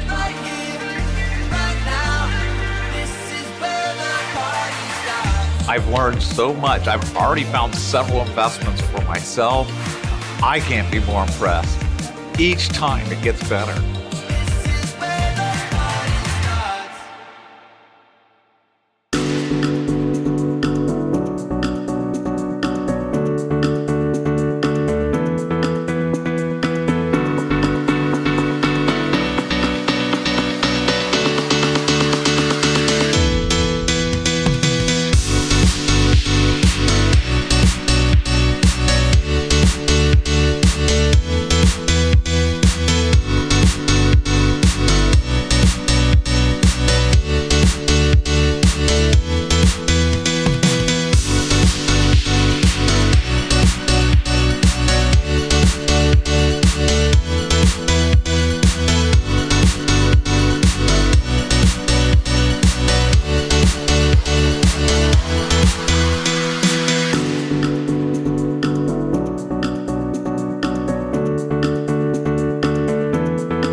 Welcome back. We're going to switch gears to taxes as I introduce Ed Guerrero. Ed is a CPA with 26 years of experience in accounting, finance, auditing, real estate, and technology. He's also an entrepreneur who owns Grow CPA and 12 other affiliated companies. Ed frequently engages with organizations and groups of business owners to discuss proactive tax strategies and wealth building. Please welcome to the stage, Ed Guerrero. All right, guys, I'm Ed Guerrero, CPA. Glad to be with you. We're here talking today about real estate investor tax strategies. And I always start my presentation with a question. You know, we have two tax systems out there. And people always look at me a little interesting or weird saying, what do you mean, two tax systems? Those that are informed and those that are not informed. So I hope this presentation gives you information that gives you another level of thinking about taxes. So let's get started. So a little bit about our firm, just to introduce ourselves. We're one of the fastest growing CPAs because we love to educate the public. We love to give education first before we do your taxes. We love to give you education always before we do your taxes. So we do over 5,500 tax returns. Over 50% of real estate folks are investors or realtors here at Guerrero CPA. So one of our first steps that we need to identify, first of all, is we need to take a proactive approach instead of a reactive approach. Some of you have never thought of your taxes proactively. What do we mean by that? What we mean is you should be looking at your taxes June, July, August, before the end of the year, not after the year. Most people, when they do the reactive look, they look at it after January, February, March. And the only reason they start looking at their taxes is because they start hearing the commercials come out, and the commercials are saying it's tax time. No, it's tax time in June, July, August for tax year that's ending. So you want to take advantage of that. So this is our 9-step process, and it's a little light, you can't read, but one of the things I just want to highlight in this 9-step process is we got 2 products called tax checkup and tax surgery. Most tax preparers finish in step number 8 called tax filing. Tax filing is the process of getting your taxes done, but we totally believe in the next 2 steps called tax checkup, tax surgery. There are products that we do because they give you the what if scenarios. What if you buy more real estate? What if you fix your real estate? What if you hire your spouse to work in your real estate? What if you hire your kids to work? All of these are what ifs in the tax checkup. That's what you get from us, and we go from that step. So if you haven't read any of these basic elementary books, this is what I call the fundamentals of real estate investing. Rich Dad, I highly recommend. If you don't know anything about multifamily or other loopholes in real estate investing, these are all great books to check out so that you can learn about real estate 101. It won't get you past the advanced stages. It's just 101, and then you move into 102, right? So again, when you come to Guerrero CPA, we're just talking about affiliate companies. What we do a little different. We give you the formations. We also give you the estate planning folks and on and on. You want to have an ecosystem surround you so that you can get your taxes done by the right folks. So going back to the same question we had a minute ago, do you know we have 2 tax systems out there? Those that are informed and those that are not informed. The majority of the public out there, the majority of real estate investors are not informed. Some of you guys could say you're informed, but to what level? And hopefully you'll understand the level that I'm talking about in a minute as we dive into more real estate. But what is the number one reason people are afraid of the IRS? Fear is not good. Fear in the IRS is not good. We need to learn to embrace the IRS. We need to be what I call emotionally connected to move past that fear so we can break through. Breaking through to the taxes of your taxes is what we're talking about. That is the key to taxation. So tax prep versus tax strategies. This is the equation that you should know. Most people didn't realize there was an equation about taxes. They didn't realize tax prep plus tax strategy equals your tax system. And your tax system is what gives you tax savings. How is your tax system working for you? That's a big question. Most people go, what tax system? What are you talking about? I only get tax prep. That is part of the equation. You need to learn the other part. So this is my tax system today, and it's a little messy, but I wanted to put all the companies I own. That's a tax system. I own 21 rentals up here, 18 owner finance, 5 Airbnbs, commercial, and then 17 multifamilies. That's who you're talking to today. That's who you're hearing from. And I'm telling you, we get real estate. Why? Because it's one of the biggest deductions in the tax code. It's one of the biggest deductions that you can take advantage of and the mastery of keeping your money. That's what we're talking about today, is how do you dive deep into real estate and build wealth, but you master your keeping of your money. That's what we're talking about as a tax system. Those people, first of all, those people who just do tax prep are about 2,500 to 3,000, 4,000, 5,000. This is individuals, and they leave anywhere between 20, 30, 40,000 on the table. Business owners, oh, this is when they get angry. When they find out they've been leaving 5, 10, 15, 20, 30, 40,000 on the table. Nobody's ever talked to them about tax strategies. Nobody's ever told them a tax checkup. They never had a tax surgery. They're leaving lots of money on the table. And again, I'm telling you, you've got to learn how to get your money back. So today is all about a change of mindset. You know, I am so glad to be on this presentation with you, because if you don't change your mindset about taxes, about real estate, and what real estate can do for your taxes, you won't get what I'm saying. And I hope by the end of this presentation, you'll get what I'm saying, because it changed my life. And I'm going to share with you how it did it over and over, because you've got to understand, I wasn't born into real estate. My parents, all they had was one house, their primary home. They didn't have any investments. They argued about buying investments. Why? Because they looked at what if it doesn't work. They never looked at what if it does work. They never looked at what if it works 10 times, what if it works 20 times, 30 times. They just looked at what if it doesn't work once, and it stopped them dead on their tracks. Unfortunately, they never bought real estate. I wish they would have, and who knows? You know, I would have learned a lot about it, but I did learn about it. I just happened to watch an infomercial, and it was a long time ago, and I said, I've got to learn more about real estate. That's where the wealthy people are putting their money. And at the time, I just knew that's where the wealthy people are putting their money. Even though I'm a CPA, I didn't know that's what the wealthy do to deduct and keep their money. And then I learned that, and I went, let's teach it to the public. Let's teach it to everybody. Thinking like the wealthy is what we're talking about.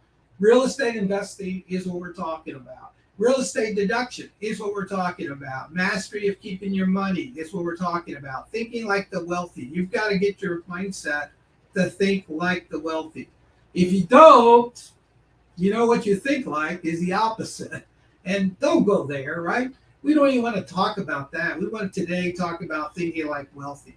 Taxes are not what you have to pay, it's what you want to pay. Sounds a little weird, and you're probably going, oh, this doesn't sound good. No, what I'm saying is, what if you don't want to pay a lot in taxes and you buy another rental? You buy another short-term rental. You buy a commercial property. So this is the steps that we're talking about, because if you normally know you're going to pay $100,000 in taxes, why would you not buy something to lower your taxes by 30, 40, 50,000? Think about it. Why wouldn't you? That's just the ideal way of thinking about taxes. What can I do before the end of the year? So how do I deduct it is our coin phrase. Not can I deduct it, is how do I deduct this? How do I deduct my kids in real estate? How do I deduct my spouse in real estate? How do I deduct it? And that's your coin phrase. You don't want to just keep asking, can I? Can I doesn't give you the how and doesn't give you the solution to springboard and break through. So this is us. Before we go further, I love to always talk about giving back. As you keep and master your money, you also want to give back to less fortunate and those that really need our help. This is us in Guatemala. Another tax deduction, yes. However, it's another way to fulfill yourself and continually meet other investors, because there's a lot of philanthropies and folks that are out there giving a lot of money, and they're investors. That's a beautiful way to network and do something really good for yourself. So other foundations are in Africa, and where I'm out of San Antonio. If I didn't tell you that earlier, I'm from San Antonio, Texas, CPA. Again, we're helping others on this time. So choosing the right structure is the first thing you've got to do. You've got to learn how to choose the right structure. Are you a sole proprietor in business? Do you hold your properties individually? Or do you hold them in a partnership? Or do you hold them in a corporation, an S Corp, a C Corp? We talk about all these because there's a right way and there's a wrong way to do that. And there is wrong. Trust me. You'll understand in a minute when I talk about that. But before we go further, we mentioned tax checkup. This is a slide with numbers that just pretty much gives you a simple explanation. you could be like this person coming in as a single owner LLC paying $36,000 in taxes, or we could change you to an LLC with an S election paying $20,000 in taxes. Which would you rather be? And then we can do, what if you put your kids to work? What if you put your spouse to work? What if we put, if you bought a vehicle for real estate and then you go from 3620 to 9800? Do you see taxes are not what you have to pay, it's what you want to pay. Because if I don't want to pay a lot of money, I better do some things about my taxes. I better take advantage of the tax code. That's what the tax code is all about. So choosing the right business structure, we start with real estate LLCs, and we talk about a series LLC. In Texas, we have a series LLC. There's 11 states out there that recognize series LLC. And as an LLC, limited liability company, or series LLC, we'll go to that. So we start with a management investor real estate company. For anyone who gets into real estate, we want you to have management / real estate investment, wholesaling, flips. This is the one company that's the start. There's your personal 1040 if you want to put a trust in, so in case you pass away, you have a estate plan together. We have that all together here. So this is just a diagram of getting started as a real estate investor. Now, if the old way used to be real estate investor, and we used to put LLCs in together, we could have one LLC holding one property or one LLC holding 2 to 3 properties. Today, we don't recommend that. The reason why is asset protection. If you don't understand asset protection, God forbid you had one of these properties in your personal name and you had a car accident and you killed somebody, those assets are in your personal assets. So now they're exposed to that lawsuit. However, if they're in an LLC, yes, they're away from you. That's a good thing. The bad thing is they're all in the same LLC. So if one thing happens in property number 3 blows up, you have a lawsuit, property 1 and 2 are exposed. So what do we do today? We actually tell you, let's get a series. A series allows you to partition, separate, divide, basically your properties into a series. So they're like many LLCs, but it's just one LLC, but it develops a series. So 1, 2, 3, 4. You must keep the accounting separate. So you got separation of accounting, and all the information must be kept for each property in a series. And that allows you to partition your property. So if property number 4 blows up, you have the ability to protect 1, 2, and 3 because it's not exposure. That's what a series allows you to do. And then your management and investment company continues because you're out there investing, chasing deals, mileage, cell phones. This is what we call the indirect expenses, and these are the direct expenses related to the property. Now, if you want to introduce a commercial property like I did, I started like this, and then I went to a commercial. And people go, well, what about commercial? I go, well, here's the thing. Commercial is multiplication of doors. When we talk about real estate, we talk about real estate doors, real estate investments, other people's money. The more commercial properties you have, the more doors you have, the more wealth you're going to build faster.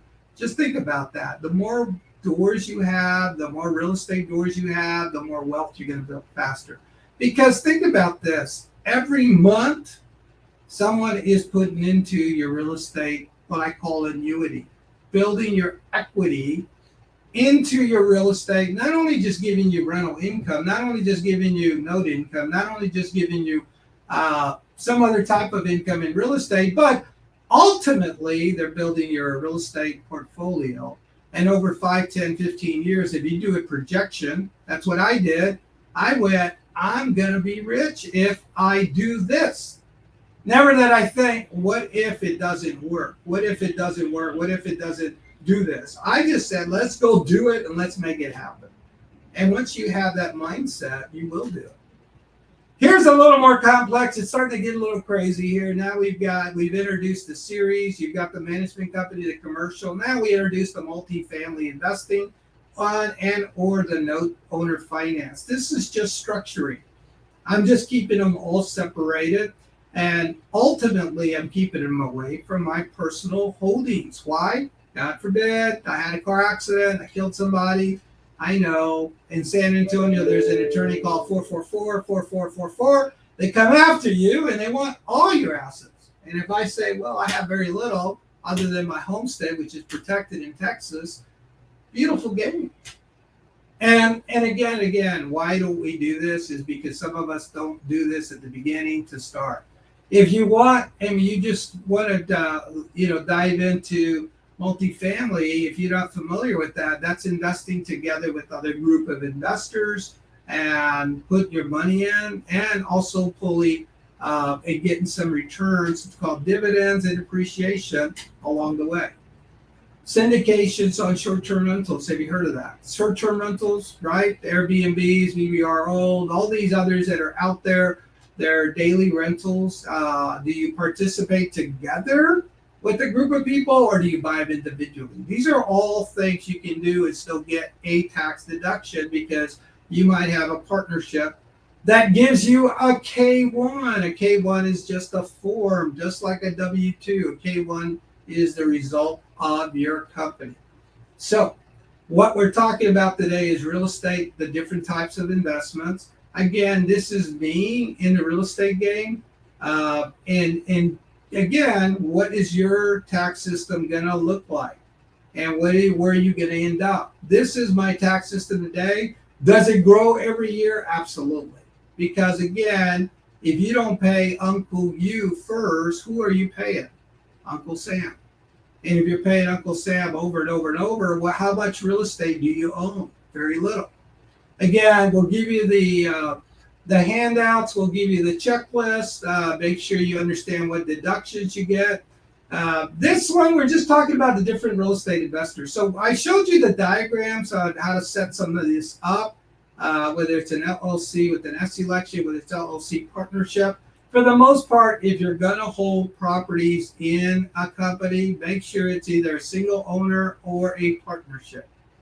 If you're going to hold properties in a company, make sure it's a single owner or a partnership, not an S corp. An S corp is more of a service management company, because here's the reason why I say that. You want to have this thing called step-up basis in case you pass. Whoever inherits your property will get a step-up basis. Step-up means I pay no cap gain or I pay very little cap gain. And the reason why, because my property, when I pass, gets to step up to the market value of where the date I pass or 6 months after the date I pass. So therefore, that's why you don't want to mess up the step up. The mess up of the step up basis is put it into an S corp, and that might mess you up. So there's ways to get around that. But flips, wholesales, buy and hold, short terms, owner finance. This is all the things that we're going to be talking about and covering in the next few minutes here. When we talk about a flip, have you heard of what I call lipstick flips? I made that up. And my terminology is I just want to put enough lipstick so that I could flip this house. And my flips normally would be under 30 days. That's called lipstick flips. If you're at 30, 60, 90 days, it's not a lipstick. You're doing a little more, call it a facelift, a little more construction, reconstruction. If you're doing over 90 days, it's not even a flip. That's called a remodel. You're in a whole different animal there. But a flip is a good way to make potentially good cash flow. Yes, you're subject to capital gains, so you want other deductions, other strategies to offset this cap gains, because most of these cap gains on the flip of the short-term nature are called ordinary short-term capital gains because they're less than a year. Again, a flip is turning properties over in less than a year. If you're doing flips and you're calling it 2 to 3 years, that's not a flip. You're a home builder or you're a remodeler. Wholesalers. This is a good way to get into real estate. Getting into real estate, not owning the real estate, not physically contracting or holding the real estate. You could just turn the paper over and basically assign the contract to a buyer. So I could find a property and lock it in for 100,000, but assign it to a buyer for 130, making 30,000, 115, making 15,000, and that buyer buys the property because they close on my contract that I filed, that I put assignee, and I put it to be assigned to a third party, and that's how I get to a wholesaler contract. Some of you are thinking, well, should I buy a second property, a lake house? I know that a lot of you think about lake houses, and I go, well, why don't we do a short-term rental and you still get to use it? Yes, there's a certain number of days you use it, but you're going to get to write it off. It's going to build you wealth. And if you have 1 or 2 or 3 lake properties or river properties or ocean properties, you can go to all different ones and utilize them throughout the year and get the big write-offs. Again, if you have a lake house, it's just going to go in your personal return, minimum deductions. And again, long-term rentals are better. Short-term rentals are really good.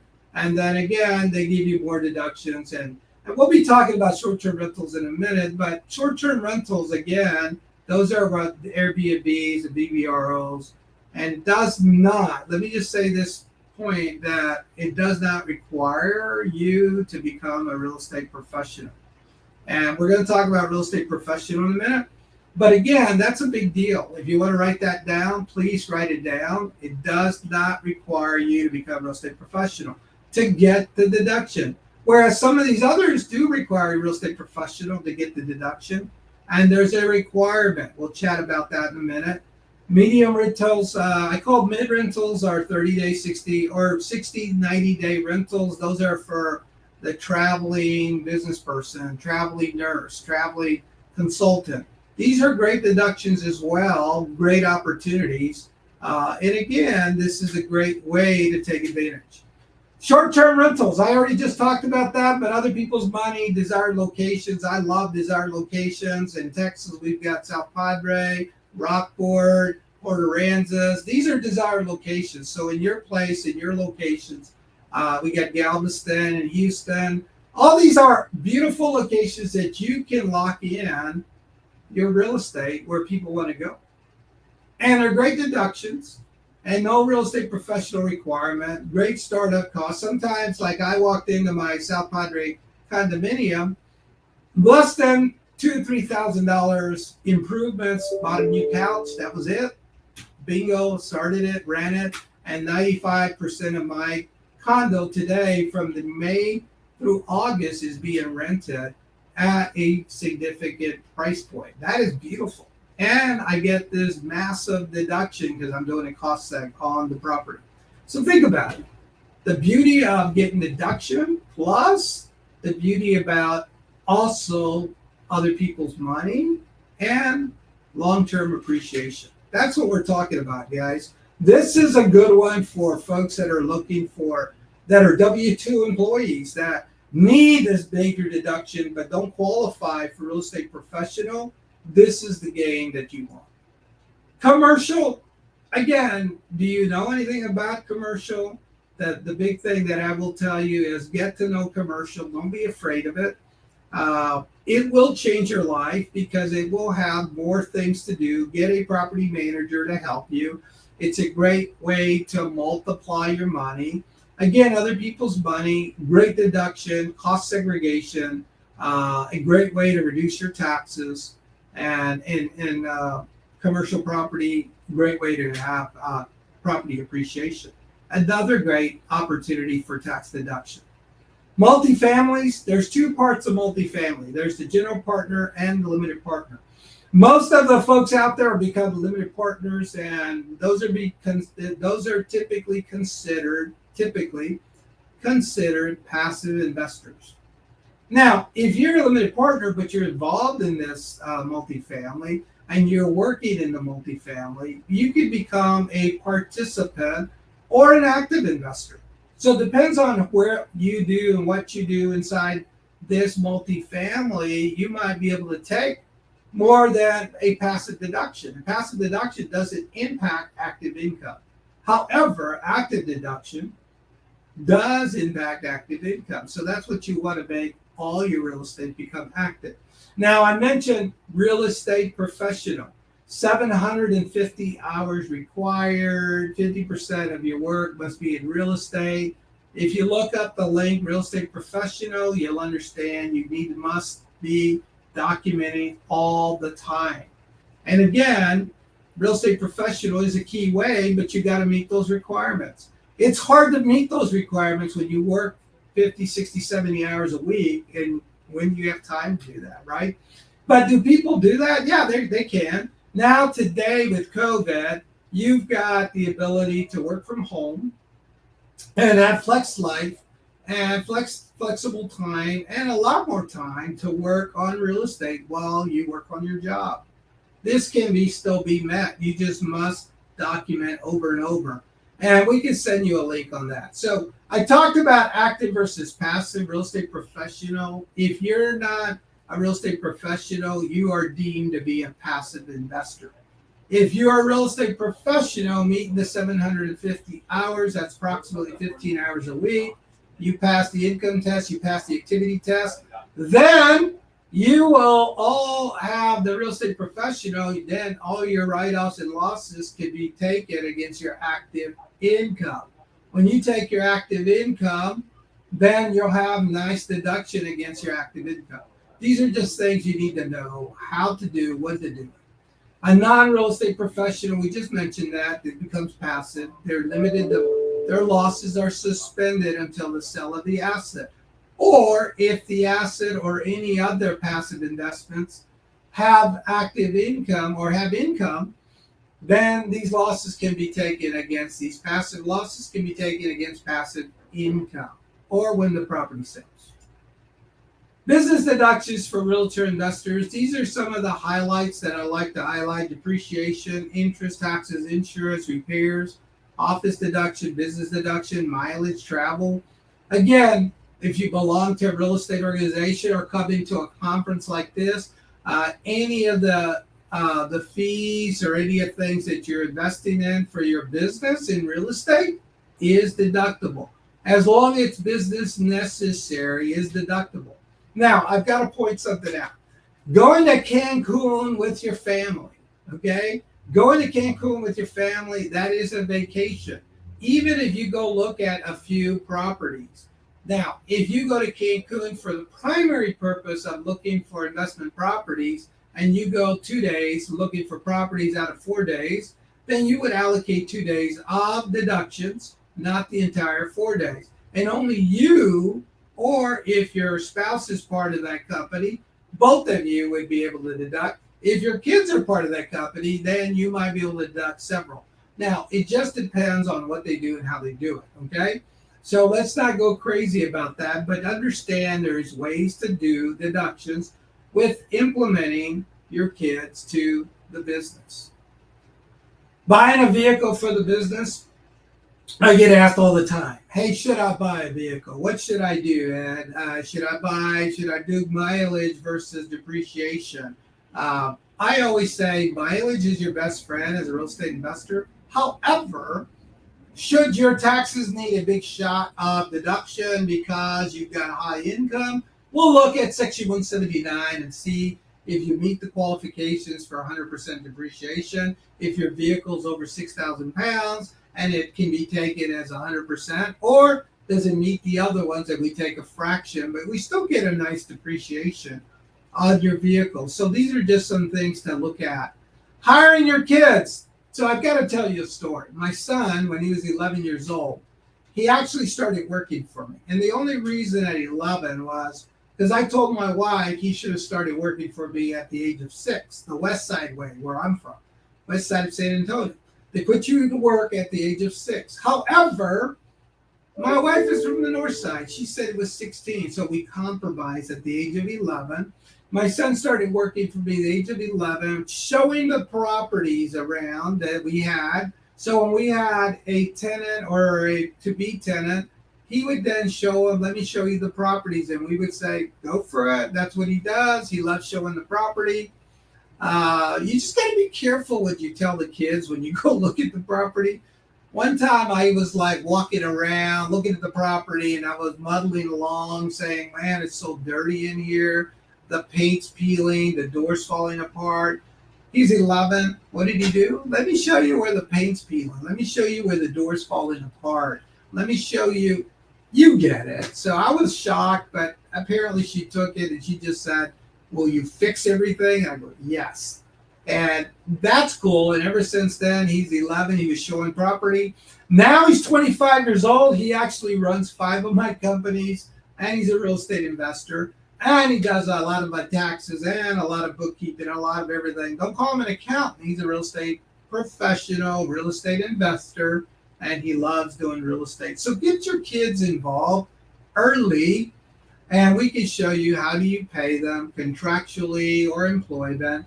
We can show you if they're under the age of 16 contractually, over the age of 16 employment. Depreciation, we mentioned this earlier and a few of the slides that I presented on cost segregation, vehicle deduction, real estate, usually 27 and a half years, on residential, commercials, 39 years. There's different levels of depreciation, but that's why we do a lot of the real estate, is because we get this accounting deduction, okay? It's not an expenditure deduction, it's an accounting deduction. Now, yes, I bought the property. Yes, I owe the bank the money, but it's also a value proposition. Other people's money is paying down your loan. That is why I called it earlier an equity builder, an annuity builder. And the more of these properties you have, the more annuities you'll have, the more equity you'll build, and the more wealth you'll eventually have. So again, real estate deductions, we always talk about depreciations. We also look at being lendable. We don't want to just put a bunch of deductions and then not make you lendable. We want to make you lendable. We want you to be being in the game of real estate. So lendability is very important. There's some things called add backs. It adds backs to your income. Even though it reduces your income, it will add it back. Called depreciation, mileage, one-time deductions, some new deductions that never have to repeat themselves. They're not recurring. These are called add backs. We look for add backs when we interview you. We make sure that we code that, even though your bookkeeper didn't code it. We reclassify it, recode it, and we work with your bookkeepers to tell them about how add backs can help you.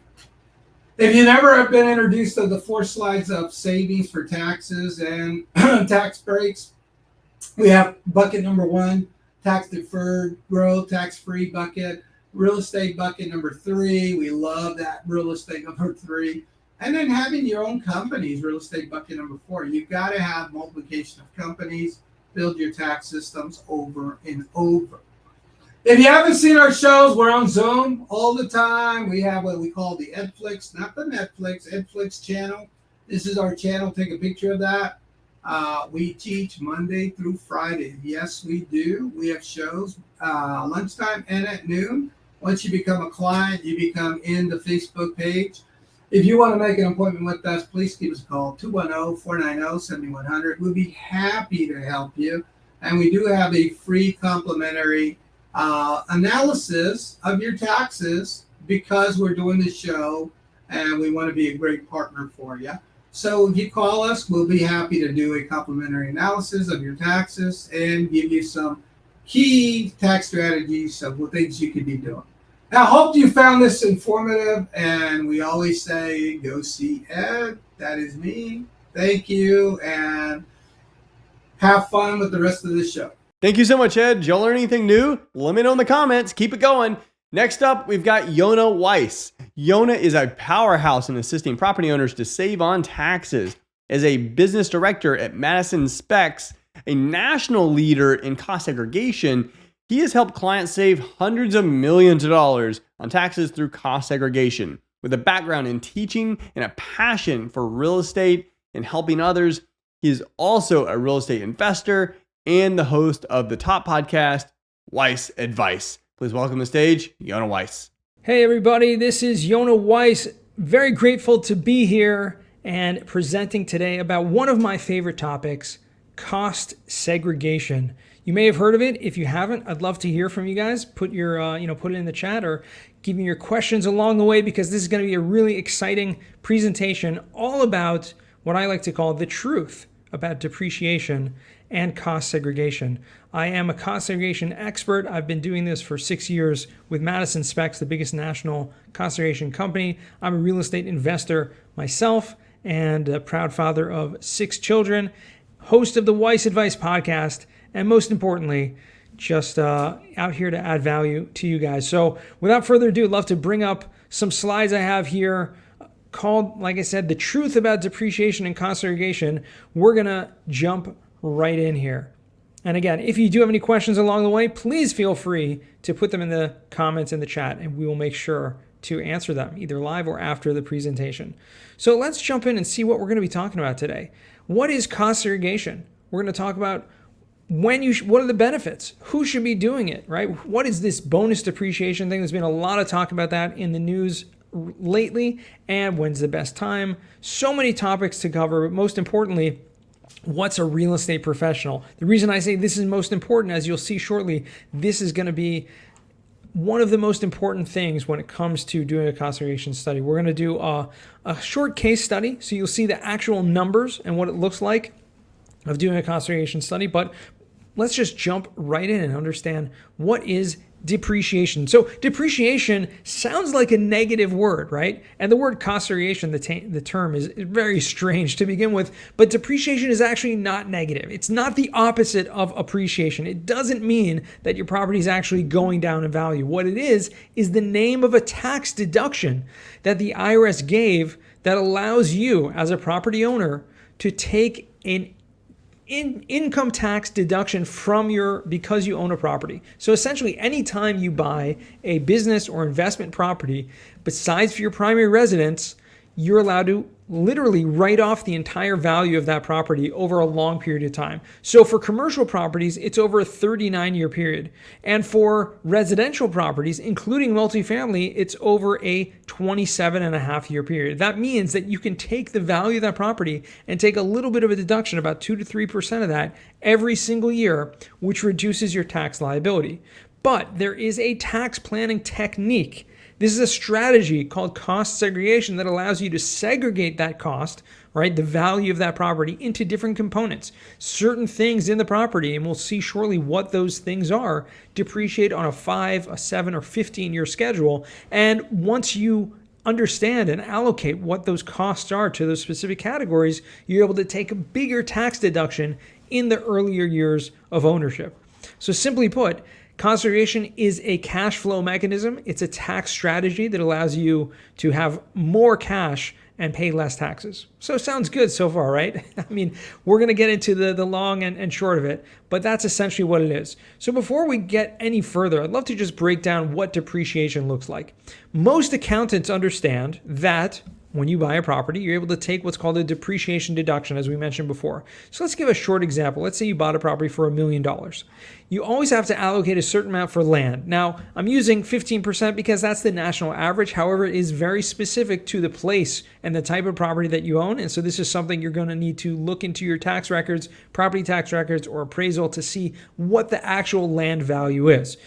Regardless, once we establish what that land value is, in our case 15%, we're going to take what's left over. That's the depreciable basis. This amount is what you can deduct. $850,000, you can literally take that as a tax write-off. But like I said earlier, not all at once. This is being done over a straight line depreciation, what every accountant understands, over a 39 or 27.5-year period. Again, 39 for commercial properties, 27.5 years for residential, including multifamily properties. So you buy $1 million property, every single year, you're able to take literally a $21,000 to $30,000 deduction from your income tax. That reduces your tax liability. That's huge, right? However, there is, like I said, this strategy that allows you to increase those deductions during the earlier years of ownership.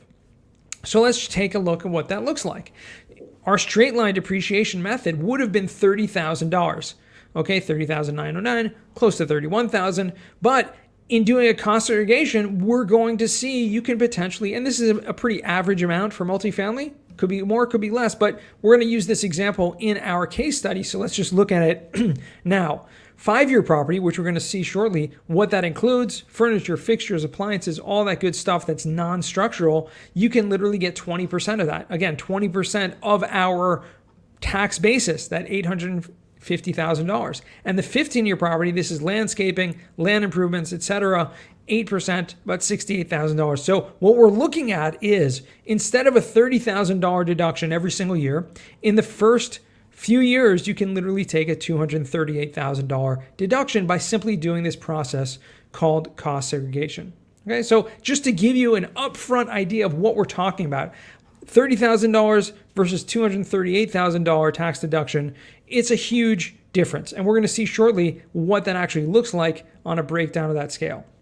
So how does cost segregation actually work? And what really is it? Before we get back into the numbers, the fundamentals are that it's a engineering breakdown of the property. So like I said earlier, the IRS understands and created this deduction called depreciation based on the principle that things go down in value. However, an engineer can come in and establish the actual every individual components and see what they break out those components and to see certain things depreciate over these faster tax lines, these what we call useful life of the property. Now, this is very different from what the intrinsic useful life may be of a property, like an appraiser might do, because cost segregation and depreciation, really important to remember, it is subjective to the property owner, meaning, like I said earlier, 27 and a half years is the way you can depreciate the property, but it doesn't happen based on when the property was built. It happens when the property is sold. So every time there's a transaction, the new owner can take this depreciation deduction and start the schedule, start the clock over of 27 and a half years and do the cost segregation again for new. So again, every time the property changes hands, this 27 and a half years and the 5-year, 15-year, all this stuff starts over, which means depreciation is not intrinsic to the actual property and the values. What it is the useful life based on when the property was purchased, which again is kind of mind-blowing. So what we're doing, again, creating this engineering report. It can be like a 90, 100-page report. In it has a breakdown of what's called a depreciation schedule, showing what your year-over-year deduction will be, and that is something your accountant will use to apply. Most accounting firms do not do this, so this is something you would require an outside third-party company like Madison Specs. We are a specialized property engineering cost segregation company, which means that's all we do. We focus on this specific practice, and we're not an accounting firm that does any other tax work. Although there are some of the largest accounting firms in the country have cost segregation engineers in-house to do this. So what are these asset classes? We mentioned the 27 and a half year, the 39 year. Those are what's called the structural components. Think about the foundation, the walls, the roof, doors, windows, all that stuff is considered structural and depreciates on a 27 and a half or 39 year schedule. Land does not depreciate. We established that. The two other main categories that we're going to be dealing with today are what's called the 5-year and the 15-year property. 5-year property is what's called personal or tangible property. Think about it like anything that is non-structural. It's not integral to the structure of the property, but can include things that are actually attached to the structure. So not logically what you would think of as like movable or personal property. Like think about stuff like millwork or carpeting, ceiling fans, equipment, furniture, all that stuff is considered 5-year property, and the value of these components will depreciate over this 5-year schedule, which means once the engineer comes in and establishes how much, of these components, how much equipment, how much furniture, what are the cabinets, the countertops, all that stuff, how much is that, what square footage, etc., we're able to then come up with the value of what those items are and take those deductions of the value of that over those 5-year period. Okay, we're going to get back to bonus depreciation in a minute, but remember this: all the 5-year property can now you take the tax write-off over a 5-year period. The 15-year property, this is land improvements. Now remember, land does not depreciate, but what's on top of the land does, and all of that has value. Think about asphalt, concrete, and there's a lot of different categories of these things, meaning values that are placed on different types of concrete or where it's placed. But that can include also fencing or landscaping, playground equipment, swimming pool, all this stuff, retaining walls has value and again can be depreciated at a faster life. Now, these are just some examples. There are over a dozen categories of the different asset classes. And these are just certain examples that come out from the case study that we did on this multifamily property. But again, every type of property will have different components in it. And this can be done on any type of property. It's not limited to single family, multifamily can be done on all types of commercial properties as well. So again, these two categories, 5-year and 15-year property, this is what's going to be reclassified to these faster lives. And then the value of all these components, which is going to be what we talked about earlier, the 20%, 8%, all these extra deductions that we can take over these respectively faster time periods. So just to review, okay, when we're doing a cost segregation study, what we're doing is reducing our tax liability. We're creating deductions. Well, we're not really creating. Let's rephrase that. We're front-loading deductions, okay? We have this pool of potential deductions that we can take over a long period of time. We can front-load a certain percentage of those. Again, in our example, 28% of those total deductions. The remaining 72% will still be spread out over a equal 27-year period, okay? However, we're going to front load some of those deductions. What that's going to do is reduce our tax liability in the earlier years of ownership, increasing our cash flow. And this is what's called the time value of money. Now, this is probably the most important concept in finance, the time value of money. Not just because of inflation. We all know about inflation in these days. It's been crazy. $1 today is worth more than $1 5 years from now. But what's most important about the time value of money is what can you do with that dollar today? So you could say, I'm just going to be taking the same exact amount of deductions over the course of ownership. So why would, if I own this property for 27 years, I'm going to take all those deductions over this period of time. So what's the point of me front loading some of these deductions, having more cash flow now? I'm just going to have less cash flow later because I'm going to have those deductions. So two things. Number one, what can you do with that money now instead of paying it to the government and them doing whatever, unless you think the government actually does better with your money than you do? What can you do with that? Can you reinvest that? Can you make more money? Can you compound your cash? That's the first thing, why it's so important, the time value of money. The second thing is, if you are buying and acquiring more properties over the years, so then you're able to get deductions from those properties as well and help to reduce that cash flow and keep pushing this down the road. So again, it's not in a vacuum. It's not looked at necessarily on a one property basis. And then bonus depreciation is the next important topic we're going to get to very shortly. So who should be doing a cost segregation? Really, anyone can do a cost segregation as long as you are a profit business, meaning if you're a nonprofit or a government entity, you cannot claim depreciation. Also, another example of that is a tax shelter like a retirement account. Many people invest in real estate through their retirement accounts, mostly in passive investments because you cannot buy your own property through a retirement account, but you can invest that. And I highly recommend you look into doing that if you haven't yet. I'm sure there's another speaker in this conference talking about investing through your retirement accounts. And that is a tax shelter, which means you cannot benefit from depreciation in most cases. So those are some examples of who cannot. Who can? Doesn't matter what type of entity, whether it's an LLC, a corporation, a partnership. Anyone can use this. And when it is a partnership, essentially how depreciation works is that everyone will be able to receive the amount of depreciation, whether accelerated depreciation or not, according to their percentage of ownership. Okay, unless otherwise stipulated in the operating agreement, and there are certain ways to allocate depreciation differently than that. However, again, check your operating agreement if there is a partnership, if it is a syndication or something. You want to make sure that you're going to be getting the depreciation, especially if that's what you signed up for. So anyone can do that. Now we get to, like I said at the very beginning of this presentation, the most important slide. This is the most important because, again, this goes back to who can do the cost segregation. Now, anyone can do it, but benefiting from depreciation, especially cost segregation, accelerated depreciation, is different for different people. And to paraphrase George Orwell in Animal Farm, right, that he said all animals are created equal, but some are more equal than others. That's exactly what it comes to when it's a real estate professional. All taxpayers are created equal, but some are more equal than others. Unfortunately, or fortunately, if you are a real estate professional, you're able to capitalize on the benefits of cost segregation more than anyone else. And before I explain what this real estate professional status is, and anyone can look this up, this is called, again, real estate professional status, or sometimes abbreviated as REPS, and you can check this out.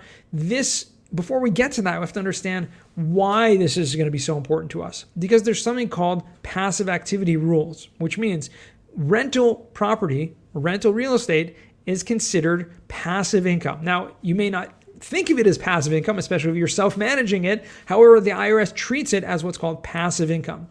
That being said, depreciation and accelerated depreciation and cost segregation can only be used to offset your passive income, meaning your rental income. So if you own real estate, but you're not a real estate professional, you're limited to use the deductions from depreciation only to offset any passive income you have or passive gains, which means if you own a bunch of properties, they're all lumped together. And if all the income that's coming in, now the depreciation can be used to offset all of that. Passive gains as well, which means if you sold a property and you have capital gains, you can use depreciation to offset those passive gains. Not to be confused with stocks or sale of crypto or stocks or anything like that. That's called portfolio income. That's not the same thing as passive income. So the capital gains on that, depreciation cannot be used to offset that. Now, getting back to our real estate professional status. However, if you're a real estate professional, you can now use those deductions, those depreciation or cost segregation deductions to offset any other source of income. Again, it's not limited just to your passive income. And this is where cost segregation is a game changer. Okay, so let's define now what a real estate professional is. And as it says in this slide, this is taken directly from the IRS. This is either you or your spouse. Only one of you needs to meet these requirements in order to qualify for the real estate professional status. So number one requirement, and both of these you need, more than half of your personal services, meaning more than half of your time spent, is materially participating in the real estate trade or business. That means you cannot have a W-2 job and also qualify because you need to be spending and showing you're spending more than half of your time involved in real estate trade or business. And the IRS has said every single time this has come up in court cases, if you have a W-2, you cannot also be a real estate professional. You cannot possibly be spending more time in real estate than another full-time job, okay? And even if you can try to prove it, it has always been thrown out. The second qualification is you need to have at least 750 hours a year in the real estate trade or business. So again, this is looked at on a year-by-year basis and can be done, like I said, 750 hours a year, not a tremendous amount. It's about 16 hours a week it breaks down to. However, you cannot just retire and do everything totally passively at that point. It's no longer considered an active, materially participating real estate professional status. But again, only one person in a couple needs to have the status in order to use this for both. So what is considered a real estate property trade or business? So developing, redeveloping, constructing, reconstructing, acquiring, and this again, acquiring can be involved in the entire acquisition process. Converting, renting, leasing, operating, managing, or brokering. And this is probably the biggest one here. If you are a real estate broker or realtor, you automatically qualify as a real estate professional. However, you also still need to be materially participating in the rental property, which means you need to own real estate and manage it in order to use these deductions and become a real estate professional. So again, just to recap, if you're a real estate professional, you or your spouse, one of you, now you can use cost segregation to use those deductions against your active income. And just to kind of illustrate what that means, let's say you are a broker and you're making, $500,000 a year in your broker commissions.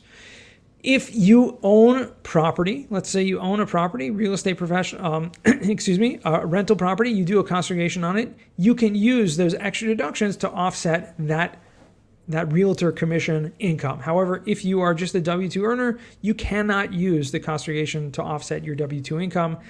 No way, Jose. Sorry, you cannot do it. Even though many people online say that you can, use this, and I've seen TikTok videos and all kinds of stuff, people proclaiming that you can lower your W-2 income by using cost segregation.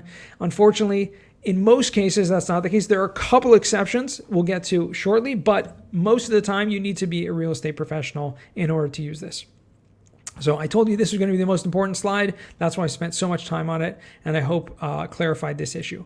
Now, I did mention there are a couple exceptions. One of those exceptions is what's called the passive activity rules. If you make less than $150,000 a year, then you can use, or less than $100,000 a year, I should say, you can use up to $25,000 of your depreciation to offset your W-2 income.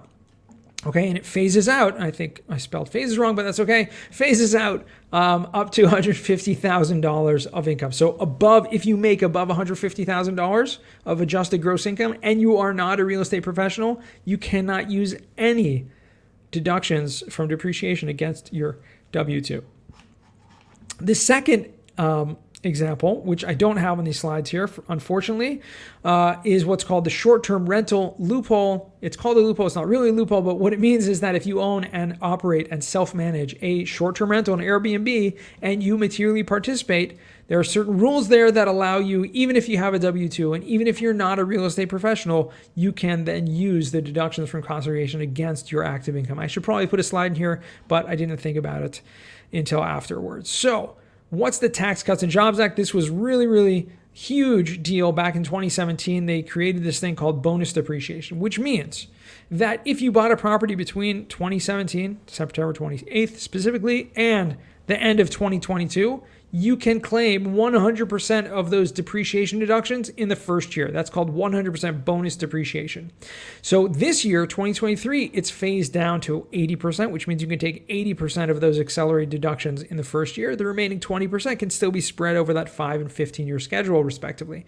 Now, there is some talk right now in Congress. It actually just recently, not long ago, was passed in the House a bill that included the extension of the 100% bonus depreciation. It has not yet passed in the Senate, so we are yet to see whether or not 100% bonus depreciation will be continued, but nevertheless, 80% bonus is still around, and it's going to, if it goes this way, it's going to continue to phase out by 20% each year. Okay, so 100% bonus depreciation just means that instead of taking those deductions, and let me go back to these slides over here. All the way back over here. Remember this $238,000 of accelerated deductions? Instead of spreading this out over this $170,000 over a 5-year period, which is great, basically doubling or tripling your tax deduction in the first 5 years, and the $68,000 spreading that over a 15-year period, you can literally take $238,000 as a tax deduction in the first year. Okay, that's what 100% bonus depreciation means. So that was huge, big game changer. Obviously, it's going to be a little bit less now, but it still can be done. And this is actually, when can we do a conservation study?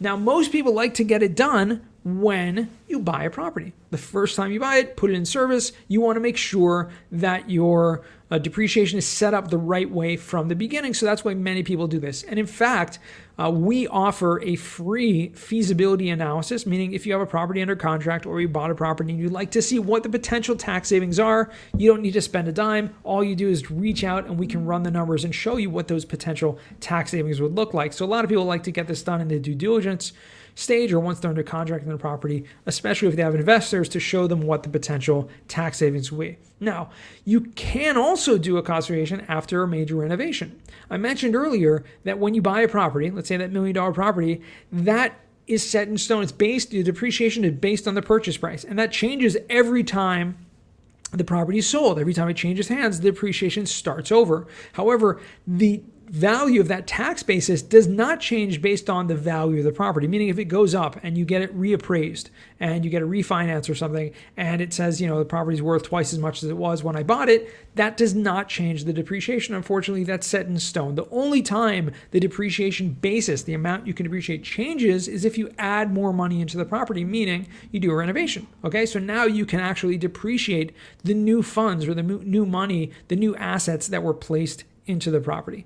It can be done on a new construction property as well, very similar. And the most important thing I'd like to share here is that it can be done on what we like to call a look-back study, meaning if you bought a property in the previous years and never did a conservation study, without having to amend your tax returns, you can go back and basically catch up whatever depreciation you missed, and this year take and claim the depreciation. And in fact, this is really important.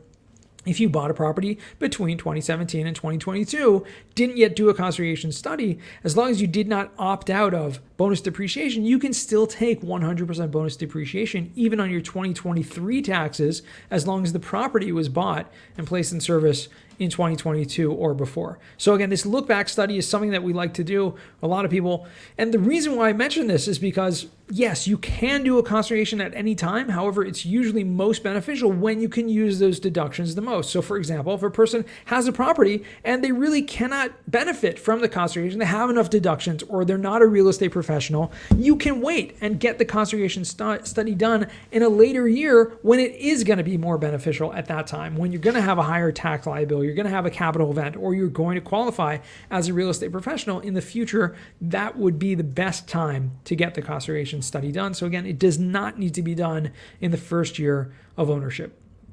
Okay, and we talked about before different types of properties, what the potential tax savings are. We talked about multifamily apartments in the case study we're going to do, an average about 28%. Okay, and these bars are just showing what the potential average, or the average, I should say, of the reallocation of property. Remember, we're always taking off for land, which does not depreciate, but the remaining can now be put into these 5 and 15-year categories. For apartments or multifamily, on average, is about 28%, okay? Again, if it's a city property, not a garden-style property, it's going to be much less because there's no land improvements there, so that's going to move the bar much to a lower point. All types of commercial properties can be done. Short-term rentals, like I said, is a big one. On average, about 30% or so can be allocated to faster depreciation because, again, you're going to have more equipment, more furniture, more amenities in there. Hotels, even more furniture and fixtures. Oh, I have short-term rentals twice. How do you like that? That's my mistake. Sorry about that. And the second one is even greater than the first. So who knows? I don't know why I did that. I was probably doing this when I was very tired. However, office buildings are a little bit less. The one that's off the charts over here is mobile home parks. And the reason why that is because mobile home parks on average have between 50 to 80% of the property value can be depreciated at a faster rate because the majority of mobile home parks or RV parks is land improvements. Now, of course, this is all going to depend on if there is actually concrete, if there is pavement. However, since in many cases there are no structures, then there's going to be very little structural 27.5-year depreciation value in a mobile home park. However, I just had one this week, and it's very common where you're going to have a mobile home park and it has some structures on it as well. Like this one it was a mobile home park, but it had a small apartment building and 2 single-family homes on the property, and all that was together. Now, that changed the value or the amount allocated towards the 27.5 year because since the whole property included has these structures on it, so that's going to reduce the amount that's going to be percentage-wise given over to the 5-year or 15-year, the land improvement category. So any type of property, warehouses on the lower end because, again, warehouses pretty much, there's not much inside. It's usually, in warehouses, we're going to be looking mostly at the outside, the land improvements. That's going to get the faster depreciation, but again, can qualify for bonus depreciation. So is still really important. So let's do our case study. This is a 32-unit property, 1.75 million. This is in North Carolina. This was a couple of years ago because right now 1.75 million can probably buy like a duplex or something. But 32 unit, this was a while ago. He bought this multifamily property after many single-family residences that he owned and was selling. And the reason why I'm mentioning this is you'll see very shortly. Because without cost segregation, he would have been able to take about $54,000 as an annual tax deduction. Remember, cost segregation, depreciation, regular straight line depreciation takes that value, that purchase price, takes off land, and then divides that evenly by 27.5. So that would have been his $54,000. However, with this property, he was making about $120,000 of net operating income, okay, which means that he would have, yes, reduced his tax liability by $54,000, leaving him with only about $65,000 or $70,000 of taxable income. However, with the cost segregation, we're going to see he was able to wipe that taxable income out entirely. And not only that, the reason why I mentioned he had these single-family homes is he was actually planning on selling these single-family homes by doing a 1031 exchange. 1031 exchange is a tax-deferred exchange where you can actually exchange one property for another by filling out certain forms and keeping to certain timelines. Look into that if you're interested. Happy to talk about that at a different time. But he wanted to do that, and the reason why a 1031 exchange is so important is it defers your capital gain tax, meaning if you sell a property, you're going to be subject to capital gain tax on the difference in the amount you made. However, with 1031 exchange, you defer that and you essentially wipe out the capital gain tax for the time being. He was not able to do that and ended up failing that, the timelines, and ended up selling the properties, single families portfolio without the capital gain deferment, and he was going to be fit with about a $300,000 capital gain tax bill. The reason why I'm mentioning that is because when we did the cost segregation, he was able to not only wipe out his tax liability from the income from the property, but also that $300,000 tax bill from the capital gains. As I mentioned, depreciation can wipe out the passive gains as well. And here is the breakdown. Again, 15% for land, about $262,000. The remaining was split up as follows. And this was the numbers that we mentioned earlier. You had $1 million going to 72%. That's the main structure. Again, the walls, the roof, the doors, windows, all that stuff, infrastructure, all that's going to be the majority of the value. The 15-year property, this is land improvements, about $122,000.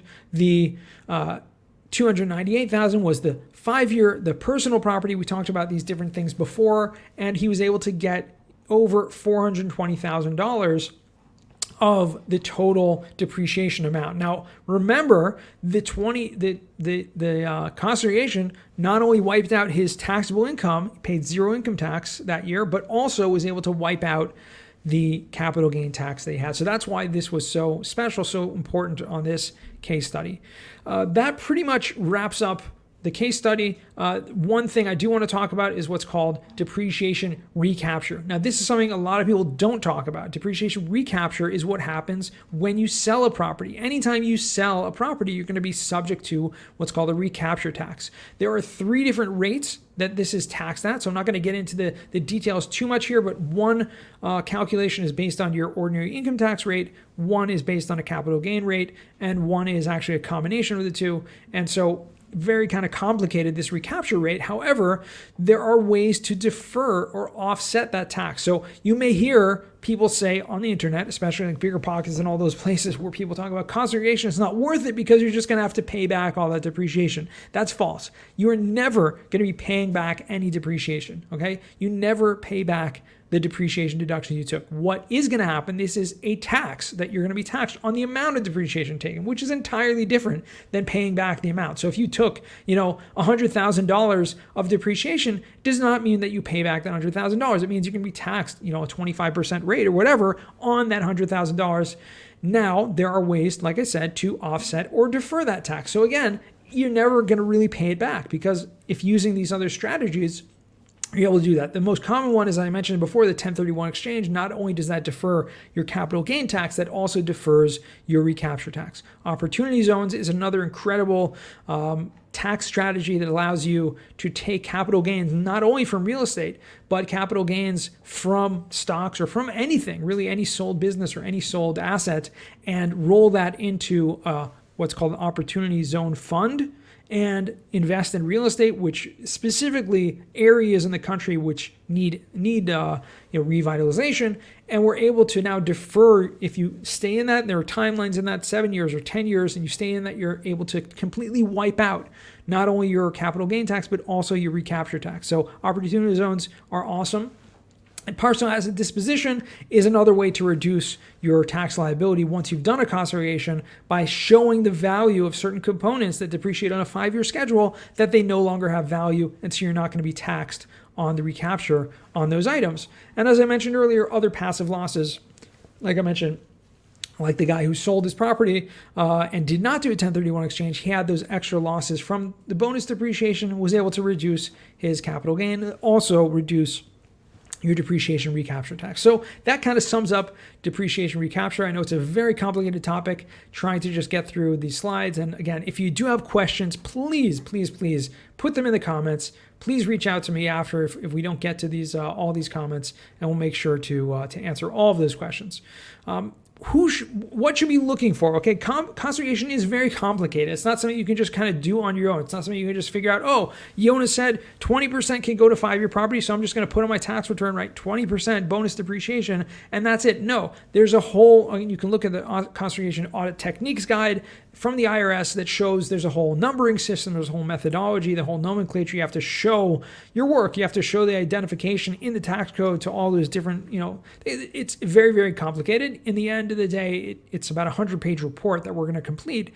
but what pumps out one page, which is your new depreciation schedule. So you can't just cheat on your on your depreciation and your conservation, just put the numbers. No, you have to actually show the work, and that's what the conservation study goes into, and that's why hiring a professional conservation firm to do this is utmost importance.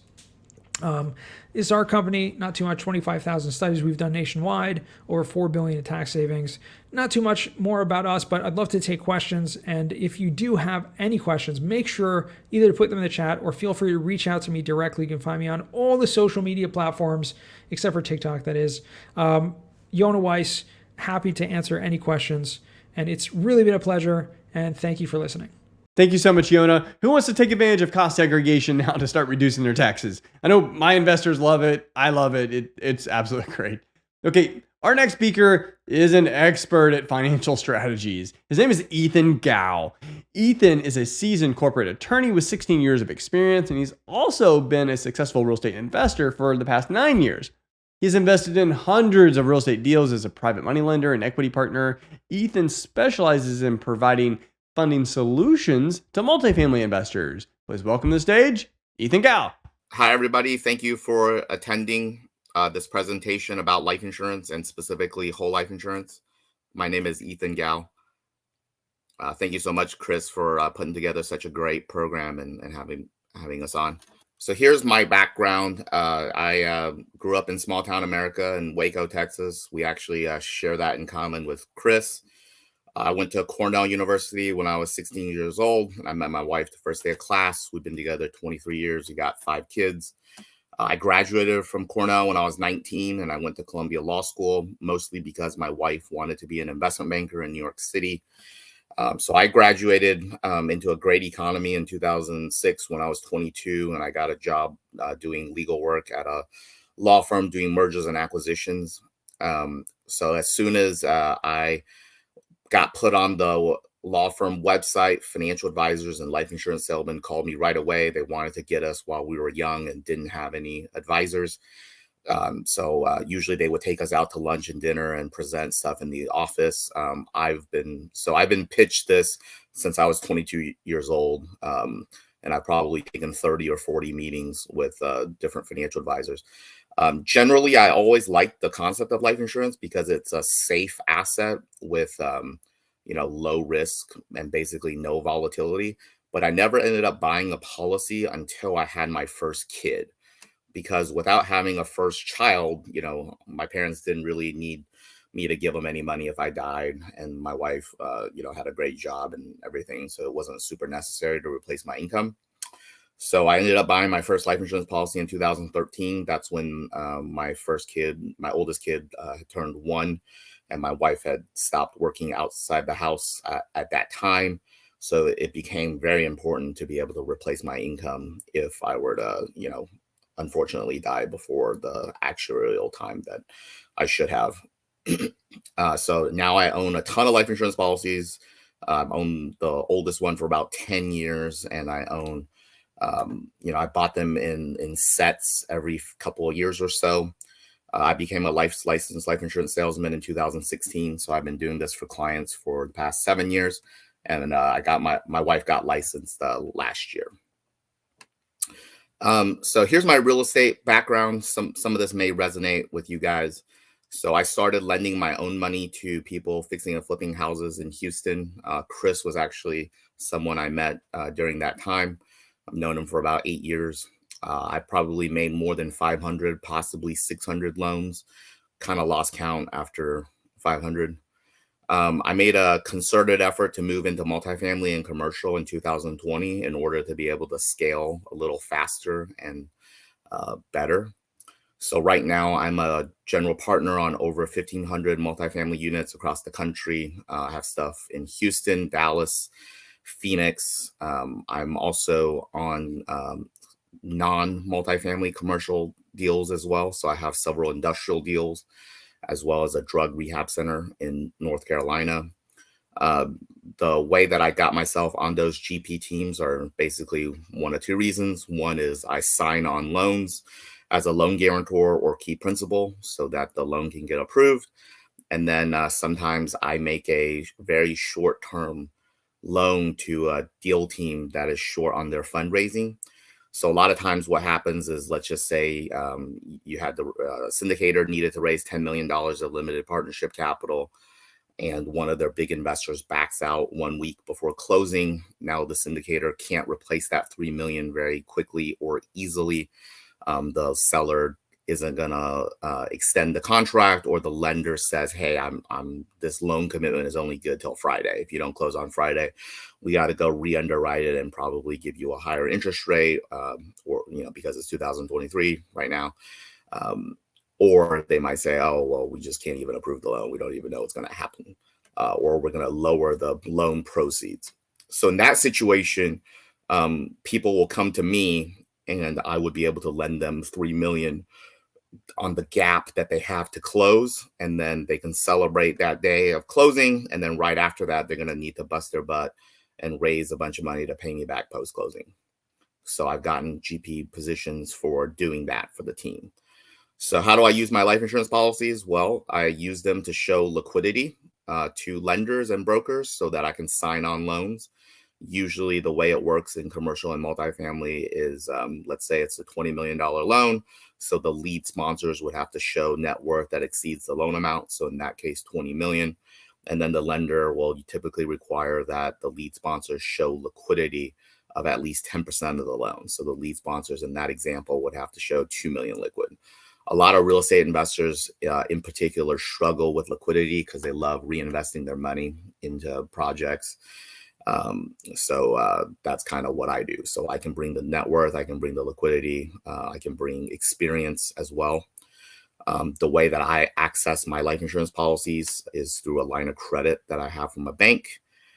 And in particular, we'll be discussing this shortly. I like high early cash value policies where, for example, if you put in 100,000 of premium the following day, not a year, not 5 years, not 10 years, the next day, 95,000 of cash value is accessible to be borrowed against or from.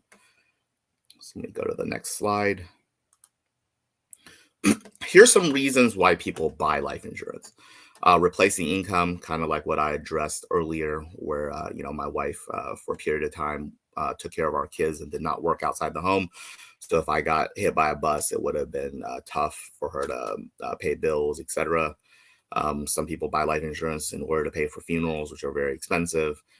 Transferring wealth, paying off a mortgage, business reasons. I have life insurance policies on some of my business partners. We have what's called a buy-sell arrangement, where if one of us dies, then the money goes into the company and then it goes to buy out the person's shares who died. A lot of people have life insurance already and they need it to be replaced because a term has come up, or maybe they got a better health rating or something else changed in their circumstances.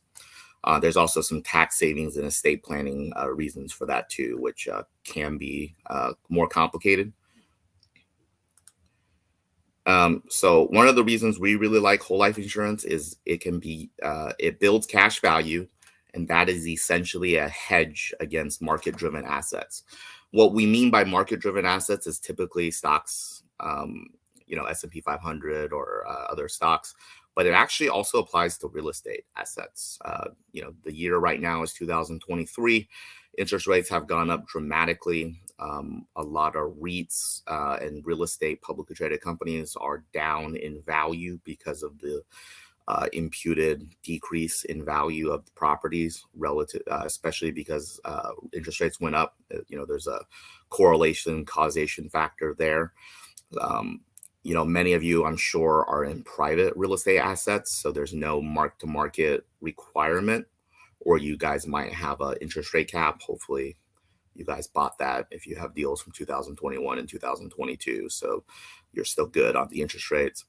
But what that means is life insurance is something you can count on that's going to grow over time without a decrease in cash value. In fact, life insurance companies, they have to contractually guarantee you some level of growth in the cash value, or else they're in default. And then that means they probably need to be purchased by some other life insurance company. So essentially, you can use life insurance at a time when other assets may be at a low point, you could borrow money from your life insurance policy and then take advantage of that by buying real estate or stocks at a artificially low or just at a low price point. So it's kind of this slide kind of talks about what I was saying before. Here are some other alternatives or compatriots to whole life insurance. So you could buy annuities, a portion of that is tax deferred. You could buy actual bonds. Bonds have interest rate risk if you don't hold them to maturity. You can have CDs and savings. Right now, this slide is slightly out of date because interest rates have gone up so much. You can actually do much better than 1% on checking and savings if you want to go to, in particular, online banks. So this is kind of a summary of Monte Carlo simulations. Some of you may have seen this in financial presentations before. It just runs a bunch of scenarios, toggling some variables, seeing what happens. Some of you have heard about that 4% safe withdrawal rate, where if you are retired, you never earn another dollar of work income. If you withdraw from your assets at a 4%, you have a high probability of making it without not having enough money by the time you die. So this just shows, if you're withdrawing 8%, you have a not as good of a chance. 7, 6, 5, 4, obviously the lower rate that you withdraw, the higher probability you have of not outliving your money. Now, when we intersperse and when we insert a volatility hedge like life insurance in, you can actually take a larger withdrawal and keep a similar probability of not running out. Why is that? Well, let's say, last year in 2022, the S&P 500 was down approximately 19.5% from January 1 to December 31. In situations like that, if you don't have a job and you don't have job income and you have to withdraw money from your investments in order to pay for your living expenses, you would actually be selling stocks at a 20% potentially, or 19.5%. You would be forced to sell at a lower price point. So that means you would have to sell more shares. So that means in 2023, the first 2 quarters were pretty good for the S&P 500 overall. So if you just didn't have to sell in 2022 and you could have borrowed from your life insurance policies to pay for your living expenses, and then when the stock market recovers in 2023 and you can sell fewer shares to get the same amount of cash and the same amount of money, that obviously increases your probability of making it to not outliving your money. So basically having a fixed hedge that doesn't go down and which you can borrow against and have access to would make it so that you could not have to sell other assets that have higher volatility. You wouldn't have to sell them at a low or an artificial low. So here's some of the reasons to own whole life insurance. We covered some of this in the previous slide. It can replace the income for the person that dies. You can use it to pay off your mortgage or other debt, or pay for expenses like funerals. You can use it to transfer wealth. You can use it for estate planning. In particular, this is relevant for real estate investors. Real estate investors tend to only have real estate. So a lot of times what happens is they could build a pretty large empire. And when they die, they might be past the estate tax exemption, depending on who's in office and what the exemption is. So if you're past that exemption amount, that means you're going to owe estate tax to the IRS, and you're going to have a fixed period of time to pay it. So what that means is you may be, if you don't have any liquidity, you may be forced to sell one of the properties or multiple of the properties, and you might not sell it for the price you want. And you might be selling it in 2023 when there's fewer buyers and interest rates are high and buyers are offering you much less purchase price than, for example, 2021 or hopefully 2025. You know, everybody's heard the adage, the goal right now is to survive until 2025 when hopefully rates are stable or they start going down and real estate will be worth more. As an asset class, whole life insurance offers you tax-free growth. There's no income tax. You know, unlike if you put your money at Chase or Fidelity, when you generate interest and dividends, they'll send you a 1099 DIV or 1099 INT. The cash value in the life insurance policies grow without any sort of income tax drag. You don't get a 1099 because your cash value went up year over year. You can use the, as we discussed before, you use the whole life policy to hedge public markets. So you've got stocks or real estate that are more volatile. You can pull from life insurance and take advantage of opportunities to buy assets at a low. Generally, bonds with the interest rate risk that they have, as well as the credit risk that they have on the actual issuers of the bonds, you could essentially just replace your bond allocation with whole life, and it would probably be a more efficient and safer vehicle. You can be your own bank and borrow from the policies and against the policies, which we'll discuss shortly. You can also use it for creditor protection. Each state is a little bit different, but in the state of Texas, where I'm based and where Chris is based, if you declare bankruptcy, you get your homestead exemption. I think you get to keep one car. You get to keep your house that you live in. You'd keep your 401ks and IRAs, and you'd be able to keep your life insurance policies. So let's talk a little bit more about the bond replacement strategy. We'll just kind of talk about bonds and whole life and kind of grid them out against each other. So like we discussed, whole life, it'll grow tax-free, income tax-free, and hopefully estate tax-free if you properly manage it. Historically, the yield, the IRR on the cash value is actually better than the yield or the IRR on bonds. You can borrow 95% of the cash value, up to 95% of the cash value. You can actually borrow up to 100% of the cash value, depending on which policy and which lending source you're using. It's not going to be correlated to market forces. So last year in 2022, the S&P 500 was down about 19.5%. Life insurance companies paid essentially the exact same dividend that they paid in 2021. So it didn't make any impact to them that the stock market was down. Life insurance is going to follow interest rates. So what that means is the higher the interest rates are, the higher the dividends that the life insurance company would pay on policies. The reason for that is a humongous portion of the assets of life insurance companies are invested in bonds. So as bonds pay higher yields and coupons, the life insurance company collects higher yield and coupons, and then they can pass that along to you as a dividend. You can borrow, we'll discuss borrowing extensively in the next couple of slides. Creditor proof, especially in Texas. So bonds, if you bought municipal bonds, then you could get federal income tax free, but they'll yield a lower amount. If you just buy normal corporate bonds, they're going to be fully taxable on an income tax basis. The rates and the yields are usually lower than what you could make on life insurance. You can buy a bond that matures tomorrow. You could buy it today.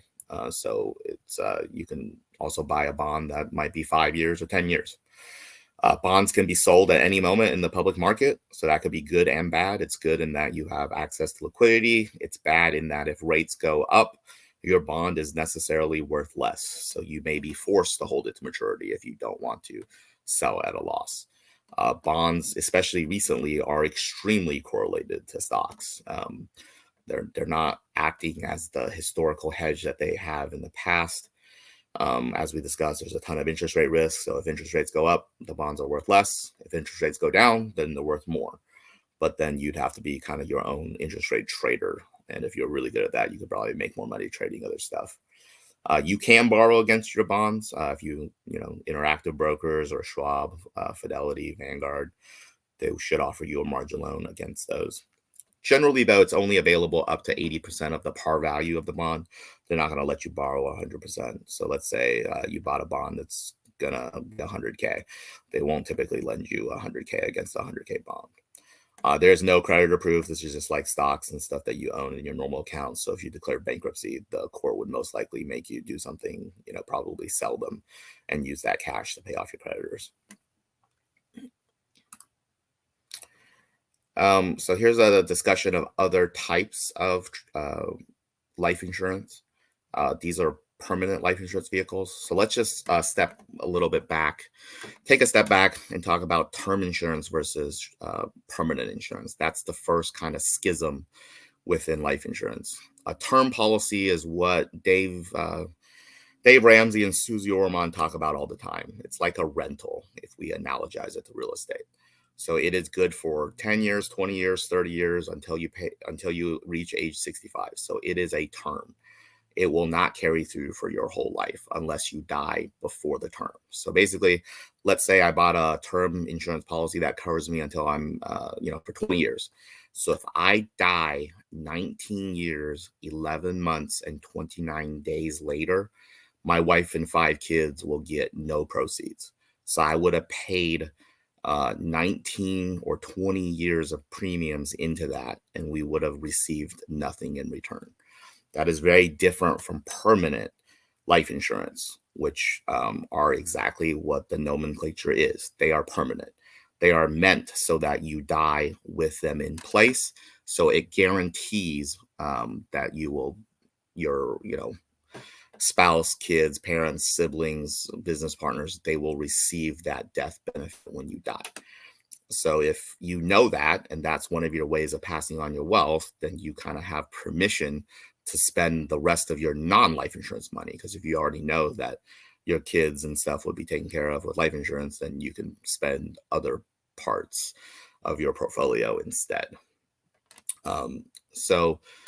Universal life was really popular in the 70s and 80s. Variable universal life is pretty popular, especially I have one of those as well. The premiums jump every 5 years as my risk of death increases as I age.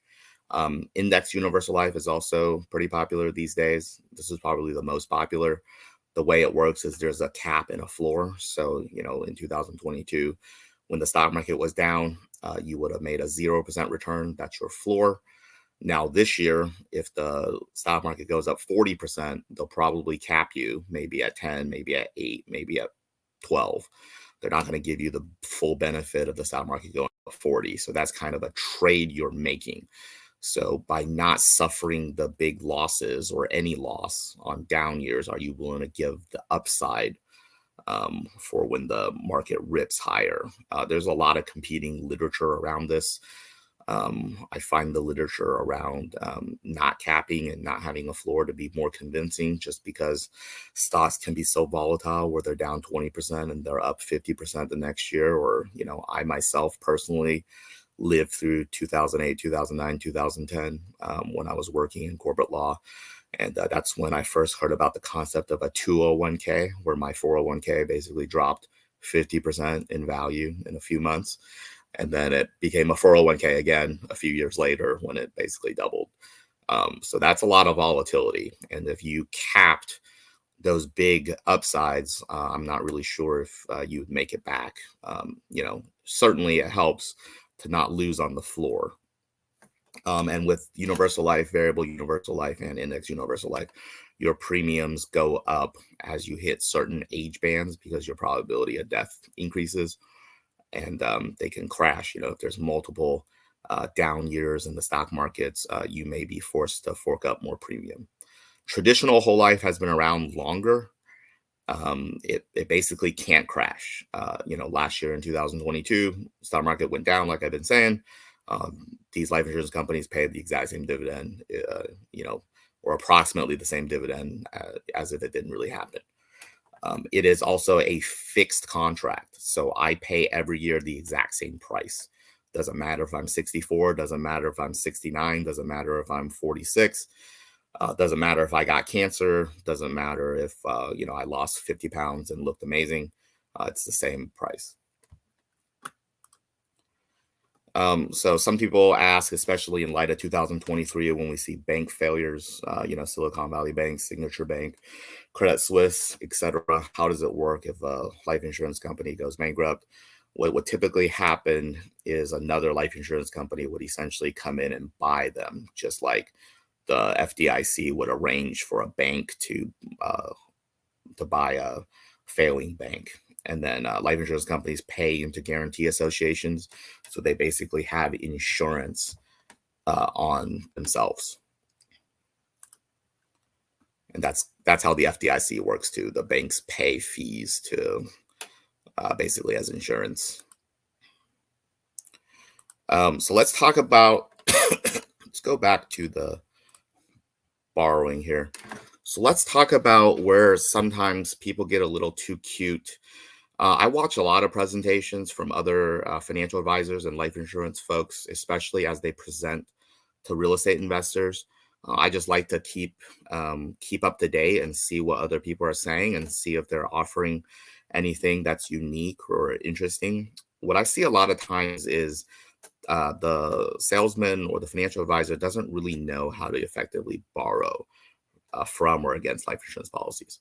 There's certain life insurance policies and certain life insurance companies in general that are just not going to be great to borrow from. i.e., what do I mean? So let's say you had 100K of cash value in your policy and the life insurance company will let you borrow 95% of that. They don't really care what you're going to do with the money. You could invest it in real estate, you can invest it in stocks, you could use it for living expenses. They don't generally care. But when they lend you the 95,000, there's two ways they can do it. One is they basically take it out of your policy and then they charge you an interest rate on it.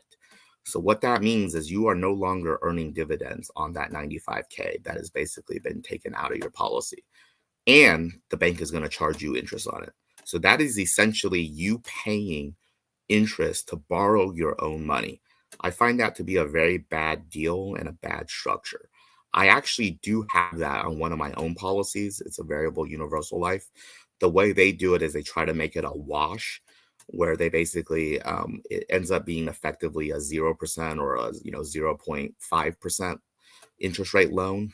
So it's meant to be close to a no cost loan, which isn't horrible, but there's certain life insurance companies that'll just charge you like a real loan. They'll charge you 5%, 6%, 7%, 8% interest on your own money, and they're not paying you a dividend on it.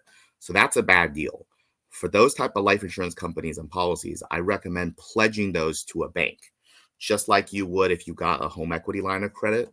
They would give you a revolving line of credit up to $95,000 in that example, and you could borrow from it. They give you a checkbook, you could write checks against it, and then they would just charge you interest only on a monthly basis. So you could basically not really, it'll be very hard for you to default on this loan because there's no balloon payment. It's just interest only, just like typically HELOCs would be, a home equity line of credit. So in that case, you are still earning money in your life insurance policy as if you didn't borrow that money out, because you are borrowing the money from a third source, not from the life insurance company. So the life insurance company is not taking that $95,000 out of your policy and then lending it to you and charging you.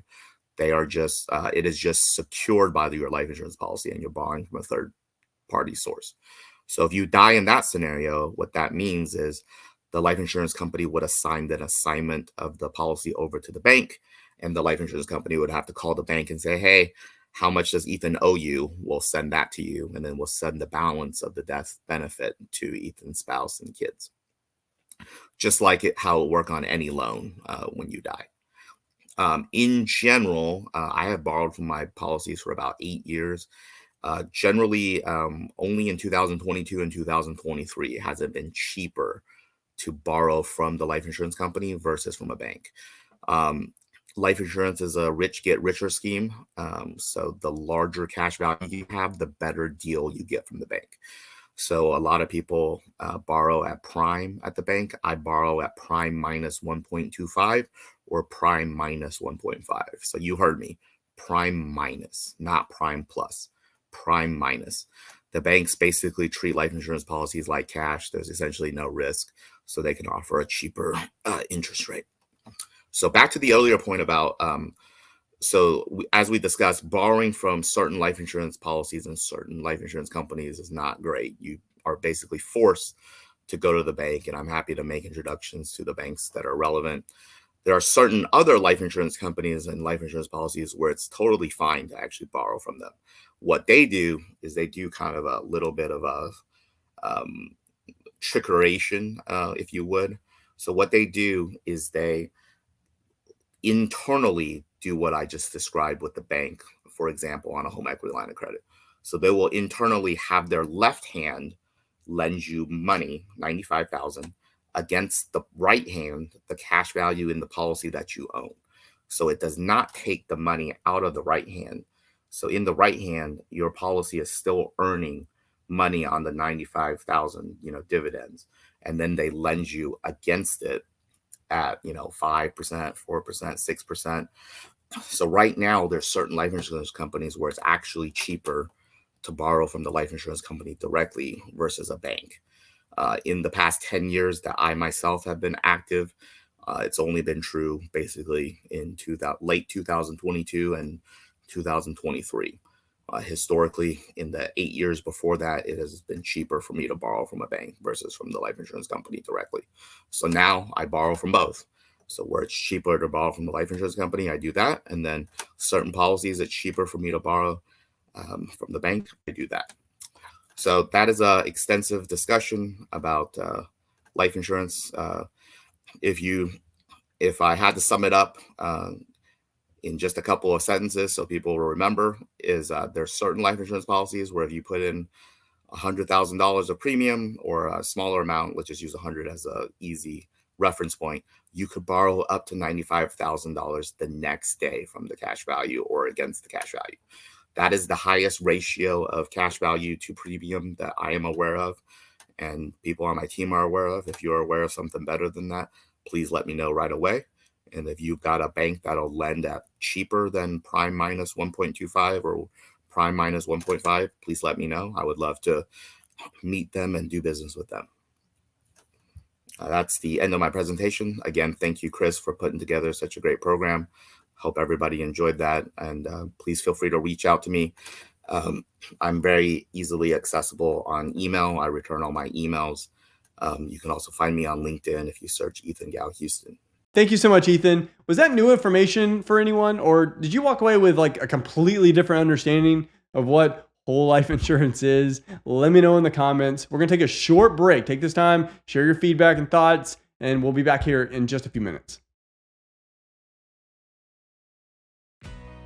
National Real Estate Insurance Group offers real estate investors the most comprehensive and flexible insurance program built just for you. Our team delivers innovative solutions for the needs of each investor, simplifying the insurance process and supporting your investing journey. INREG's program offers property and liability coverage for residential locations from single-family homes up to 20-unit apartments, plus mobile and condo investment properties and vacation rentals. We insure your properties in any stage of occupancy with the ability to seamlessly make changes without the need to cancel your old policy and rewrite a new one. From renovation status to vacant when the property goes on the market, or vacant to tenant occupied when the location is rented. Our monthly reporting form means you pay for the coverage you need when you need it, with no minimum earned premiums. To get started, you will fill out a request for proposal online form with all of your property information. One of our sales advisors will help you through the process, explaining the coverages and ensuring you are informed along the way, always meeting or exceeding the insurance requirements of your lending institution.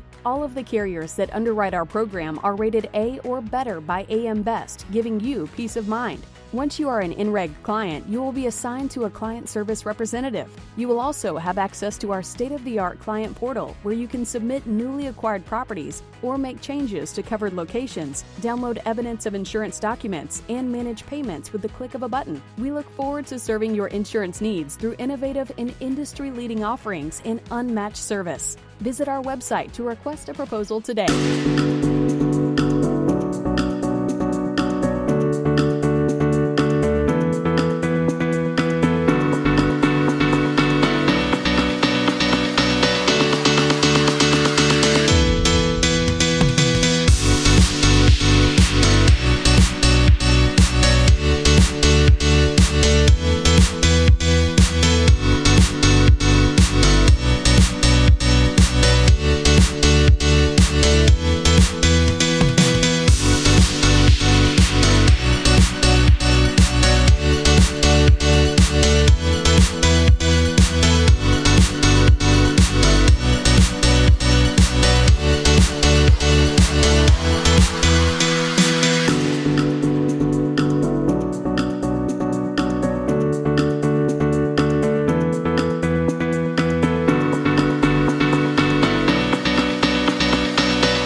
Welcome back. Switching gears to technology, I'm going to introduce Mohsen Masood.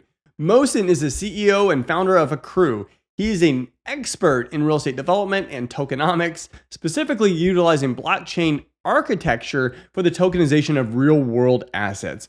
Mohsen has over a decade of experience in real estate investments and development. He studied at York University, Harvard Business School, the Graduate School of Design at Harvard University, and most recently, the Syed Business School at the University of Oxford, with a focus on finance, real estate development, urban and design, and blockchain. Please welcome to the stage, Mohsen Masood. I am excited to be here at the Real Estate Wealth Con, and I'm so grateful for the team to putting this amazing event together. They've done such a fabulous job. I'm the founder and CEO for Accrue. Accrue is a platform for fractional real estate investing. We are going to start going through this deck real quick, where we're going to talk about what Accrue is all about, what we do, and how we are so special, and how we make this entire piece, this buzzword about tokenization, and break it down and simplify it for you, and how we make it happen in the real estate world. Real estate tokenization enables liquidity at your fingertips, all thanks to Accrue, and that's what we do.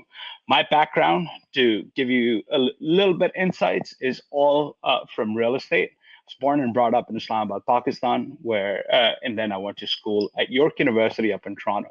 Moved to Dubai, where I lived and managed our family's real estate portfolio in Middle East and Africa, after which I ended up managing our entire global real estate portfolio, which was Asia, Africa, and Europe, post the 2008 collapse. 2009, I ended up going to HBS, Harvard Business School, for a program called OPM. It started studying there, and it started to invest in North America. The goal was to expand into this North American market, which we had never expanded into from a real estate investment perspective before.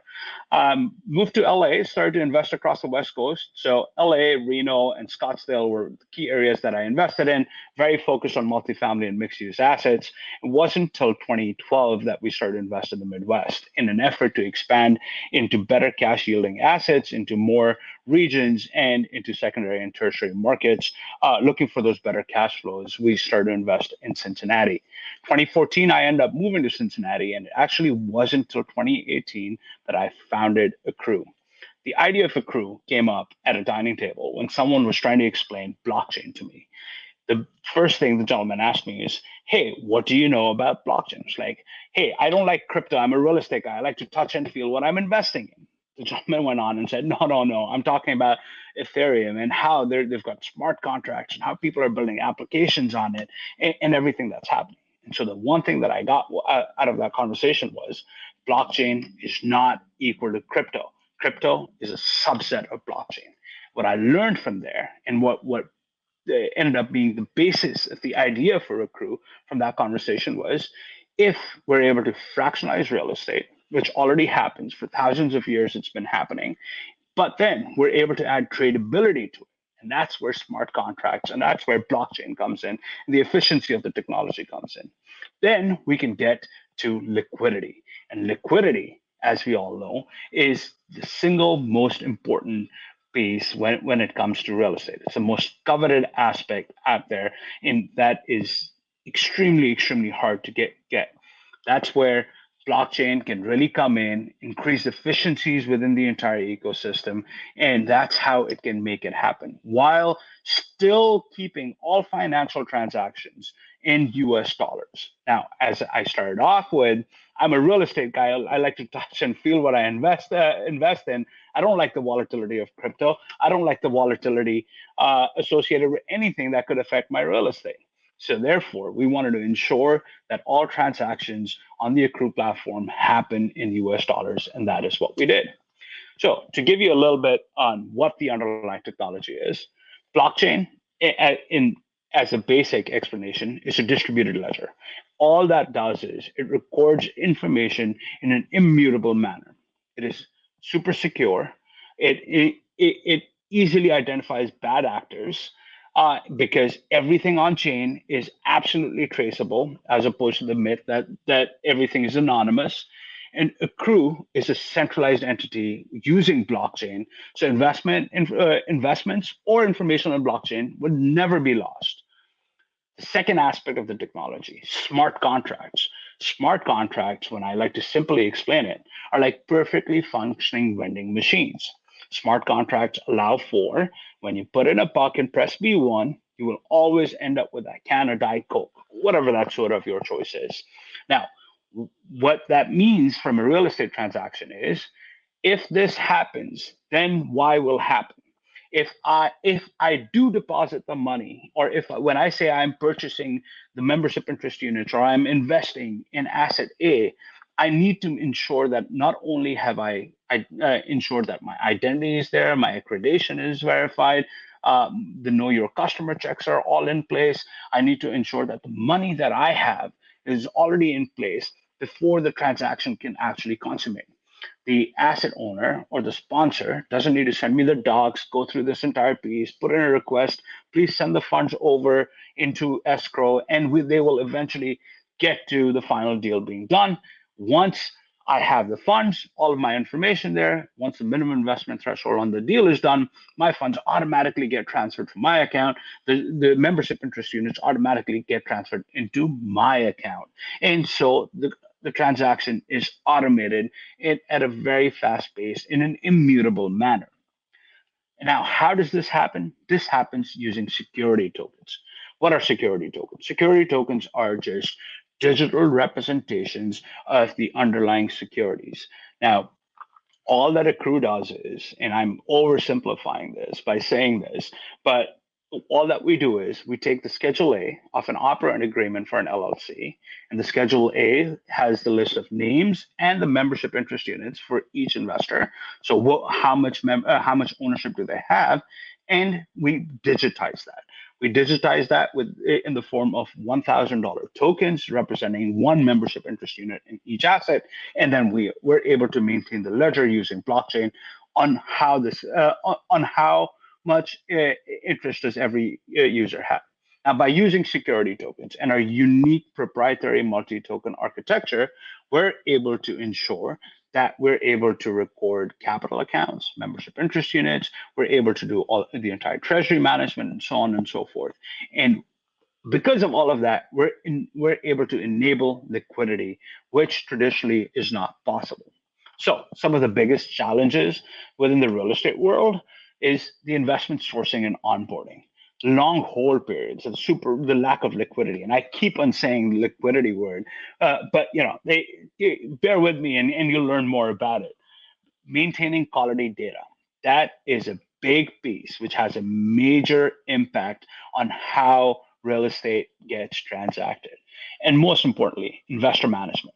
Investor management is always a concern, getting the right information to all the investors at the right time, both from the asset owner's perspective, the sponsor's perspective, or the investor's perspective. You want your information right there, right now, when you're looking at your dashboard. You don't want to wait months on end. Now, how does Accrue solve for this? Accrue enables one-click investing. It makes trading easy. We enable liquidity. We have an intuitive secondary market where investors are able to not just list their membership interest units for sale, but just like any other real estate transaction, you're actually able to negotiate on those pricing as well. No asset owner ever lists their asset at their bottom line asking price, and no buyer will ever put their best foot forward on the first offer. There's always a negotiation process in every real estate transaction. And for that purpose, the way that our secondary market is set up is when you list your tokens on the platform, when you list your shares for sale on the platform, a buyer can come in and they can either buy them at the listed price, which happens rarely, or they can negotiate the price with you. They can send you an offer and you can counter back to them. And that entire process is all managed on chain in an immutable manner.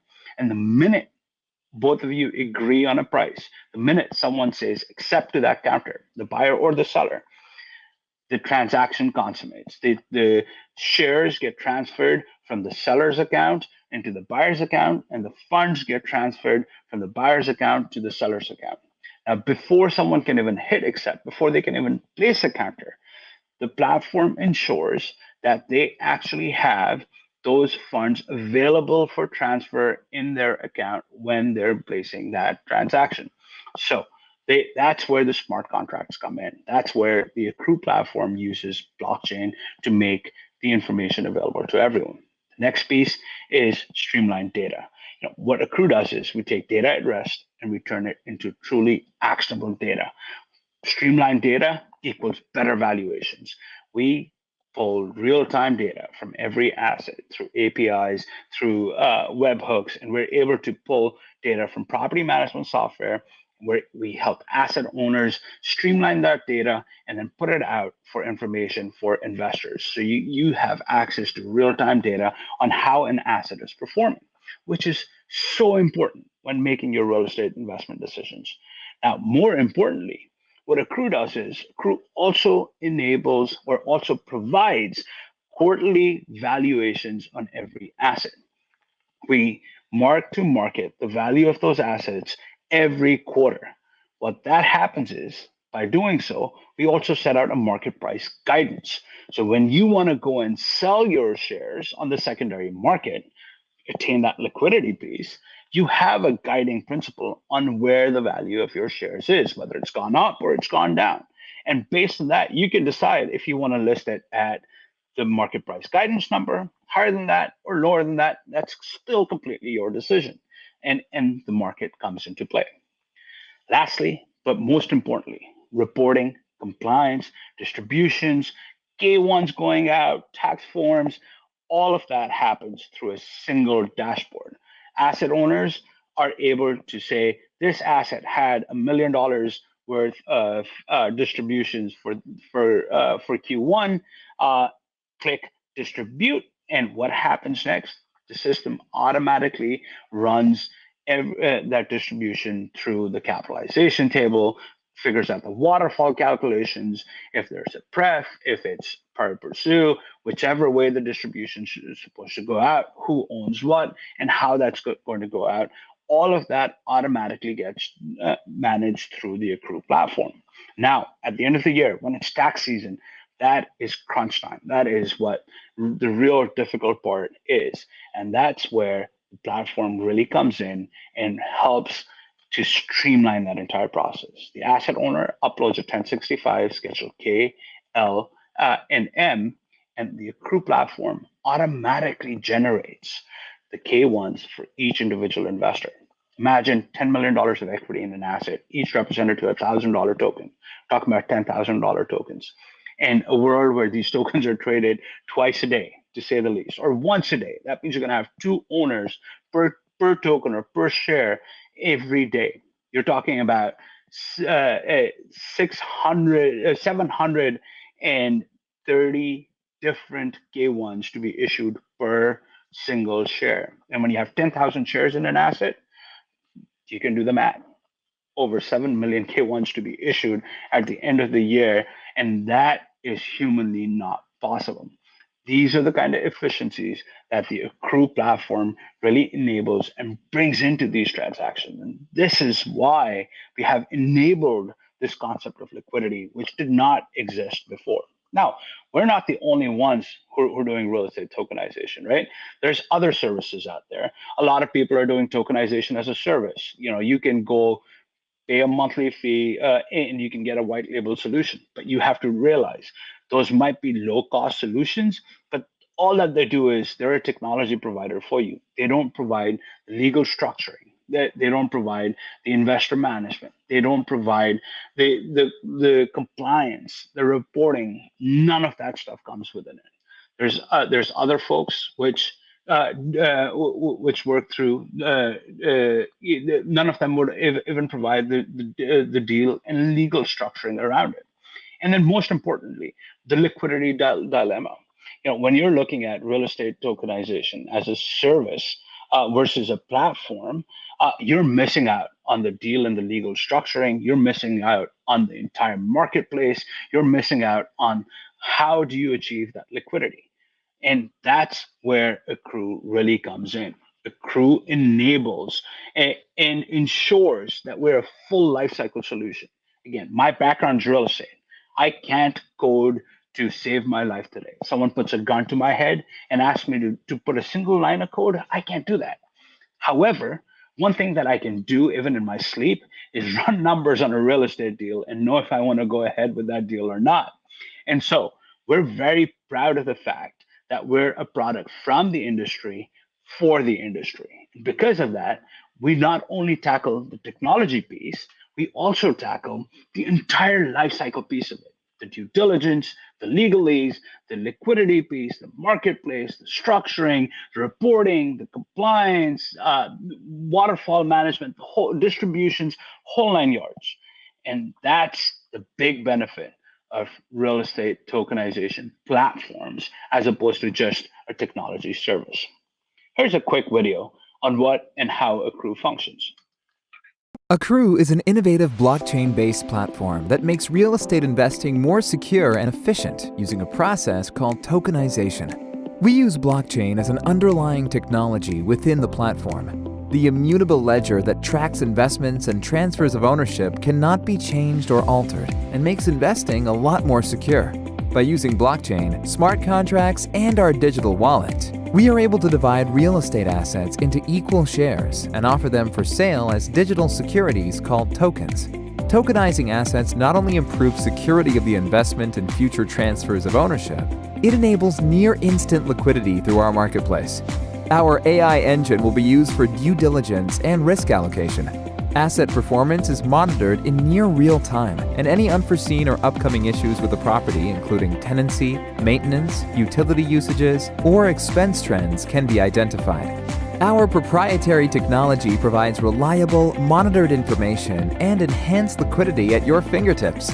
We use technology to cut out the middlemen, management layers, and portfolio downside risk to provide lucrative and secure direct investments. Accrue.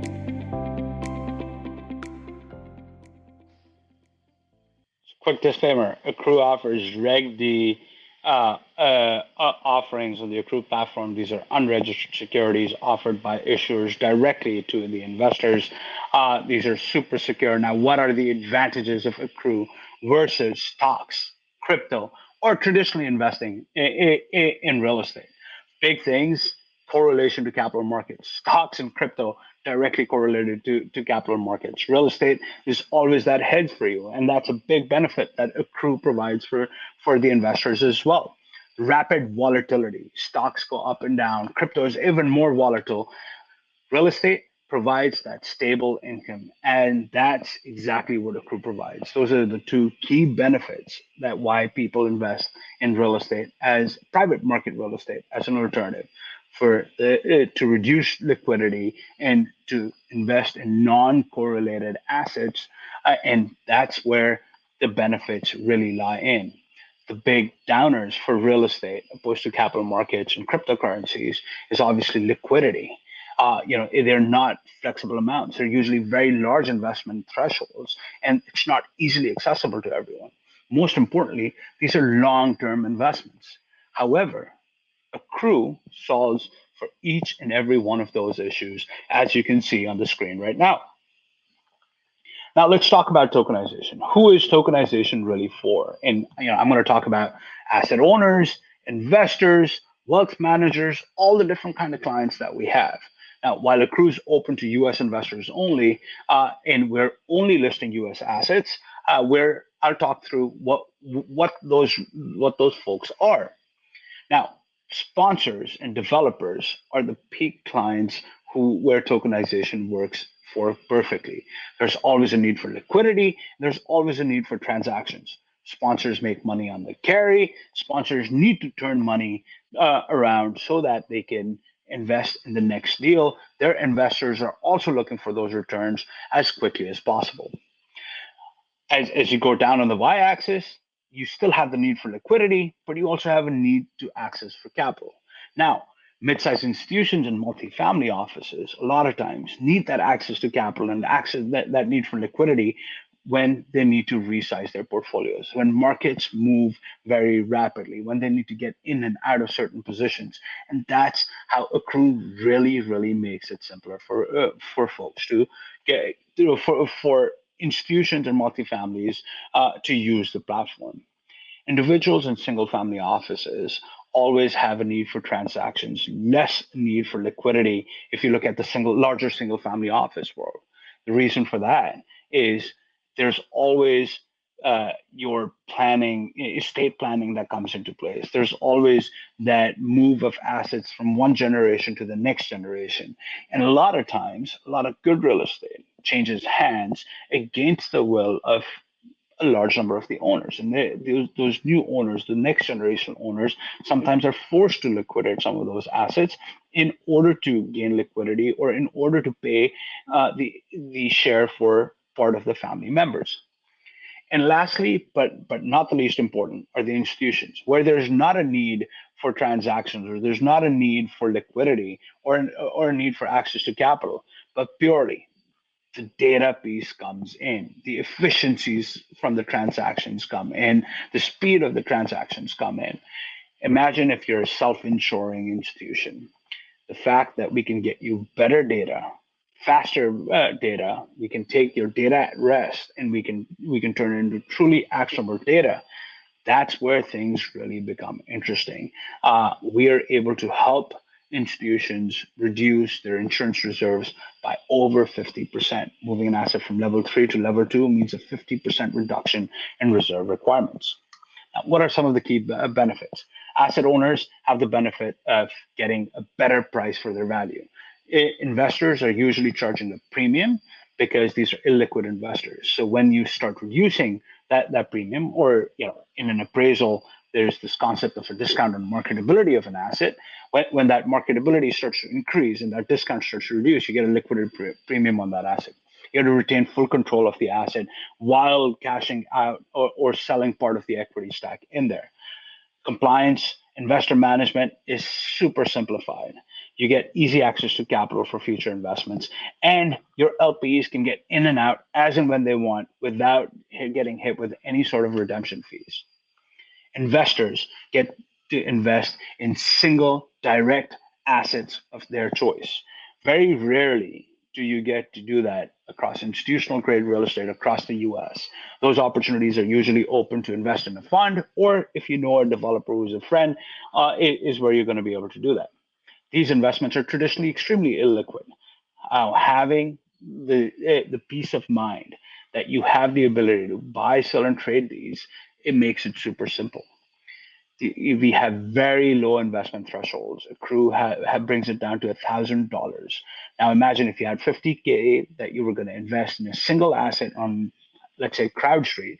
You could take that and spread it across 10 assets with $5K each, or across 5 assets with $10K each, or even 50 assets for that matter with $1,000 each. You could diversify your portfolio as you want it, and you're able to maximize your returns in a super secure way. And don't forget, it's one-click investing for investors out there. Now, Accrue's got a product that's called Accrue Private Access. That's meant purely for RIAs, wealth managers, and institutional investors. We are able to ensure that those wealth managers and RIAs and money managers are able to customize portfolios for their clients in these private market real estate assets, where risk analysis is made simple for them through our data analysis that we provide. We're able to help them provide investment tracking, retain assets under management. RIAs and wealth managers make fees by charging fees on assets under management. Anytime a client of theirs moves funds out of their management, they lose fees on them. And we do all of this through an exclusive RIA private access portal, which is meant primarily for wealth managers and RIAs. Here's a quick video on the Accrue platform. Free your tied-up capital. Eliminate costly middlemen. Access to liquidity with reduced risk. Capitalize the true value of your assets. Portfolio and investor management made simple. Real-time risk profiling and robust security. Commercial real estate investment revolutionized using secure blockchain technology. Tokenize with us today, making the exclusive inclusive. So Crew is all about working with both sides of the marketplace, the asset owners and the investors. We are not able to do this without our team. We've achieved what we have purely because of how we've built the product and the amazing team we have. Our COO Will Powers, our CFO Nurbek Kirakiv, our general counsel, our VP of external affairs, the entire team at Accrue, the 36 plus technology developers working every day to make this product where it is, has enabled us to show the growth that we've got with over $1.5 million worth of tokens traded on the platform in the last 16 months, with over 55,000 accredited investors having signed up on the Accrue platform, with more than 10 RIAs on the Accrue private access allocating in big numbers, and a multitude of assets that are on the platform and currently under due diligence, over $500 million worth of assets that are ready to be invested in, all being done by the help of the team and the investors. And we're backed by some of the biggest names in the industry, like Tim Draper's fund, Draper Gordon Home, Bluefield Capital out of San Fran, Milwaukee Ventures, Wisconsin Investment Partners, and Queen City Angels, as well as a bunch of other folks. Now, talking about the investors, this is why you need to invest using Accrue.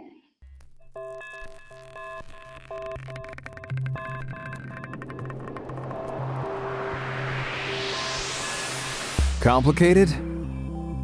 Accrue lets you focus on what is really important: life. Invest in premium commercial real estate for as low as $1,000 without hassle and worry.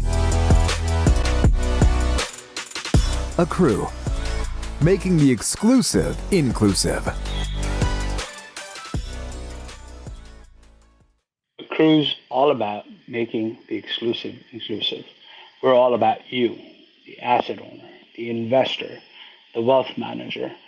We ensure equal access to everyone who is able to invest in these assets, everyone who has the ability to invest and who wants to invest or that has the desire to invest. And Accrue is able to do this using this unique technology, this proprietary multi-token architecture that we've built, and this real estate focused marketplace where we are able to fractionalize real estate, have multiple investors invest in it with as low as $1,000, and we're able to enable liquidity and increase the value of these assets for each and every one of you out there. Thank you so much for your time. I'm happy to take questions. Feel free to reach out to me. You've got my information on screen, and I greatly, greatly appreciate the opportunity today. Once again, Chris, Real Estate WealthCon team, really appreciate all of you having the Accrue team on stage today. So grateful for all of you tuning in today as well. Thank you. Bye. Thank you so much, Mohsen. Hopefully that stretched your mind a little bit on how blockchain technology and tokenization is going to impact real estate in the years to come. Let me know your biggest takeaways in the chat. Our next speaker is going to expand on that, but more from the legal perspective, and that's Rick Tapia. Rick is an entrepreneur, attorney, and thought leader in the blockchain and digital asset space. He's a founding member of the Blockchain Law Alliance, an organization dedicated to bridging the educational gap between blockchain technology and the legal realm. Rick specializes in startup ideation, corporate entity formation, intellectual property, DAOs, NFTs, and security laws. Please welcome to the stage, Rick Tapia. Hello, I'm Rick Tapia, an attorney, international keynote speaker, and thought leader in the blockchain and digital asset space. I specialize in startup ideation, regulatory considerations, as well as other aspects relating to tokenization of real estate assets.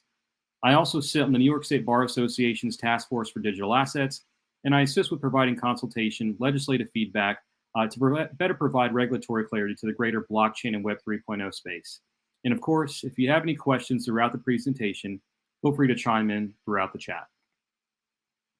For my firm's experience at Bull Blockchain Law, we have served as legal counsel to one of the first offerings of digital securities representing interests in real estate, We've helped our clients raise over $300 million in digital securities offerings. We've also been selected by the EU Commission as a US law firm leading the study of legality, governance, and interoperability of blockchains and smart contracts. And we've also served as advisors to parties on all sides of a DSO deal, from token platforms to issuers and investors. So to kind of give a high-level overview of some of the topics we're going to be discussing today, some of them are: what is a real estate tokenization? Why tokenize real estate? And what are some of the practical and regulatory considerations to keep in mind? So the first question is, what is a tokenized security?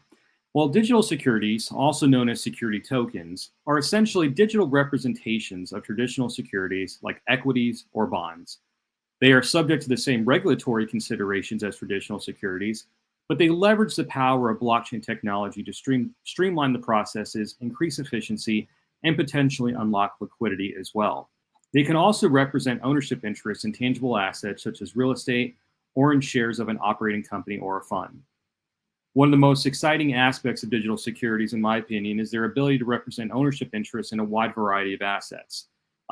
So as I mentioned with real estate or shares with an operating company, this really does open up a world of possibilities for fractional ownership and democratizing asset to different investment opportunities.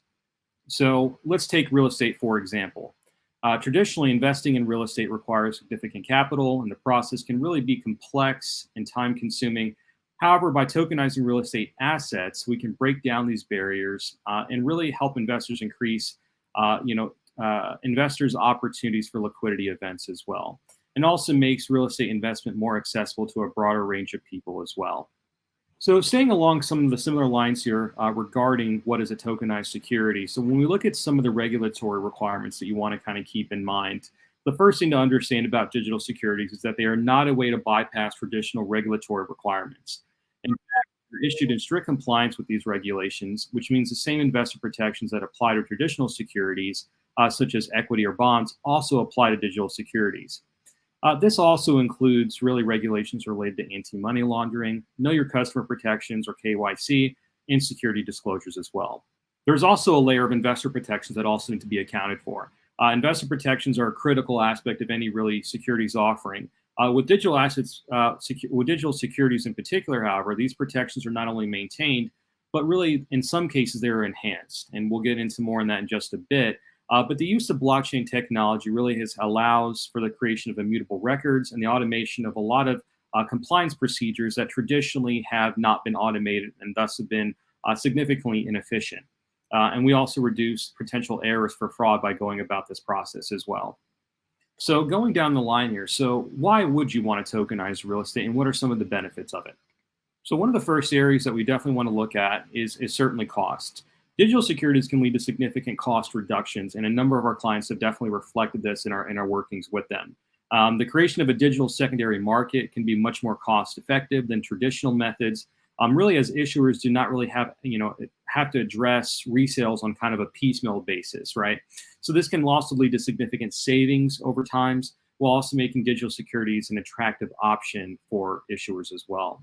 There's also a level of preserving general partner control. So partners, digital securities can offer benefits in terms of control.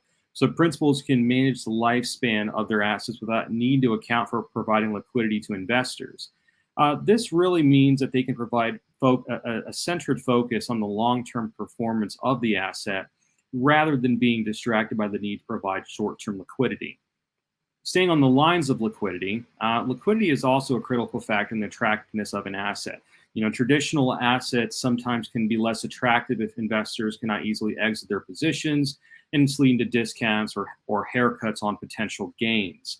Digital securities, on the other hand, with their potential for fractional ownership and easier transferability, can significantly enhance the liquidity of these assets. There's also a way to simplify a number of the due diligence and communication channels that take place in these transactions. So one of the key advantages of digital securities is the simplification of due diligence and communications. And what we mean by that is, so for example, secondary trading of traditional securities often requires pre-trade disclosures to investors and coordination amongst the buyer, the seller, and the issuer. With digital securities, however, much of this process can be automated and streamlined, and thus reducing the amount of time and effort required for these transactions.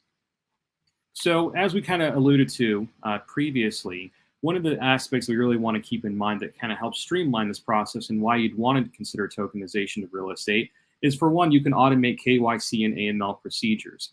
Really, the first major advantage, and as we understand, is there's a critical regulatory requirement in the financial industry, and automating them can really significantly reduce the amount of time and effort to comply with these regulations. We can also streamline the accreditation process. Digital securities can also streamline the accreditation process in a number of different ways, but one of the ways we can see that is through the process of automation, right? So we also can now tie the actual wallet of a person who owns a digital token and streamline with their name and information and tie them in together in a seamless way so that way the accreditation process runs a lot more smoothly. We can also handle managing investor reports digitally. So another significant advantage of digital securities is the ability to manage investor reports and cap tables digitally as well. So this can actually provide real-time updates and transparency for investors and also reduce the administrative burden for a number of issuers as well. We can also automate token controls. So digital securities also allow for the automation of token controls to ensure compliance with different securities regulations. This can include things like transfer restrictions or dividend distributions. So really automating these controls can reduce the potential for errors and ensure that securities remain compliant with different regulations. And lastly, which has also been a very attractive point for a number of our clients, is secondary market trading. So this can really enhance liquidity and make the securities more attractive to investors, while also providing issues with a broader potential investor base. So as we kind of go down the rabbit hole here a little bit, some things to kind of keep in mind are what are some of the practical and regulatory considerations with digital securities offerings as it pertains to real estate. So some things to kind of keep in mind. So securities offerings are heavily regulated in the US and abroad. Failure to abide by these regulations with respect to the offering, selling, and marketing of a DSO can subject an issuer and its principals to civil fines and penalties, as well as rescission of any contracts with purchasers. So really kind of one of the main bodies of law that we look to is the Securities Act of 1933. And so this stipulates that from a high level that registration is required unless the offering being made is pursuant to an exemption. So there's a number of exemptions, some of which you may be familiar with, such as Regulation D and under Rule 506C, which allows for accredited investors only to participate in the offering. This is also really attractive because it does allow for general solicitation. General solicitation, there is a number of aspects that you want to keep in mind with general solicitation, but it is nonetheless an attractive point as well. There's also Regulation D 506B, which also allows for accredited investors as well as up to 35 non-accredited investors. Unfortunately, with as we've seen with a number of our clients, is with 506B, there is not really the ability to be able to generally solicit in the way that, obviously that 506C affords. So that's something to keep in mind as well.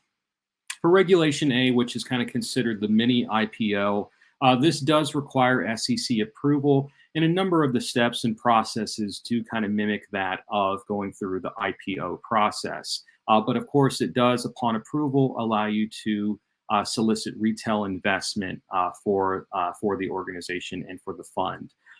There's also Regulation CF, which we have also seen be utilized as well, which has a $5 million limit.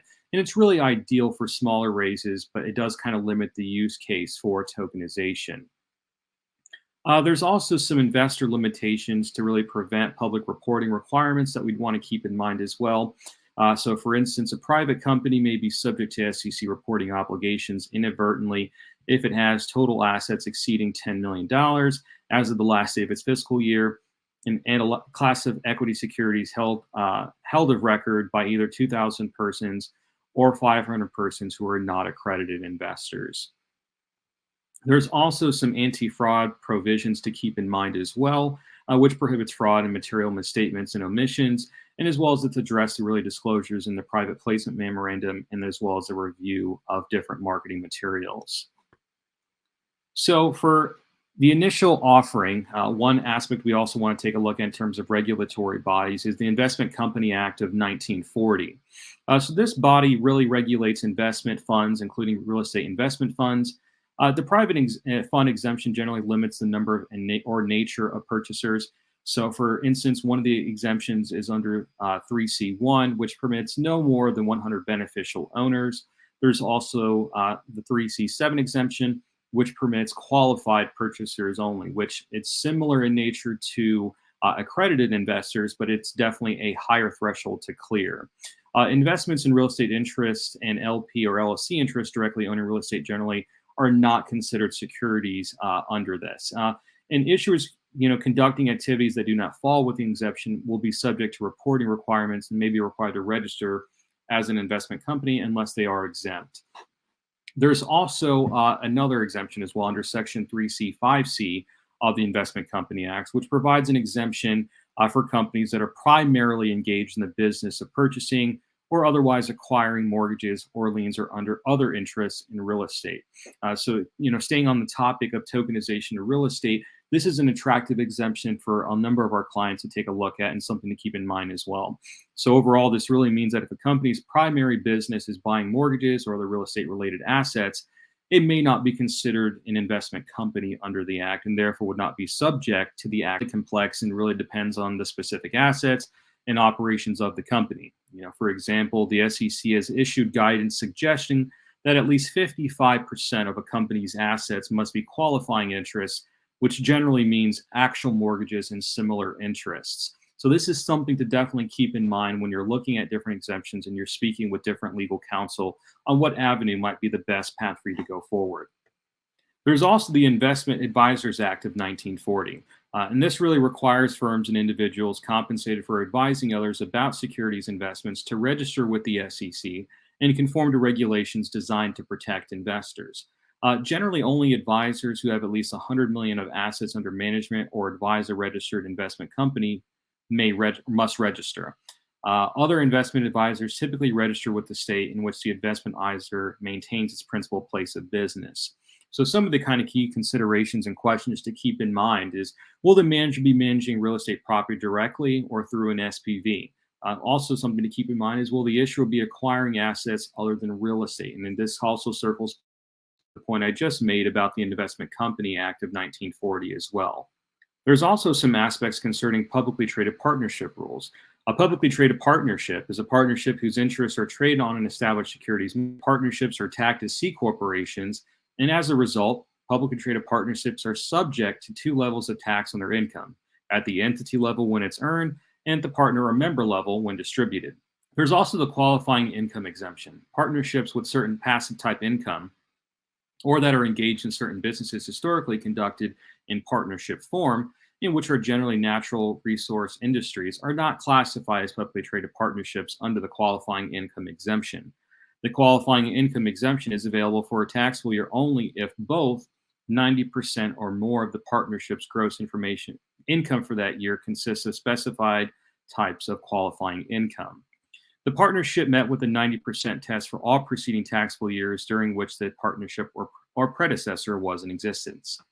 So to kind of give a high-level overview of the life cycle of a DSO, so the entity formation and tax advising usually takes up to about 2 weeks. Then in step 2, we have the due diligence and documentation process, which also takes about 2 to 4 weeks. Then in step 3, the market offering usually takes about a period of 3 months for what we've seen from a number of our clients. And then lastly, receiving funding and issuing securities can happen immediately. This concludes my presentation, and thank you for your time. Feel free to ask any questions you may have. Thank you. Thank you so much, Rick. Okay, I know you're probably exhausted. There's been a lot thrown at you today, in addition to everything that was thrown at you yesterday, but you do not want to miss these next 2 speakers. They're going to completely blow your mind, I promise you. Take this time, share your thoughts and feedbacks in the chat, get to know one another, and I'll see you here in a few minutes.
Welcome back. All right, you've had a lot of these past couple of days, and these next two speakers, they're going to keep that going. And this next speaker is an absolute legend in the industry. You probably know who he is, you've probably read his books, and you definitely know the people he's worked with. His name is Tom Wheelwright.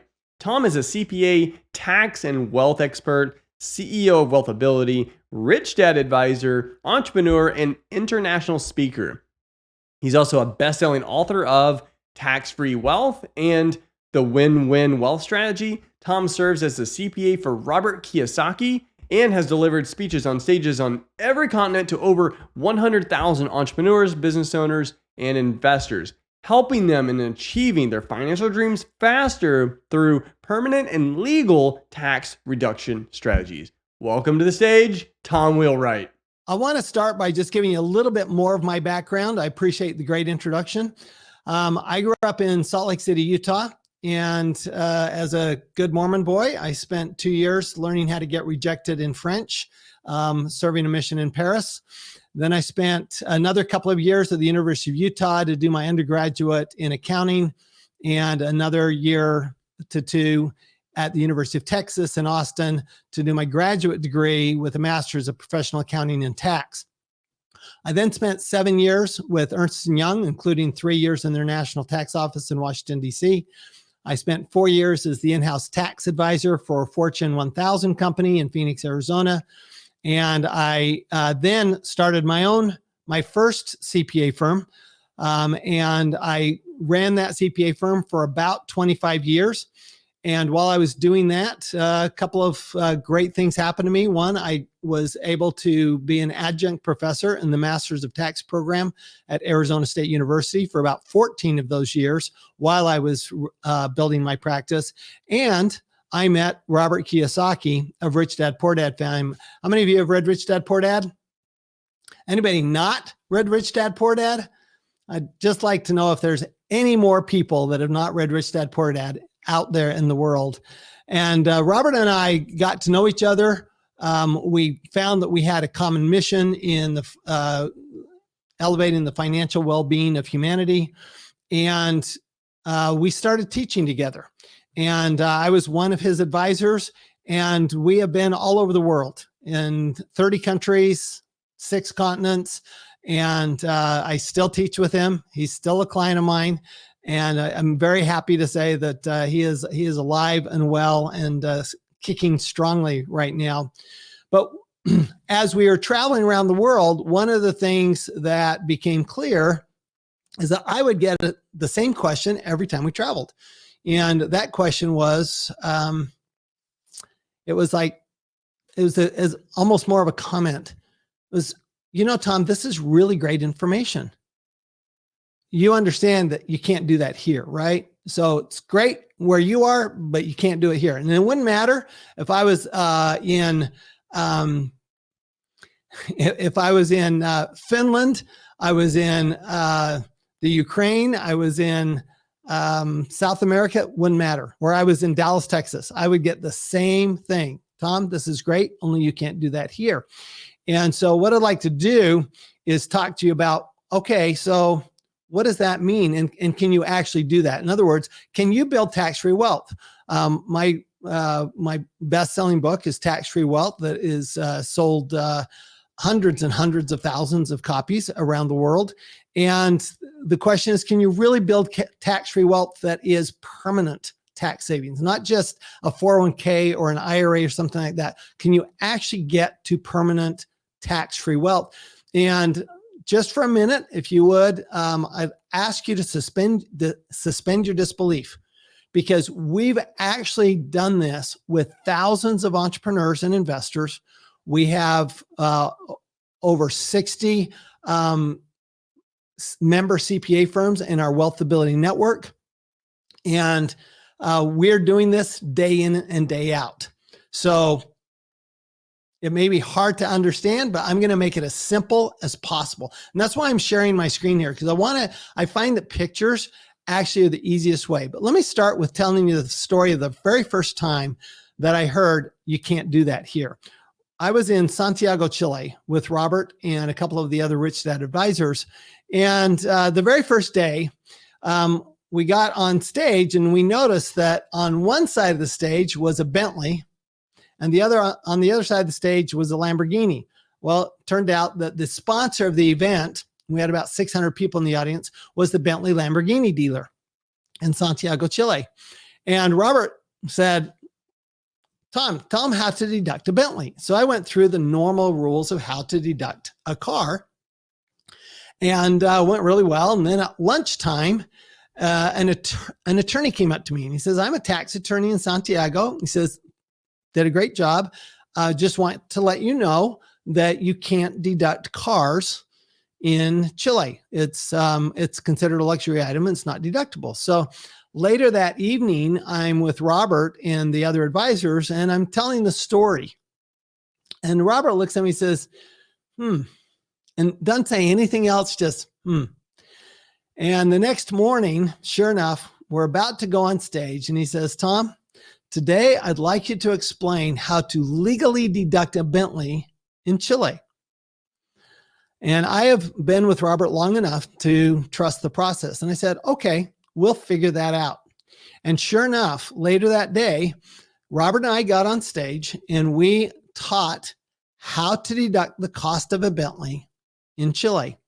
Later, at the end of the program, that same tax attorney came up to me and he said, Tom, that was amazing. I would never have thought of doing it that way, and you absolutely could do it. So just because we have heard that something can't be done doesn't mean it can't be done. So let me start by giving us just a little preface of how the tax law actually works. So, and some of you heard this before, but many of you may have not. In Robert's second book, After Rich Dad, Poor Dad, called The Cash Flow Quadrant, Robert explains that there are really only 4 ways that you can make a decent amount of money. One is as an employee. We've all been there, done that. One is as a self-employed superstar specialist, whether it's a movie actor, whether it's an athlete, whether it's a small business owner, whatever it is. A third way would be as a big business, say 500 employees or more. And the fourth way is as an inside investor or a professional investor. These are really only the 4, when you think about the 4 ways to make any serious kind of money. What I find fascinating about the tax law, and you're going to want to write this down, is that there are 2 questions that are the most important questions to determine how much tax you're going to pay. The first question is, how do you make your money? If you make your money as an employee, you're going to pay about 40% if you make a good salary anywhere in the world, not just in the US. If you are self-employed, you're probably going to pay closer to 60%. And that's because you're paying both the employee and the employer share of the taxes. If you're a big business owner, all of a sudden, your tax rate's going to go down to about 20%. Worldwide, it's going to go down to about 20%. If you're a professional investor, that number goes to about 0. In other words, the income that you bring in, that you earn, is taxed at 0. And that's common, by the way. It doesn't matter what you're investing in. As a professional investor, you're probably going to pay 0 tax on the income from that investment. The second question is, what do you do with your money? So we're going to start with the first question. I want to walk through why these tax rates are different. And then we're going to talk about what do you do with your money. So if you think about taxes, the very first paycheck you ever received, you probably looked at that and you go, how come I'm supposed to get $10 an hour or $5 an hour, whatever it was. How come I only got $8 an hour or only $3 an hour? Who's this FICA person anyway? And what's this withholding stuff? And so what you realize right off the bat is that, oh, I have a partner. That partner is called the government.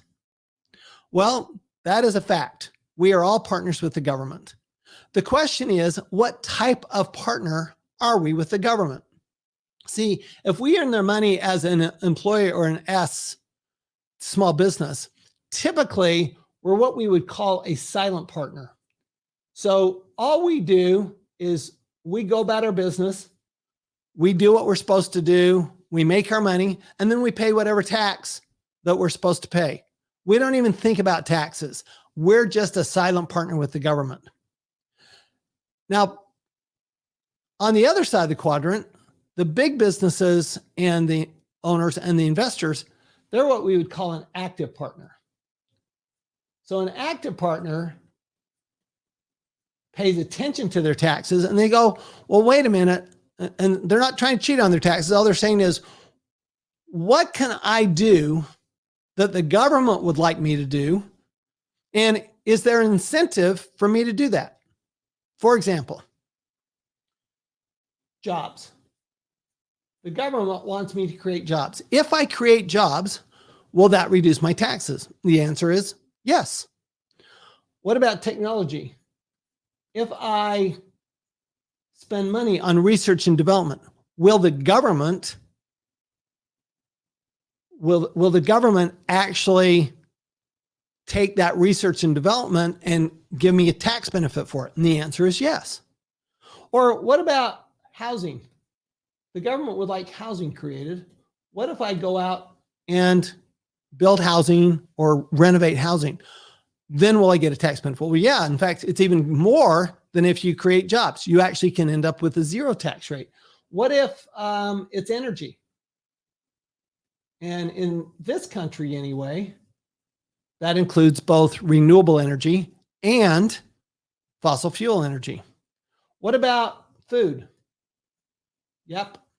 Sure enough, the government wants us to produce food, and the people who pay the lowest taxes on the planet are typically farmers and ranchers. So there you go. It's just a silent versus active. Then the question is, okay, but what if I earn my money over here as an employee, or I earn my money here what if I then take that money and I actually invest it here? Will I get the same tax benefits as if that's where I earned it in the first place? And the answer is yes. And it doesn't matter whether you're small or big. So you can have a single family home that costs $100,000 in the Midwest, in the Midwestern United States, and you can get the same tax benefits as somebody who owns a 1,000-unit apartment complex. Exactly the same. Or somebody who owns a huge commercial building. The tax benefits are the same. We have what's called an equal protection clause in the Constitution. So everybody gets the same tax benefits if they're in the same situation. That's why I always say that the tax law is fair. It's not equal, it's fair. And it's fair because the same person doing the same thing in the same circumstance gets the same consequence. Now, it's not equal because if you're doing different things, you get different results. But if you do the same thing, you should, with good advice, you should get the same result. So take a minute and just think about, all right, what could I be doing that would actually, could I take some of my money, could I invest in such a way that I reduced my taxes? So let me tell you what typically happens.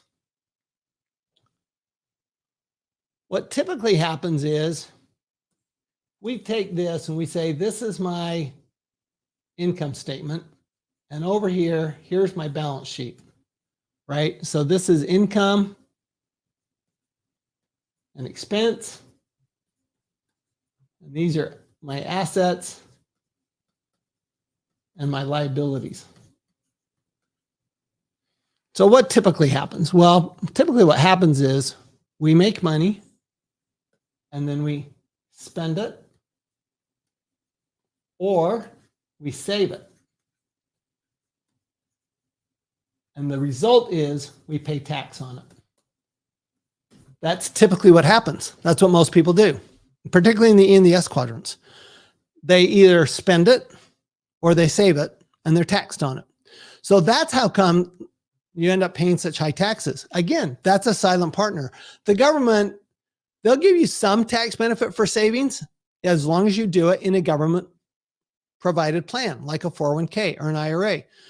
But even there, it's just a deferral of tax. It's not an elimination of your tax. So it's not real permanent tax savings, just temporary tax savings. But what if instead I took that money and I put it back into my business and I actually used it for expenses of my business? Well, now I pay zero tax. Okay, so that's the business owner. What if instead I put it, instead of an expense, I put it into an asset? If I put it into an asset, there's also zero tax. Now, just for a second, I want to explain. I'm going to give you a little way to look at your financial statement here. First of all, remember, any money that comes in that you spend or you save is going to be taxed, and it's going to be taxed at the highest rates. If you put it back in your business, you're not going to be taxed. Now, that's assuming that you're putting it back into a business in an expense that we call a valid business expense. What's a valid business expense? Well, this is what I was explaining in Santiago, Chile. Valid business expense means it has a business purpose. It's ordinary or typical in your business. It's necessary, meaning that it is going to produce income for your business, and it's well documented. Now, it's that third one that catches people. Is this expense going to produce income? Because what the government says is, look, if you are going to use that money to produce income, we're fine with you deducting it because eventually we're going to get the money. So business expenses are entirely deductible. There are a few exceptions. Again, you still can do it here. It just takes a little better advisory work and a little better education than a standard business expense. Things like cars in Chile, for example. But let's think of an asset. What is the purpose of an asset? The purpose of an asset is to do one of two things. Either to create income or to reduce an expense. That's the purpose of an asset.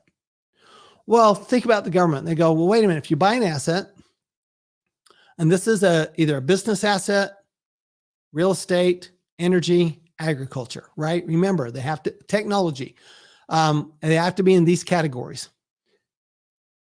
It can't be a derivative like a stock, all right, or a bond or something like that. That's not an asset. It's not something that's producing income.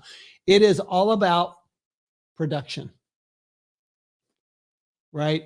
If you look at it, these are, in fact, I'm going to do this a little bit different here. Over here, we're talking about producers. And over here, we're talking about consumers. So if you consume it, you're going to pay tax on it. If you're producing something, you won't. All right, so the purpose of an asset, the government goes, well, wait a minute, if you're going to increase income, great, we're going to get eventually money, tax money back on that. Because you're going to produce more income, if you reduce an expense, well, that produces more net income to us anyway, so they're happy about that. What about a liability? The purpose of a liability is to create an asset. Here's the biggest challenge people have, I find, when it comes to debt. They don't understand it, and they're scared of it. And the reason they're scared of it, if you're afraid of debt, you want to write this down. If you're afraid of debt, it's because you don't trust the asset. If you are afraid of debt, it's because you don't trust the asset. So does the government like liabilities? If the purpose of a liability is to create an asset, and the purpose of an asset is to either increase income or reduce an expense, and that all produces additional tax to the government, does the government win on liabilities? Well, yeah, and that's why liabilities aren't taxed, right? If you borrow money, you're not taxed on that liability because you're going to pay it back, and the government's going to then they're going to get their money. That's this is how the tax system works. This is how the tax system works. Okay, now, let me give you an example of this. Let's take housing. It's probably the most popular. We're a real estate wealth con, so let's look at real estate. So let's say that you go and you buy this single family home, And you go, okay, so how am I getting taxed on this? Or what are the tax benefits? Because again, this is a producing asset, right? You're producing housing for other people. The fact that you turned a home into rental property means that if somebody wants a home to buy, they have to buy another property. So it actually creates additional rental properties or additional housing. Just the fact that you bought it. You didn't even have to build it. You could just buy it. Well, let's think about what you bought. So you bought the building, you bought the land, you bought the land improvements like the trees and the shrubs, etc. And you bought the contents of the building, right? You bought the ceiling fan all over the house. I'm in Arizona. It's really hot in Arizona in the summer. We need ceiling fans. We need ceiling fans in the winter. You might have bought some window coverings. You might have even bought some, cabinets, right? Or appliances, right? Well, how are you going to get, what are you going to do when those things wear out? Well, the land doesn't wear out, so you don't have to do anything. But you're going to have to replace the landscaping. You're going to have to replace the ceiling fans, carpet. Someday you might even have to replace the building. You're going to have to substantially renovate it. So what the government does is they say, well, tell you what, we're going to give you what's called depreciation. And depreciation is the wear and tear on the asset. So this is an asset, not an expense. We're going to give you depreciation for the wear and tear on the asset. And we're going to do it based on a schedule, and we're going to look at, okay, so what are, how do these wear out? Well, land doesn't wear out. So land's going to get 0 depreciation. A building, if it's a residential building, say, well, that wears out around 25 to 30 years. So we're going to say about 3.6%. That's the US government's number. Landscaping. So let's call it land improvements. That's probably 7 to 10% a year, because that does wear out a little faster. Some people it wears out a lot faster because they don't have a green thumb. And then the contents of the building, we're going to say, well, that's going to be about 20%. So here's what's great. The building can be going up in value, but we're still going to get the depreciation. On top of that, let's say that this house, that we go, well, wait a minute, I don't want to put all my own money in it. I'm going to put $20,000 down, and I'm going to borrow $80,000. Right? There's my debt for this $100,000 property. Well, the bank doesn't get any tax benefits. Only the investor gets tax benefits. So by borrowing money, you're multiplying your tax benefits by 5. So if this is 1, this is 4. So basically, you got 5 times the tax benefits. So you get tax benefits on $100,000, not on $20,000, by using debt. Well, let's say I have $100,000. Great. Go buy $500,000 of property. So just add zeros to it. That's what the big guys do. Why don't you do it? So this is the primary benefit. Now there's some other tax benefits. Right now, this year, we have what's called bonus depreciation. And bonus depreciation means that these two right here, we get to take 80% of the cost year 1. That means that if land improvements and contents were, say, 30%, that means 30% of the cost, or 24% of the total cost, is deductible year 1. Year 1, we can deduct 24% of the cost. That means we would get, in this case, times 24%, we get a $24,000 deduction. Now, I hope you're frantically writing these down. I hope you're getting this. I want to give you a second to look at this, because you put $20,000 down, you got a $24,000 deduction the first year. Well, let's say you're in a 40% tax bracket. Let's say you're really 42%. Okay. Let's say you're in a 42% tax bracket. That's roughly $10,000. Well, wait a minute. You only put $20,000 down and the government's giving you 10. That really means that the government's paying for 50% of your cost of that building, of that property. Or another way to look at it is, if your return on investment on your $20,000 is 10%, if you get $10,000 back from the government, your return on investment is now 20%.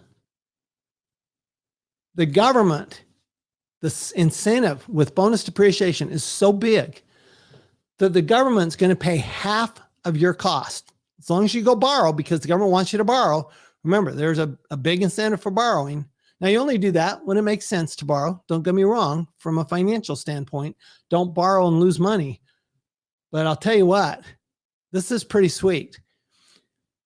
And people are very concerned about debt right now. They're very concerned about the cost of debt. Let's say your mortgage is 7%. It is not the cost of debt that's the most important number. The most important number is, what's the cost of debt compared to the rents on the property? If the rents on the property are more than the debt, still a good deal. The rents on the property, the net rental after expenses, is more than the debt, it's a good deal.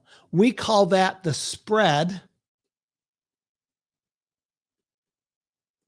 between the net operating income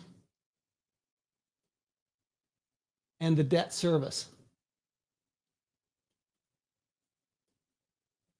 Another way to look at this is cap rate, and I'm sure others in this are talking about cap rate versus debt rate or borrowing rate. My point is that debt can be bad, but debt for most real estate investors is very good. And it multiplies our tax benefit by 5 times. If we'd only bought a $20,000 building, our tax benefit, instead of being $10,000, would be $2,000. Now, what else can we do here? I'm going to give you one more little super benefit here. And that is, what if I go and I put solar panels on top of my building here? Those solar panels, the government's going to give you both a 30% credit and a deduction equal to about 65%.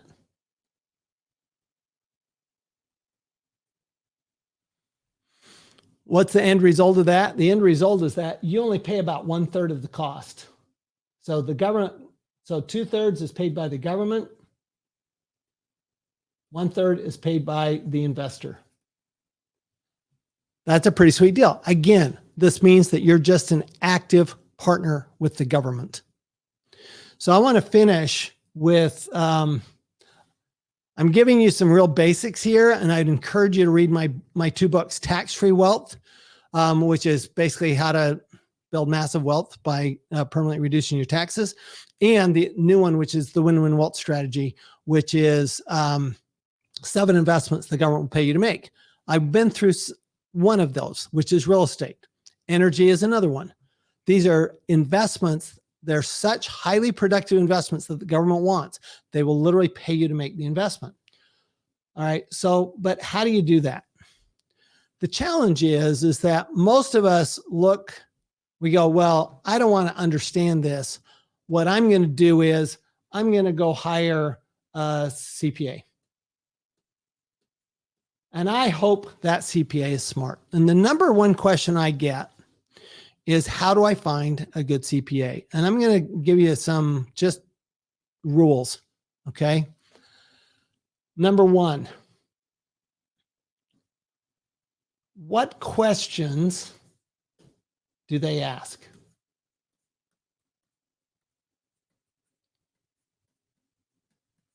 You want a CPA that'll ask good questions. That is by the way, that's an advisor's primary job, is to ask good questions. Number two, what is their system for reducing taxes and building wealth? What's the system? See, everything that works consistently starts with a pattern. It then somebody notices the pattern and goes, well, wait a minute. If there's a pattern, I can create a formula. If there's a formula, then I can replicate that formula with a system. The challenge with most tax advisors is they have no system. Now, do they ask you good questions? So for example, do they ask about you? And the bigger question is, do they ask questions that allow you to do what you want to do? For example, question I get asked all the time, or I used to get asked all the time until I changed the question, is they ask if something was deductible. Is this pen deductible? It's not a very good question because I have no idea when you ask me if a pen's deductible, because I don't know what your situation is. If you want to change your facts, if you want to change your tax, you have to change your facts. And if that's true, and that's probably what I'm most quoted on, is if you want to change your tax, you have to change your facts. What facts do I have to change? So in other words, how do I make this pen deductible? That's the kind of questions that you want to ask them. And that's the kind of questions you want them to respond with. The final thing is, do they have a network of other professionals that if they don't know the answer, they can refer you to, or they can go get the answer? And this is why we created the Wealthability Network, frankly. And you can go to wealthability.com and certainly get any information you want. But I will tell you, the number one question I get is everybody wants to know, how do I reduce my taxes? But they assume that it's about the tax advisor. And I agree. It is largely, it's about two things. The amount of tax you pay will depend on two things. And I'll leave you with this. It's going to depend largely on your education.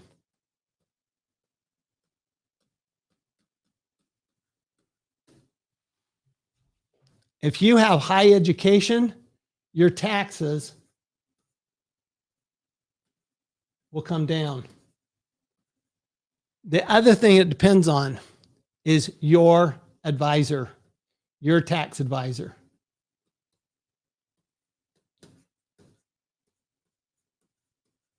My mother, smartest person I've ever met, my mother told us there were two people that would be most important in our financial lives. One was our insurance agent, and the other was our CPA. And I think she's right. I chose to be the tax advisor. I wanted to be one of those people, and I didn't want to do insurance. So I'm the tax advisor. And, but that tax advisor, again, what questions do they ask? Right? What questions do they ask? And what system do they use? Questions do they ask? System do they use? And what network do they have? And again, I'm happy to take any questions. Happy to, you want to connect with me, please connect with me. I'm all over social media, but please feel free to connect with me at wealthability.com. If you're interested in getting a second opinion on your taxes, we're happy to do that too. So good luck with the rest of the conference. It's been a pleasure. Just remember that when you get educated on taxes and you have a great tax advisor, you're going to make way more money and pay way less tax. Thank you so much, Tom. Wasn't that absolutely amazing? Drop some fire in the chat. Show him some love. What is something that you didn't know before, and now you just have so much more clarity on how that works in regards to real estate and taxation? Share that in the comments. Okay, we've got a last speaker, and when they're done, I have a few things I'm going to share with you afterwards, so don't leave. But there's someone I very intentionally wanted to go last today because you've had a lot thrown at you over these last few days. And this stuff on investment strategy and planning and legal and all this stuff. But ultimately, what you're building, hopefully you think a little bit more about it. And I think they're going to cause you to think a little bit more about what you're building and actually how that's going to impact you, your family, and those around you. His name is Stephen Libman. Stephen is a real estate investor, fund manager, and managing partner of Integrity Holdings Group. He embarked on his real estate journey as a realtor and then progressed to flipping nearly 1,000 houses. Following burnout from the transactional and highly taxed house flipping business model, he transitioned into the multifamily and self-storage space to generate passive tax-advantaged income. Additionally, Stephen established a donor advised fund where a percentage of his company's income is allocated as passive income for nonprofit organizations. Please welcome to the stage, Stephen Libman. All right, what's up, everybody? Thanks so much for joining. Today, we're going to be talking about something a little bit different in the multifamily commercial investing world, but it's something really near and dear to my heart. It's called investing with purpose. And today, we're just going to talk about impact investing and what that looks like and how do we do it in and through this business and what are some of the impacts that you can make through a business like this. So who we are. So I'm one of the founding members of Integrity Holdings Group. We've been in business for 12 years. Like maybe some of you, we started as wholesalers. We started doing fix and flip and then multifamily. We flipped over 1,000 houses. And then we went into the multifamily commercial space. We have built just about 400,000 square feet of self-storage facilities managed by CubeSmart. We have invested and acquired $329 million in assets, over 12 investments totaling more than 300,000 square feet of storage. That was about 4, actually, 2012 units of multifamily, 807 beds of student housing. These stats are about 3 months old, so we're over 1,000 beds in student housing now and a little bit more in multifamily apartments. But it has been a wild and crazy ride so far, and we're just getting started. So the heart of Integrity Holdings Group. So we think that success is really tied to what you can do for other people. So we believe that giving back is the beginning of success.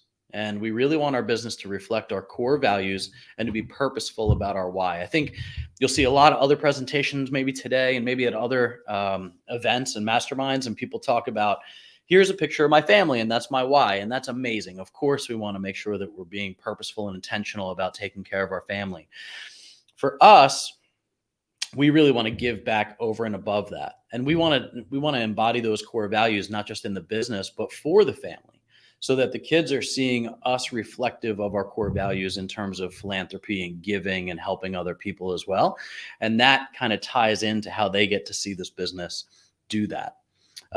So the investing with purpose ethos reminds us that there's a purpose bigger than just finding great deals and great returns.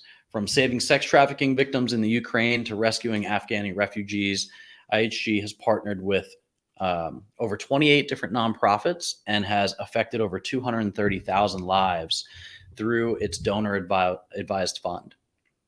Now, when I say 230,000 lives, I think it's easy to just say, oh, wow, that's a big number. That's cool. But when you dig into, and we send out these monthly newsletters talking about the CapEx and the profit margin and the net operating income of all of our buildings, but we also do some spotlights on these nonprofits that we're working with. And, so 230,000 lives, big number, really cool to hear. But what does that look like? Like when we shut down the Bagram Air Force Base in Afghanistan, we got a call from some special forces guys that had planes on the ground extracting Afghan refugees that used to work with the military that were clearly going to get killed. And we were able to fuel 3 757s to get over 490 people per plane out of the country in just a short period of time through this donor advised fund.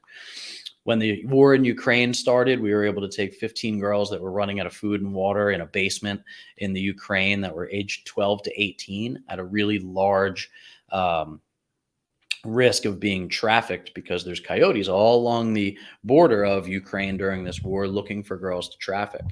And again, found some bad men and women that were able to go in there and grab those girls out and get some vans and bulletproof blankets to wrap them in and to escort them safely out of the country. So 230,000 lives, super impactful, especially when you hear the stories about each and every person that really affects. So we're really excited about that. So the heart is really to partner with a nonprofit in every deal that we do. We aim to help by providing a source of consistent and passive income for years to come. I think we talk about consistent passive income for ourselves when we look at passively investing, and that's great. But through these deals, you can also carve out a percentage of that deal for a nonprofit or for a donor advised fund to create consistency in the giving that you give back to nonprofits with. So most of our recipients are receiving 3 to 5 year monthly donations from us, because the one-time gift is amazing, but just like a business, you have to be able to plan for the future. So how do you do that? So instead of saying, hey, we're going to give you 20 grand, we'll say, hey, we're going to give you, $1,800 a month for the next year. And then we'll extend that over a 3 to 5 year period, depending on what the need is. So fundraising is very time consuming, but it's a super necessary task, but it takes away from the mission at hand for these organizations. The way that this started was a missionary came back that was serving in the Philippines, serving in the red light district in the Philippines, just loving on women there. And she came back to the United States for Christmas. And I think we were about 25, 26. She was a little bit younger, maybe 22, 23. And she asked to come over to our house. And if you've ever been around a missionary or a nonprofit, they come over with a little flip book. This is like maybe before PowerPoints were getting bigger. And came over with the flip book and started showing us kind of what the work was that they were doing, and saying, hey, would you consider donating, $50 a month or $25 a month to help support me in my mission? And, it really struck a chord with me that the people that are doing the hardest work in the world, right, just giving selflessly of their time, effort, and energy, had to come home, and instead of get refueled, they had to go out and fundraise. And that just kind of sparked something in me where we really wanted to be intentional about how do we help these folks long term, so that when they do come home, they can get refreshed and then go back on the front lines instead of having to continue the grind when they got home. So through faith-filled action and God's grace, we aim to impact the world and create income for the kingdom and generations to come. And we're going to talk about how you guys can do that too, if it's something that pulls on your heartstrings. So one, what is impact investing? Generally we know what that is. We're generating financial returns while also creating a positive social impact, right? So unlike philanthropy or nonprofits, we're still trying to get a return. And this is a secondary consideration of, okay, how are we going to make a profit and make an impact? So the bulk of impact investing is done by institutional investors, which to me, what are you investing in? What are those institutions investing in? And how intentional can we be about where our own investment dollars are going? So that's really where we got kind of the idea of this. So how do we come up with it? There's nothing new under the sun, right? There's other people that are doing these types of things. But I was praying one day and I said, hey, Lord, how do I give more abundantly now before I get there? And we wanted to increase the ability to give more abundantly before we, quote unquote, made it financially, at least. And we decided to partner with a nonprofit in every deal that we did. So we're a tithing business, which means the first 10% goes back to our churches. And then offerings are over and above that. So the first deal that we did, we literally gave 1% of the economic benefit past that tithe to a nonprofit. Wasn't a lot of money. maybe it ended up being about $2,000 or so. But the next deal, we committed 2%. And the deal after that, we committed 4%. And the most recent exit that we had, we committed 13% past our tithe. So essentially 23% of that deal. And that was a $60 million project that we exited. Went back to our donor advised fund to go towards impact investing. And our goal is to continue to grow that in every deal that we do, obviously having to be good stewards and running a business and maintaining operational excellence and being able to hire and expand and scale. But the goal is to essentially give 90% of profits back to the donor advised fund to fund nonprofits. And we call it a BHAG for a reason, right? It's a big, hairy, audacious goal, and it's going to take a lot of time, effort, and energy to get there, and a lot of money and a lot of deals. But we truly believe that we can do it. 1 Peter 4:10 says, each of you should use whatever gift you have received to serve others as faithful stewards of God's grace in its various forms. I'm not the guy going to dig wells in Africa, but this business and the skills that we've developed to run this business certainly can finance those endeavors. And that's really what we're looking to do, is to fulfill that calling. So types of impact investing, I'm not going to go too long on this. Traditional philanthropy is basically nonprofits. You're giving everything societally changing, grants, donors, all that stuff. And then the other side of it is fully commercial companies, which frankly, as investors and investment companies, most of us are. We don't have any regard, or at least very little regard, for the social or governmental practices on what we're trying to do. So we fall right in kind of that impact investment where we know that we have to make a good return for our investors, but also there's other ways that we can be responsible in creating better communities that we invest in. How are we impacting the families that live in the apartments that we buy? How are we, not just inside the donor advised fund, but inside the business itself? How are we making an impact on the culture, on the environment, on the places that we go to purchase? So, the difference between impact investing and traditional investing, obviously, we just kind of covered that a little bit. And then why real estate? I mean, so I know there's businesses out there that give a portion of their own businesses to that, but impact investing is really attractive for real estate because it's more sustainable and consistent, right? We all know that the reason that we invest into multifamily apartments or other different commercial assets is because lack of volatility, right? Long-term cash flow.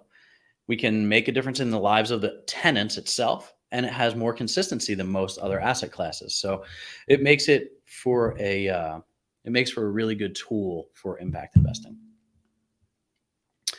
So, all of these different things are suitable for impact investing. There's more than this, but this is just what our fund covers: multifamily, student housing, senior living.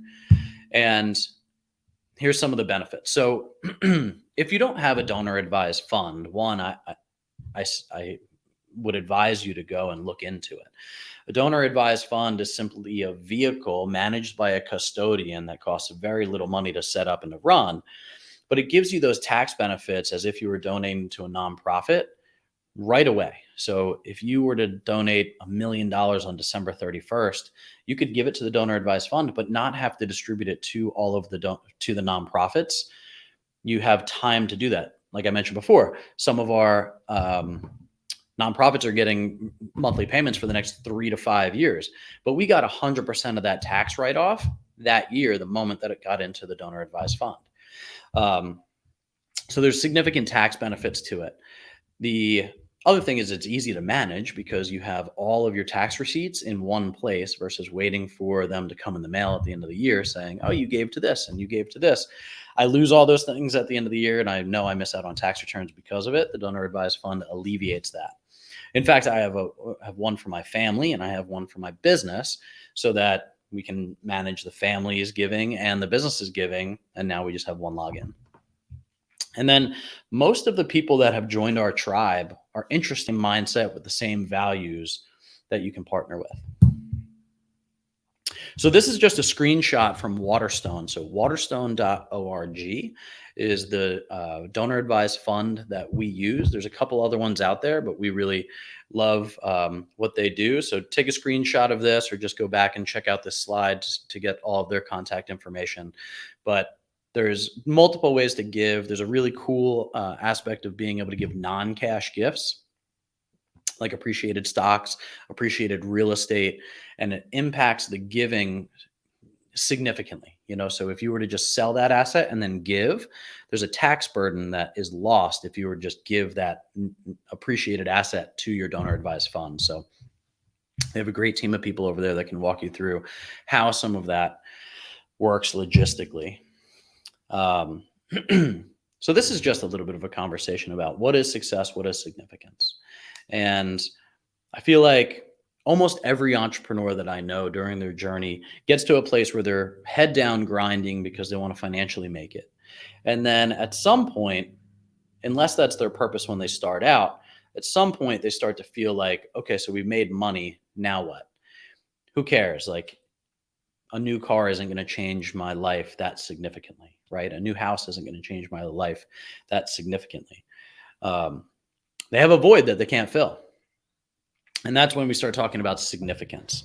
So success is often misinterpreted as just encompassing money, when in truth, everybody should define success based on what it means for them, right? So you need to come up with your own definition of success, and everybody's is going to be different. And that's great, because you should only be working for a subjective version of success, right? Based on objective truth, I believe, but subjectively, you need to be able to define it. I can't compare myself to you and say, oh, they are successful and I am not, because that steals joy, right? So significance, on the other hand, is whatever you're doing that is aligned with your core values. So you have to think about them. You have to write them down. You have to figure out what is the significance of what you're doing and why you're doing it.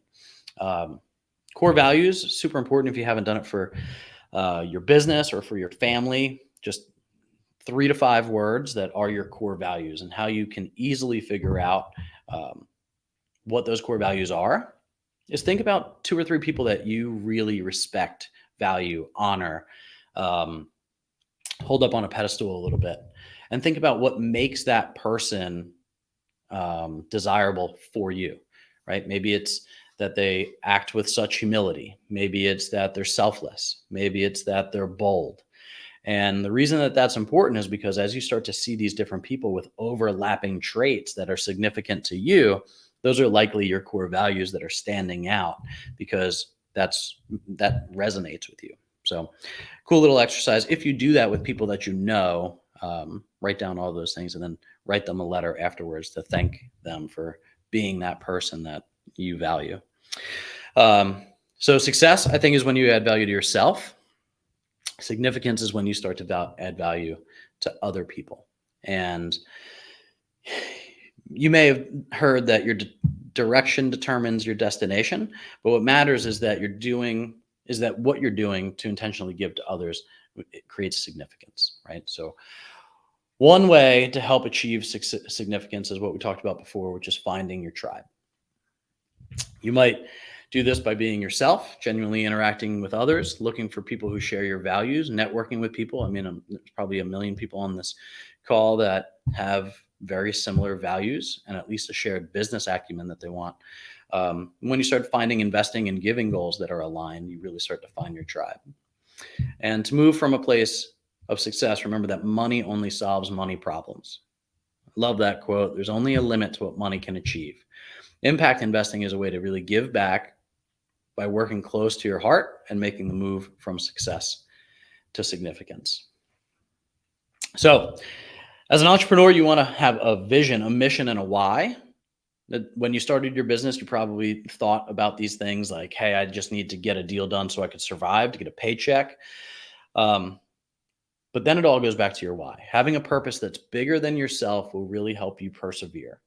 Moreover, leading with that why may help you attract others who think like you, right? So write down and fill out the sentence.